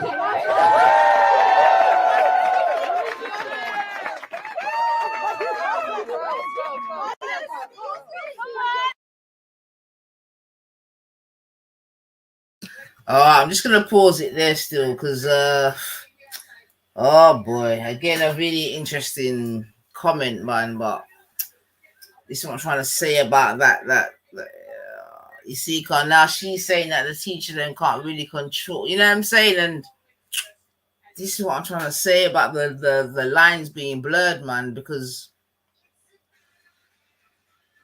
whilst you're at school, the teacher is in local parenthesis of yourself, i.e., you are under their stewardship. So now I'm not sure how productive it is to be out here really telling the youth. I don't know, man. You see, this is what I'm trying to say. It gets a bit muddy. Because I don't know if you should really be out here telling the youth that the teachers can't control you. I don't know. I don't know if that's the language. But I don't know. It's a bit sticky. Because as a teacher or an educator, I definitely want a child to listen to me when I speak to them, right? Do you know what I'm saying? And no fucking teacher or educator wants a rebellious child for no reason. So I'm just saying, I don't know, that statement, it's a bit sticky still. It's a bit sticky, man. I don't know. That one was a bit sticky, man. And she didn't really put a full set of clothes on it still. You know what I'm saying to you? Because at the end of the day, a child is being sent to school for a reason. And in order for that children to be imparted with knowledge, there has to be an element of, I don't even want to use the word give and take, because again, that just sounds so soft, man. But, you know, exactly. Thank you, Cotton. Cotton saying most teachers are good, and that's what I'm trying to say. We've got to be careful that we don't, you know what I mean, go too far the other way, using this situation to make the team become unbalanced, right? Because like I'm saying, I'm sure there's many teachers that themselves, and police officers, to be fair, who themselves are outraged at this situation. I'm quite sure of that, man. Because like it's been said before, you do have good teachers, and we have to accept that we do have good police officers also, even though we have bad, right? And that's a definite, like, no one's going to say we don't have fucked up police officers. But, you know, it's that sort of adage where there's good stuff for the bad. And I just think we've got to be a little bit careful still. But let's hear what this little young Nubian's got to say. Let's have a listen.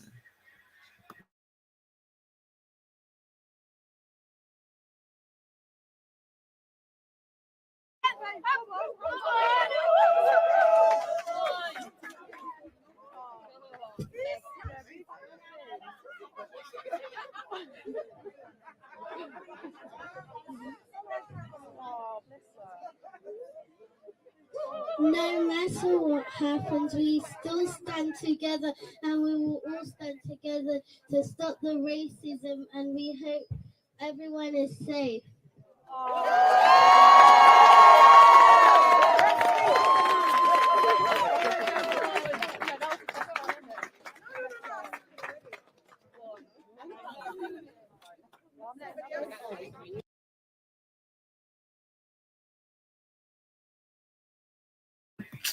Again, family, I'm not gonna lie, man. That hurt my soul, man. Do you know what I'm saying to you? Because I don't know, how old is that girl?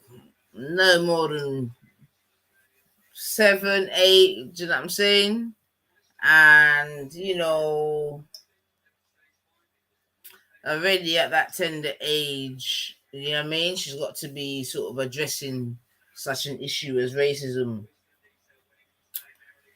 And even that, I don't know, man. We can have a chat about that another day still, but I'm sure I've even mentioned it on live before about, you know, like what age do you start? Because like I've already said, right, it's an occupational hazard being melanated. Them are the facts. You get me? Cool. For now, at least, yeah?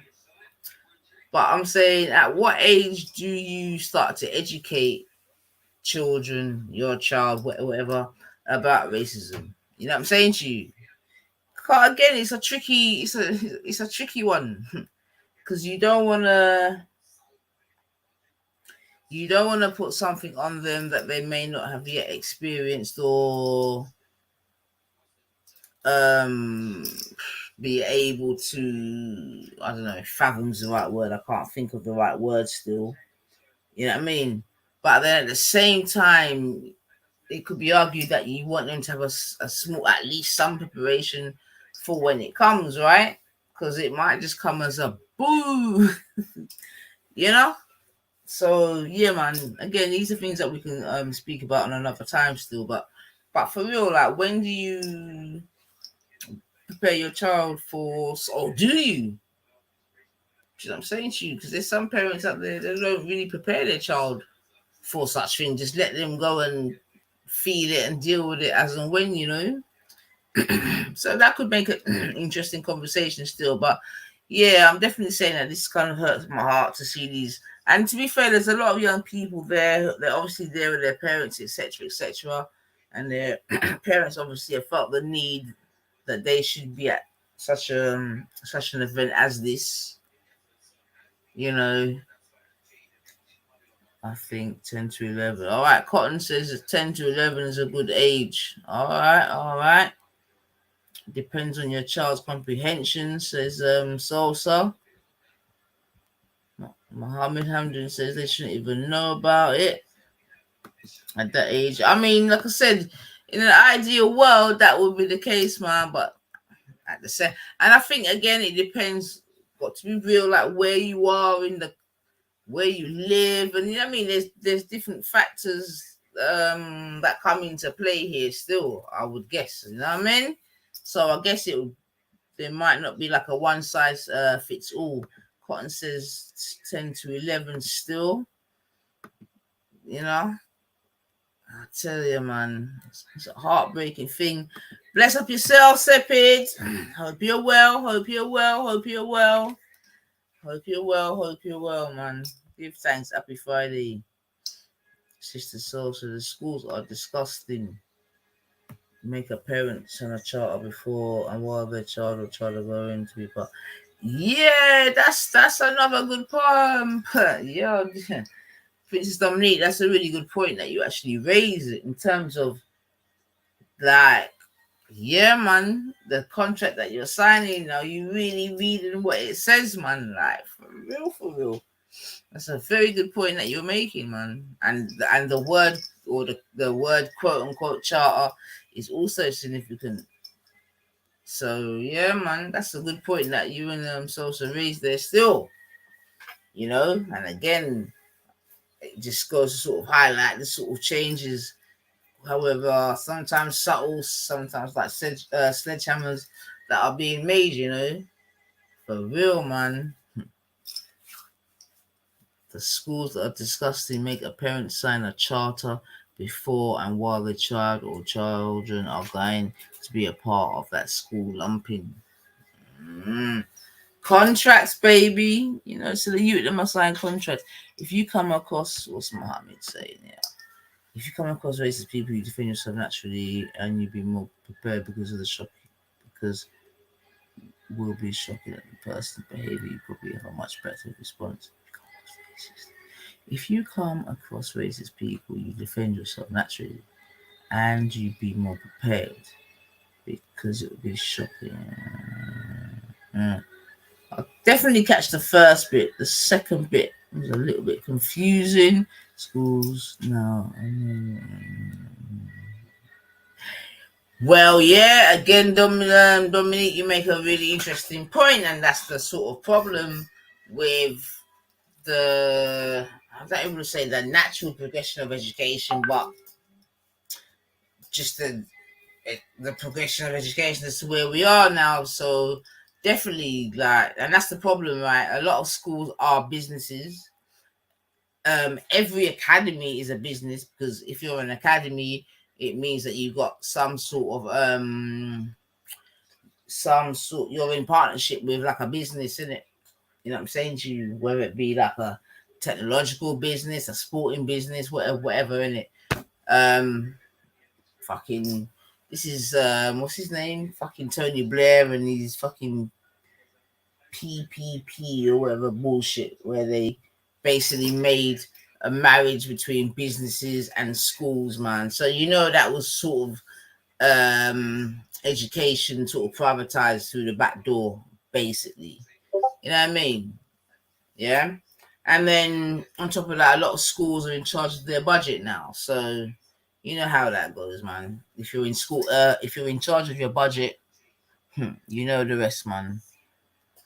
Yep. So that makes that every child is I'm not a number, I'm a free man, but yeah, a child is a number and it has a cost associated with it, you know, and unfortunately that is the reality of education in 2022. You know what I mean? You know that the more challenged or the more challenging behaved a child is, where they need more services, to get more money, And yeah, unfortunately, money within education now is and again, when we go back and sort of compare and contrast to the old days, man, like, I know, man, like I said, when I was coming up, we had the LEA, that was the London Educational Authority. And I don't know, man, but boy, we got nothing. Compared to today, we got nothing, man. Even, I was saying to my son the other day how, yeah, anyway, forget that, man. But we got things like, I don't know what the fuck's going on, man. They got rid of the LEA, man. And I know they wasted a lot of money still. Don't get me wrong. I know they did, man. But at least, and that's the thing, you know. In fact, let me ask a question to the family listening, yeah. I mean, it's really, really like, it's very, how would you call it? Can't think of the right word, man. Draconian is not even the right word, but basically, I guess the question I'm asking is the trade-off worth it, or what's better to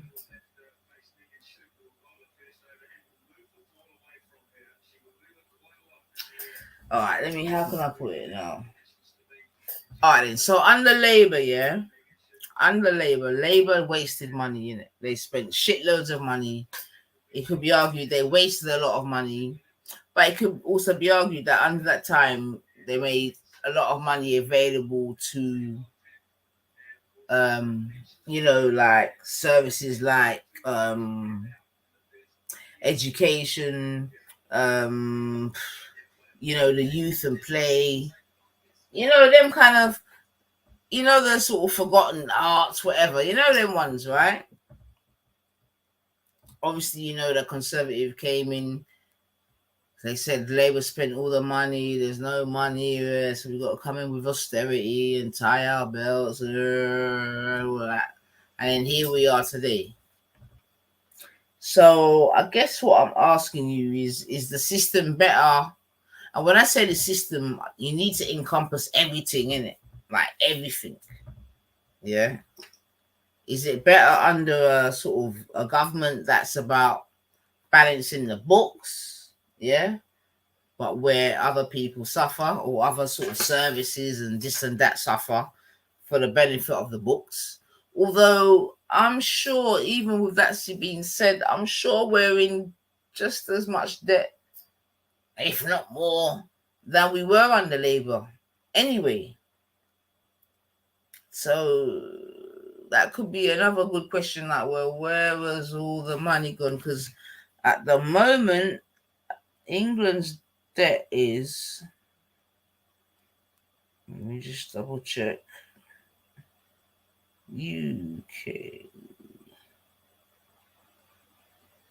And I know I'm going from one thing to another, you know, family, but so England, hold on, that's what I'm looking for.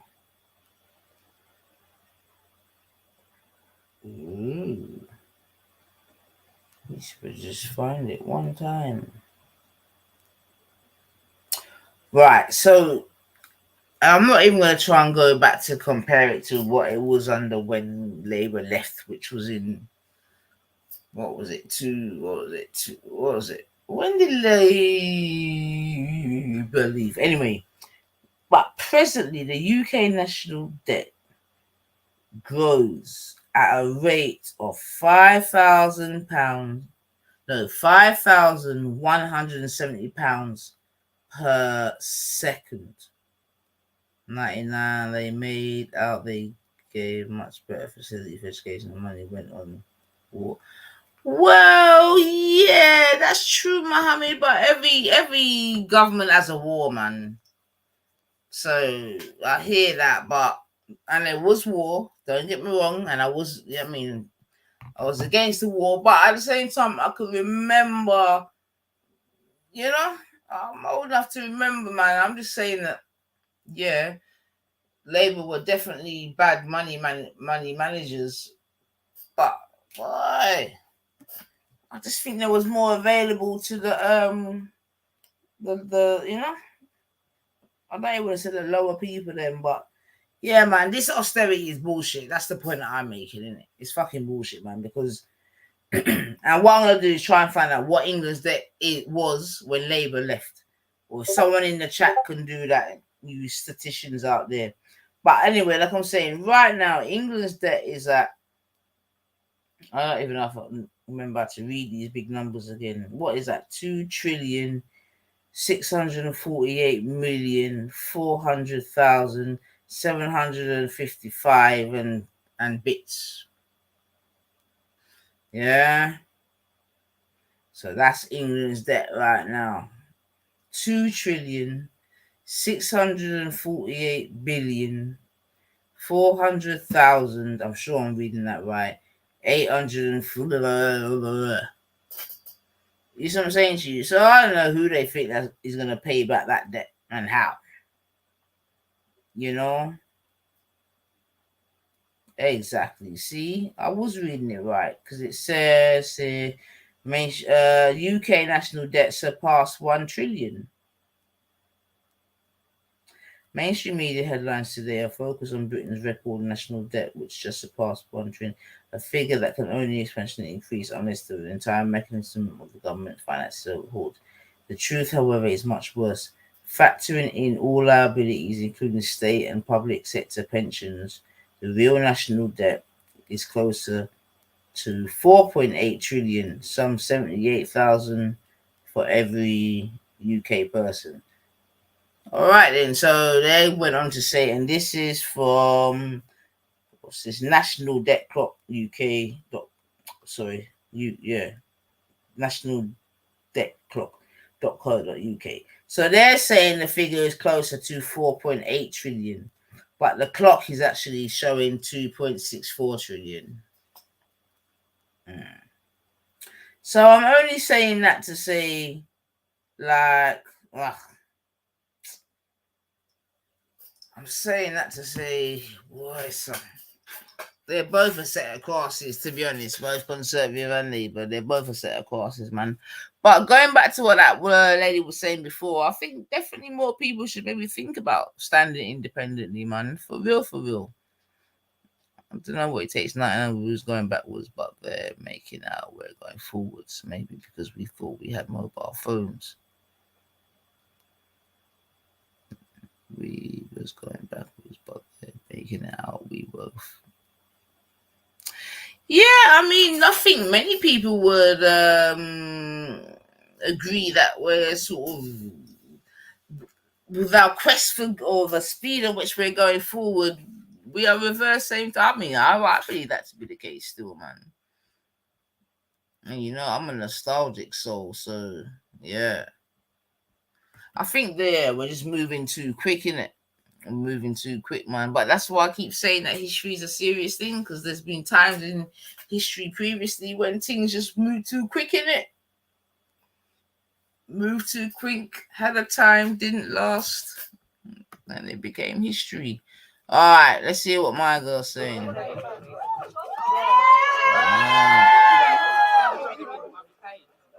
I really want to talk to any educator that is here. My background is education. I'm not even going to go into too deep on how this is connected to me, but what I'm going to say is there's some schools right now that's looking and going, this is not our school. It's not our problem. Our kids are being pushed in corners every single day. What I need people to go and see the exclusion paperwork. When it says aggressive, when it says threatening, I want you to look and see what they did. 9 times out of 10, the kids walking away. What did they say? How did they threaten you? How were they aggressive? I need us to start asking these questions because it's not okay. This is happening. Why, when you got detention, as the young lady said, you asked to go toilet. They're saying no. As a staff member, I've had head teachers look me in my face and tell me that child is a thug. They've made their bed and they're laid in it. I need us to start really addressing what is going on. Teachers are leaving, staff are leaving. Why are they leaving? Why are we leaving? Why are we leaving? If I wasn't passionate about what I do, why would I be here? Why are we leaving? We need to start asking these questions. Enough is enough. We're talking about representation matters. Every single time another black person leaves a school, that's another person you can't see that looks like you. Any teacher that's sitting there saying it's not our problem, that wouldn't happen. And believe me, I've heard people in school saying it already. That wouldn't happen here. But what does happen in your school? Let's ask the question. And that's what I'm going to start on the matter.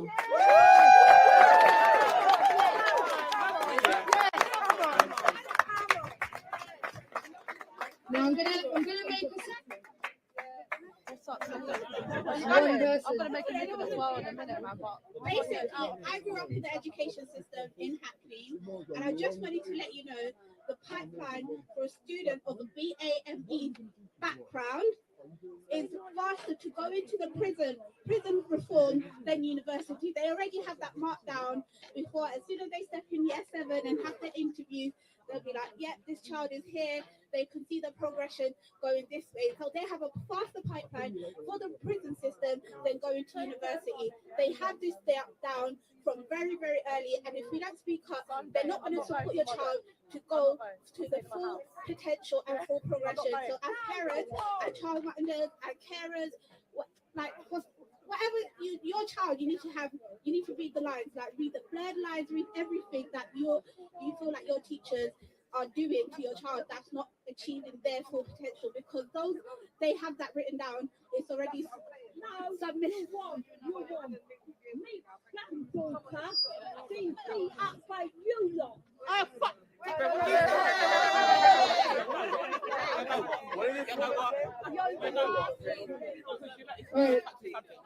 So it's getting to a point where around the edges of the demo, it's getting a little bit like difficult. People are concerned about what the police do when it gets dark and people start like peeling off. And we want to just talk a little bit about keeping yourself and each other safe. As the demo starts, like it feels like it's starting to like filter out a little bit, and like so we just want to make sure that everyone gets home safe.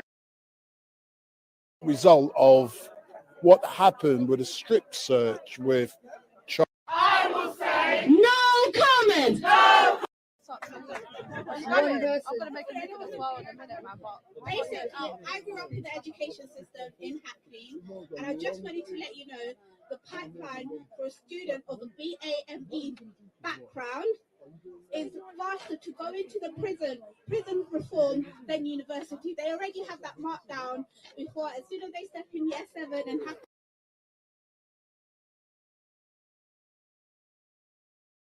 So yeah, a very interesting statement this lady is sort of proposing. At least she spoke about the prison pipeline. You know what I mean? As soon as they step into certain places, there's a design for them, this, that, and the other. I'm sure there's many people that would concur with what she's saying still. There's a couple points I wanted to... I think one of the problems still, because going back to the sister that was speaking before about she wasn't passionate about her job, she wouldn't stay in that and give thanks for her staying and doing her job. But I think one thing I would say in that regard is that I don't necessarily think, not with all, but with some, I don't necessarily believe that there's the appreciation of having a representation that looks like yourself in the building, like once upon a time, to be honest. You know what I'm saying to you? Like when I was coming up, yeah, I didn't have one black teacher between primary school and secondary school. Did I have a black teacher? No, I didn't have one. Secondary? Nah. Uni.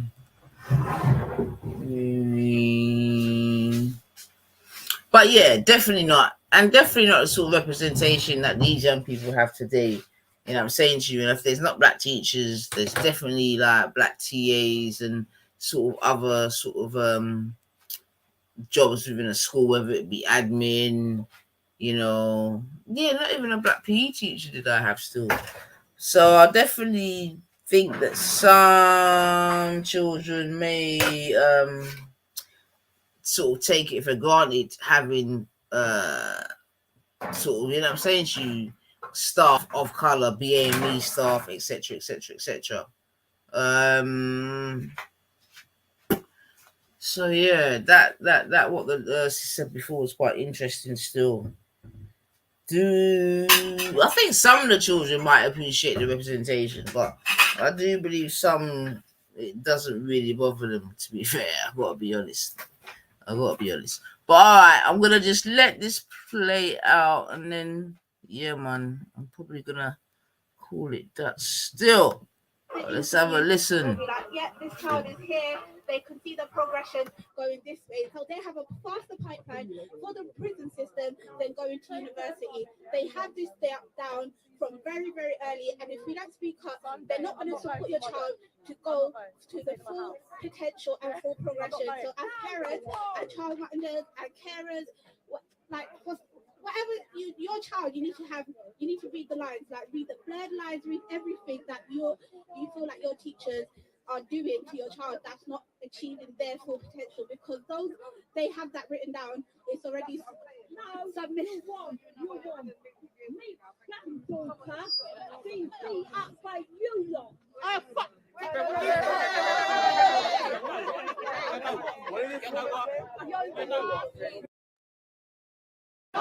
Speak to the police. Speak to the police. Day ahead of me tomorrow. There is going to be a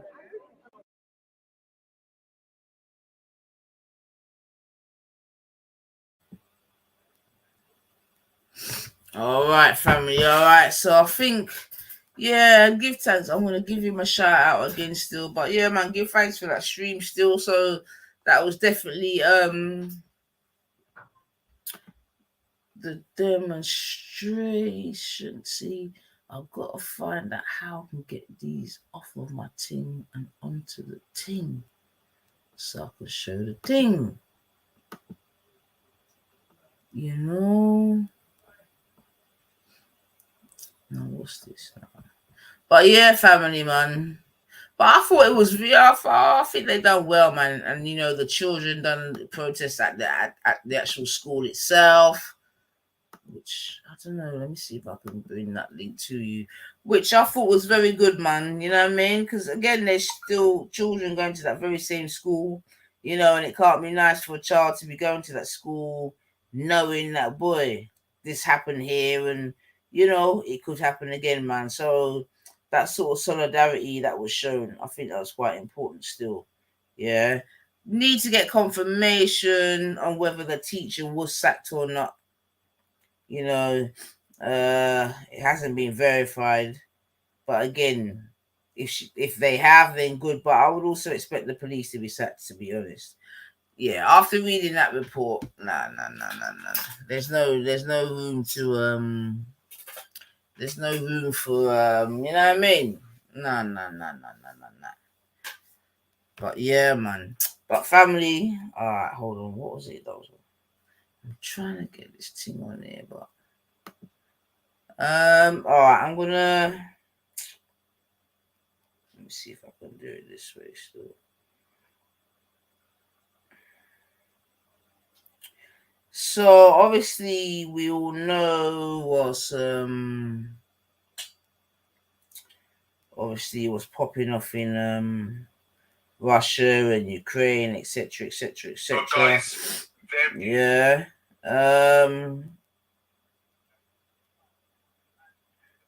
Oh, see, I don't know. Bloody hell. I can't get it onto the screen. Oh, All right, it'll be good if I can get it into the screen. Whilst I'm doing that, let me try and just play the audio still. So again, we're moving way over. But just to keep it current, obviously we know about what's going on in, Russia, Ukraine, etc. But and obviously from that, there's many sort of side stories and side issues, blah blah. So we're gonna hear a little bit from this gentleman, okay? If I get it on screen, I will. But in the meantime, just catch the audio.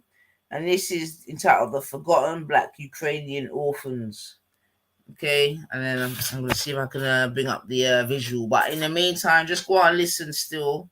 You know what I mean? Because this is what you call casualties of war, man. No one's talking about these guys. It's almost as if they don't exist.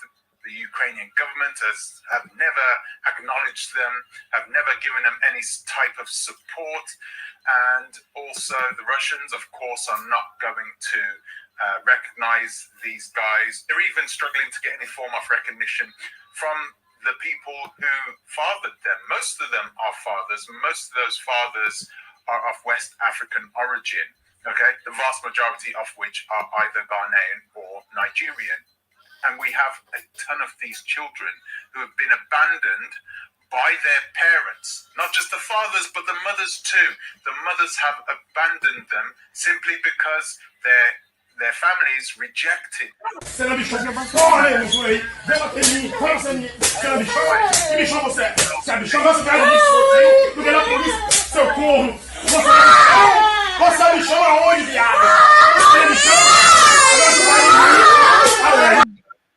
everybody knows about. Even those men are going to reject them. So what do these women do? The vast majority of these women dump these children into these foster homes. Yes, they dump them into these foster homes, and these foster homes are privately run, okay, and they are funded with private. All right, family. Sorry about that. That was, I was trying to bring out a different file, but that was that was something different if you saw it, but I can play it still, but it's nothing bad. Well, I've played it before, man. Well, my bad, man. See, technology. But that was a youth getting beaten still. Do you want to see why it was getting beaten? Again, we diverse, but in fact, it don't even matter, man.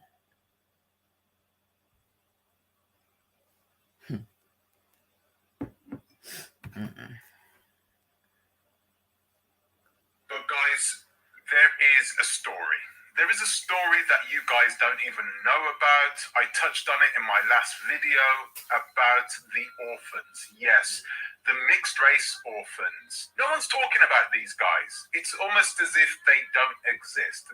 The Ukrainian government have never acknowledged them, have never given them any type of support.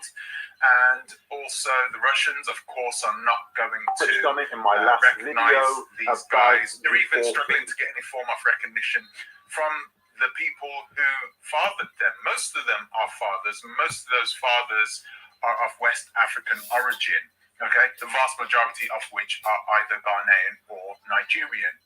And we have a ton of these children who have been abandoned by their parents, not just the fathers, but the mothers too. The mothers have abandoned them simply because their families rejected the children. And in order for them to live a normal life and get themselves a normal man in the Ukraine, there would be no way that they could live a normal life if they had a half black, half white child that they had birthed, that everybody knows about. Even those men are going to reject them. So what do these women do? The vast majority of these women dump these children into these foster homes. Yes, they dump them into these foster homes, and these foster homes are privately run, okay, and they are funded with private money from abroad, okay? Simple charity, okay? If it wasn't for these charities, I don't even know what these kids would do. But for some reason, they have been there and they've been thriving in the Ukraine.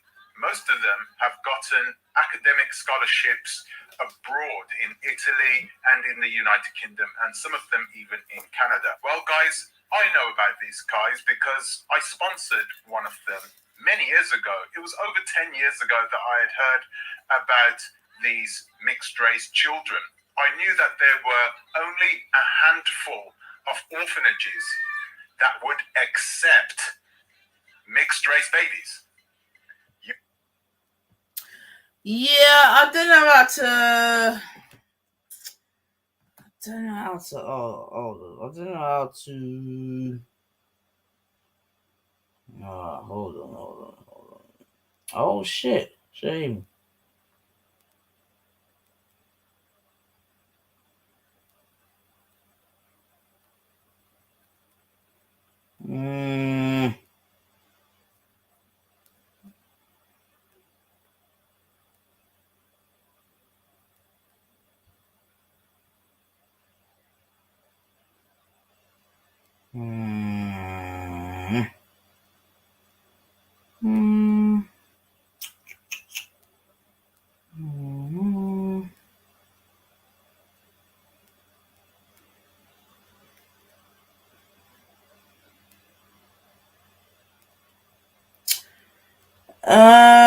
I just can't think of how to, because it's on my WhatsApp. How the fuck, man? Yeah, someone tell me I can get my WhatsApp videos onto the team, man. I can't even think right now. There is a story that you guys don't even know about. I touched on it. And what do these women do? The vast majority of these women dump these children into these foster homes. Yes, they dump them into these foster homes, and these foster homes are privately run, okay? And they are funded with private money from abroad, okay? Simple charity, okay? If it wasn't for these charities, I don't even know what these kids would do. But for some reason, they have been there and they've been thriving in the Ukraine. Most of them have gotten academic scholarships abroad in Italy and in the United Kingdom, and some of them even in Canada. Well, guys, I know about these guys because I sponsored one of them many years ago. It was over 10 years ago that I had heard about these mixed race children. I knew that there were only a handful of orphanages that would accept mixed race babies. You heard me right, guys. There are only a handful of orphanages that will accept mixed race babies in the Ukraine. This is part of the reason why I said, guys, it's not our fight. It doesn't matter what happens to them, okay? It's not your fight, because socially over there, because of the society over there, the stigma that those people have towards people that look like us, whatever happens to them, not our problem, okay? You know, really, I don't even like saying these types of things. And the reality is this: it is a sovereign nation. Russia is encroaching on a sovereign nation. That isn't right, regardless. But I'm not going to go and use my platform to go and shout it from the rooftops. Let somebody else do that. So who are these children? Who's taking care of them?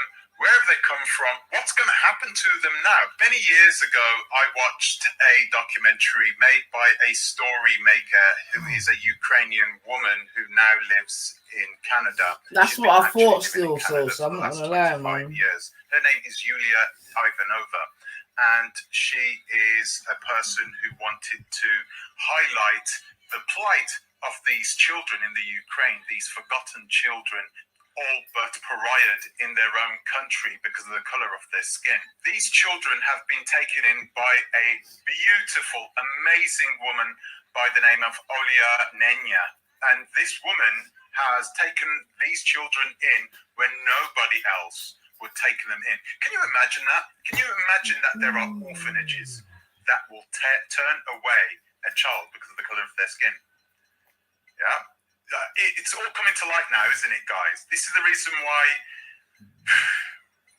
I hate to say this, but this is the reason why you should really think twice about whether you should care or not about what is happening there. It really is frustrating for me because I don't like war. I'm a pacifist. I don't want war. I don't want people to fight, and I don't want people to get into trouble. I don't like violence. I want there to be peace amongst these people.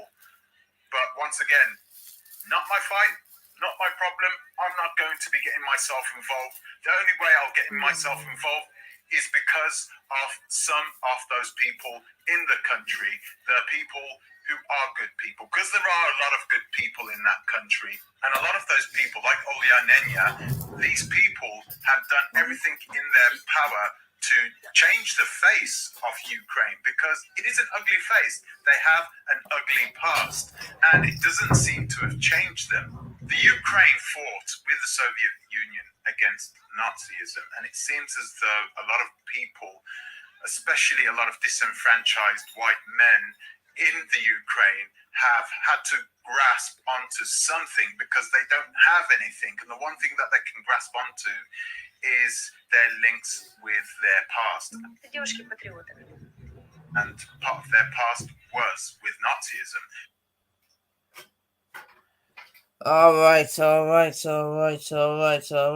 So that was just a little audio of someone really just highlighting the mixed race Ukrainians and half of, was it Ghanaian and half Nigerian, you know, and again, just to really highlight that, you know, in these sort of situations, there's always sort of other sort of casualties of war that aren't necessarily reported on. Sorry, I couldn't show you the visuals, but it was definitely just mixed race children still next time. But yeah, I get that still. So I thought I could do it like that, to be fair.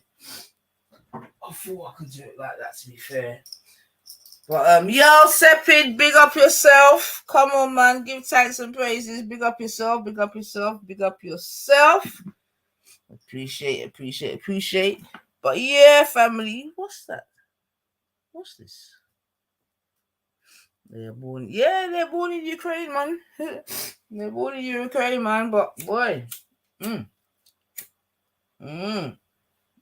that's why I always say a child ain't just for Christmas, boy. Woo. You know what I mean? Child ain't just for Christmas, man, or for that good time loving, boy. That child's here for the rest of your life. You know, but seemingly some people can just have children, just, you know, Lego boy, yeah. But these things happen, and let's not even pretend that it's only in the Ukraine. But yeah, but I just wanted to highlight that still.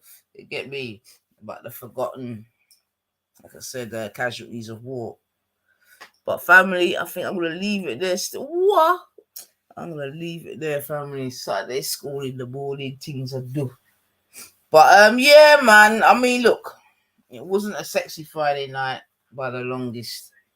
You know what I mean? But it was definitely a subject that had to be covered. And I hope the momentum remains, man. For real. I know there's some things. And once, you know, again, these sort of incidents always sort of open different kinds of worms, you know. But I'm sure there's no one in their right mind could listen to this story and sort of find any sort of justification for the actions against this young lady. No way, man.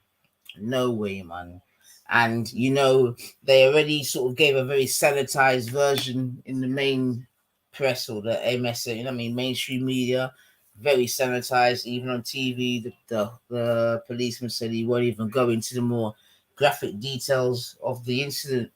Obviously, here we read the report that actually outlined, you know what I'm saying to you, in outlined it. And, yeah, man, I mean, I don't even want to have to repeat it again, but you know what I mean? We know what it is, man. A young 15-year-old taken from a mock exam, you know what I'm saying to you, because they believe that they smelt weed. I don't know where the teacher was sitting or standing whilst my girl's in a mock exam to even smell weed and all this bullshit. Yeah, they took her out. Yeah, the local police liaison officer said he ain't coming in because of COVID. They then that's what I'm trying to say. I think it was personalized as well. I definitely think like a teacher had a vendetta. For real. Dialed 101. Yeah. 101 came 4 deep, 2 men, 2 women. Pulled the girl out of the class, took her into a room. The teachers left the 4 police officers to take the girl into the room. When the girl was taken into the room, they strip searched her. You understand? Strip searched her. We know she was on her menses. They told her to take off her pad, bend over, spread her butt cheeks with her own hand, cough. Yeah, this is the extremities of what they done. Looking for what? So, because at this point, when you're doing that, that's more than thinking that someone's got a spliff, man. That's more like a mule kind of thing, or a smuggler or a dealer. That's more than someone that might have. And let's not get it twisted. We know that there's children smoking weed in school, so don't get it twisted. We know this, but we're still saying that this is extreme, especially where in the end nothing was found. Yeah, so boom. Strip search, spread your legs, cough, spread your butt cheeks, cough, nothing found, put on your dirty pad, don't allow her to go and change, you know what I'm saying? She'll change up herself, make herself feel clean and this and that after such a dehumanization anyway, degrade, what's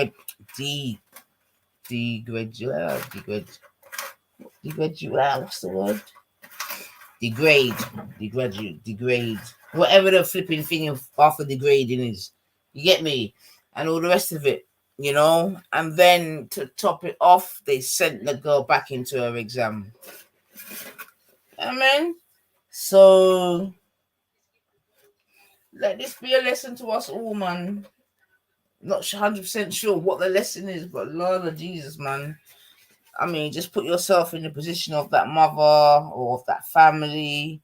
If that was your daughter, I don't know, man. I just don't know. You might have to be visiting me in jail, man. Half of these teachers snort coke. Yo! Perfect timing system once. Yeah, bless up Sosa, man. Give thanks, man. I'm gonna call it that myself. Half these teachers snort coke down the pub after work, probably at work. Facts. If it was inside of her, they wouldn't have smelled it. That's right. Yeah, good point, Michael. Good point. I'm saying, Sakias, Princess Dominique saying, teachers allowing a child in their care in school setting to be left alone with the police and violation happening. It is. It's all very disgusting. Agreed.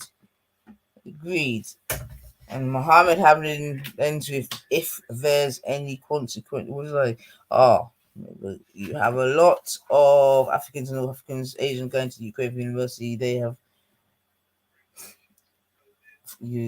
have university party. Ukraine is right. Yeah, I was quite surprised about the amount of students that are in Ukraine still, but again, it comes down to economics, etc. So students go there because the courses are cheaper, etc. I know in the past, definitely, I know that Russia had a lot of African students. I know African students definitely went to Russia to study and so forth and so on. Jeez. But yeah, family, let me leave it there still. Time I get on and all type of things. But yeah, it wasn't sexy, but it was necessary still. And I definitely don't want to say I enjoyed going over the report, because that's not what I'm saying. But reading the report, yeah, it just made it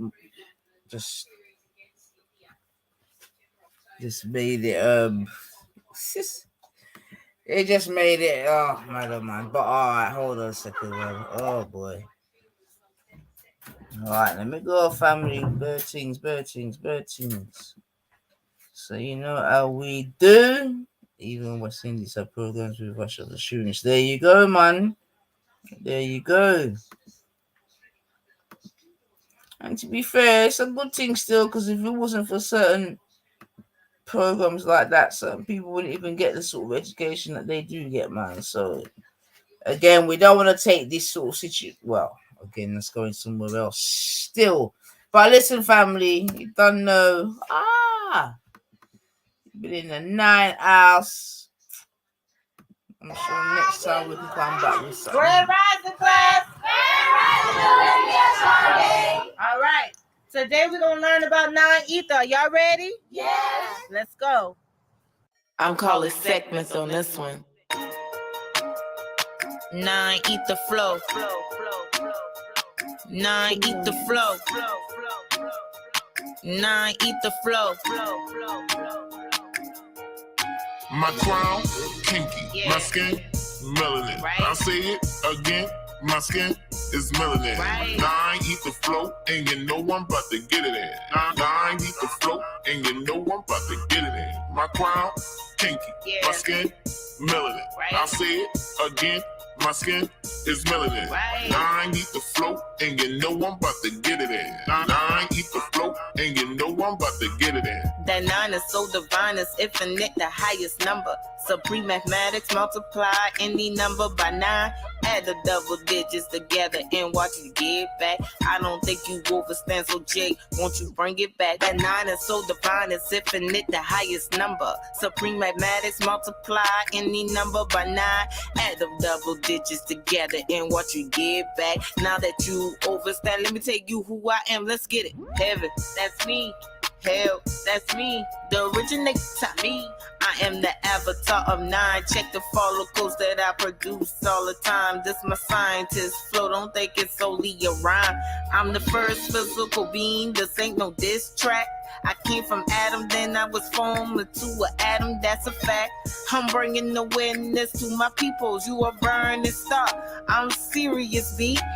Watch me ignite your whole being so you can see the truth unfold. This is no unsolved mystery. We are the creators, the all in the all. I said we are the creators, the all in the all. My crown, kinky. My skin, melanin. I'll say it again. My skin is melanin. 9 ether flow, and you know I'm about to get it in. 9 ether flow, and you know I'm about to yes, get it in. family, thanks for tuning in. You don't know. Melanin. I'll say it again. My skin is melanin. 9 ether flow, hit the and you know I'm about notification to bell. get You it in. don't know. You never know when I'm gonna pop up. I need to get away, away. Take got to everyone that's passing through, Dominique. Nice to see you, so you don't know. Cotton socks, black beans in the building. Go speak, come on. I need that ultraviolet. Vitamin D, that's serotonin. Calm my nerve, you know I'm on it. By the way, everyone else that passed through Hamden came in. I'm the fifth element, I'm leading low. Said you don't know. I can make Zoro go out, man. 111. I'm metaphysical and alchemist in this. I ain't cursing on the track, my daughter gonna dance to this. I'm earth, water, air, and fire. I'm a walking planet. I'm here to give you what you desire. I got the right knowledge, the right mind. I can't go wrong with this. I got the right knowledge, the right mind. Can't go wrong with this. My crown, kinky. My skin, melanin. I'll say it again. My skin is melanin. 9 ether flow, and you know I'm about to get it in. 9 ether flow, and you know I'm about to get it in. My crown, kinky. My skin, melanin. I'll say it again. My skin is melanin. 9 ether flow, and you know I'm about to get it in. 9 ether flow, and you know I'm about to get it in.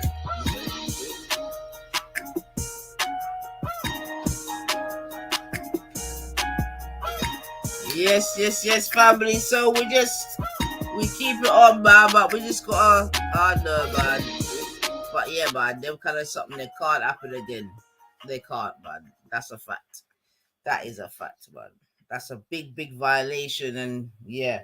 But I'm glad for the turnout still. I'm glad the people them come out and say, yeah, one that. Big up to the youth them still, even more importantly, who even made their voice be heard. You know what I'm saying to you? Should have been able to try to get to play one of their ones. But yeah, man, the youth them turned out at the school, locked it down, and let the people them know. And one thing I definitely know, that people power is real, for real. It is a real thing. They just make us think that we have no power. But like you've heard me say in my lives before, man, I've seen people power definitely work twice. Once in England regarding the poll tax, and once in Jamaica regarding gas prices. And when I said the people them come out, mash up the place, but they're to reverse it, man. So yes, I'm out, family. It's 1:42. We've had a good one. Until the next time, you might even catch a little Saturday soup. You know how it go. Hit that notification bell. You never know when I'm gonna pop up, man. Love. Take care, man. You don't know the settings, man. And remember, anyway, you know the rest. Yo, you know I want to play a tune, man, but you see, I've been on my best behavior. That's when you know you're under manners, boy. YouTube got me under manners. Them strike me so till. Oh, now I'm going to my email and there's people coming to me from years ago. It's a mad thing. Listen, family, I'm out, man. One love, man.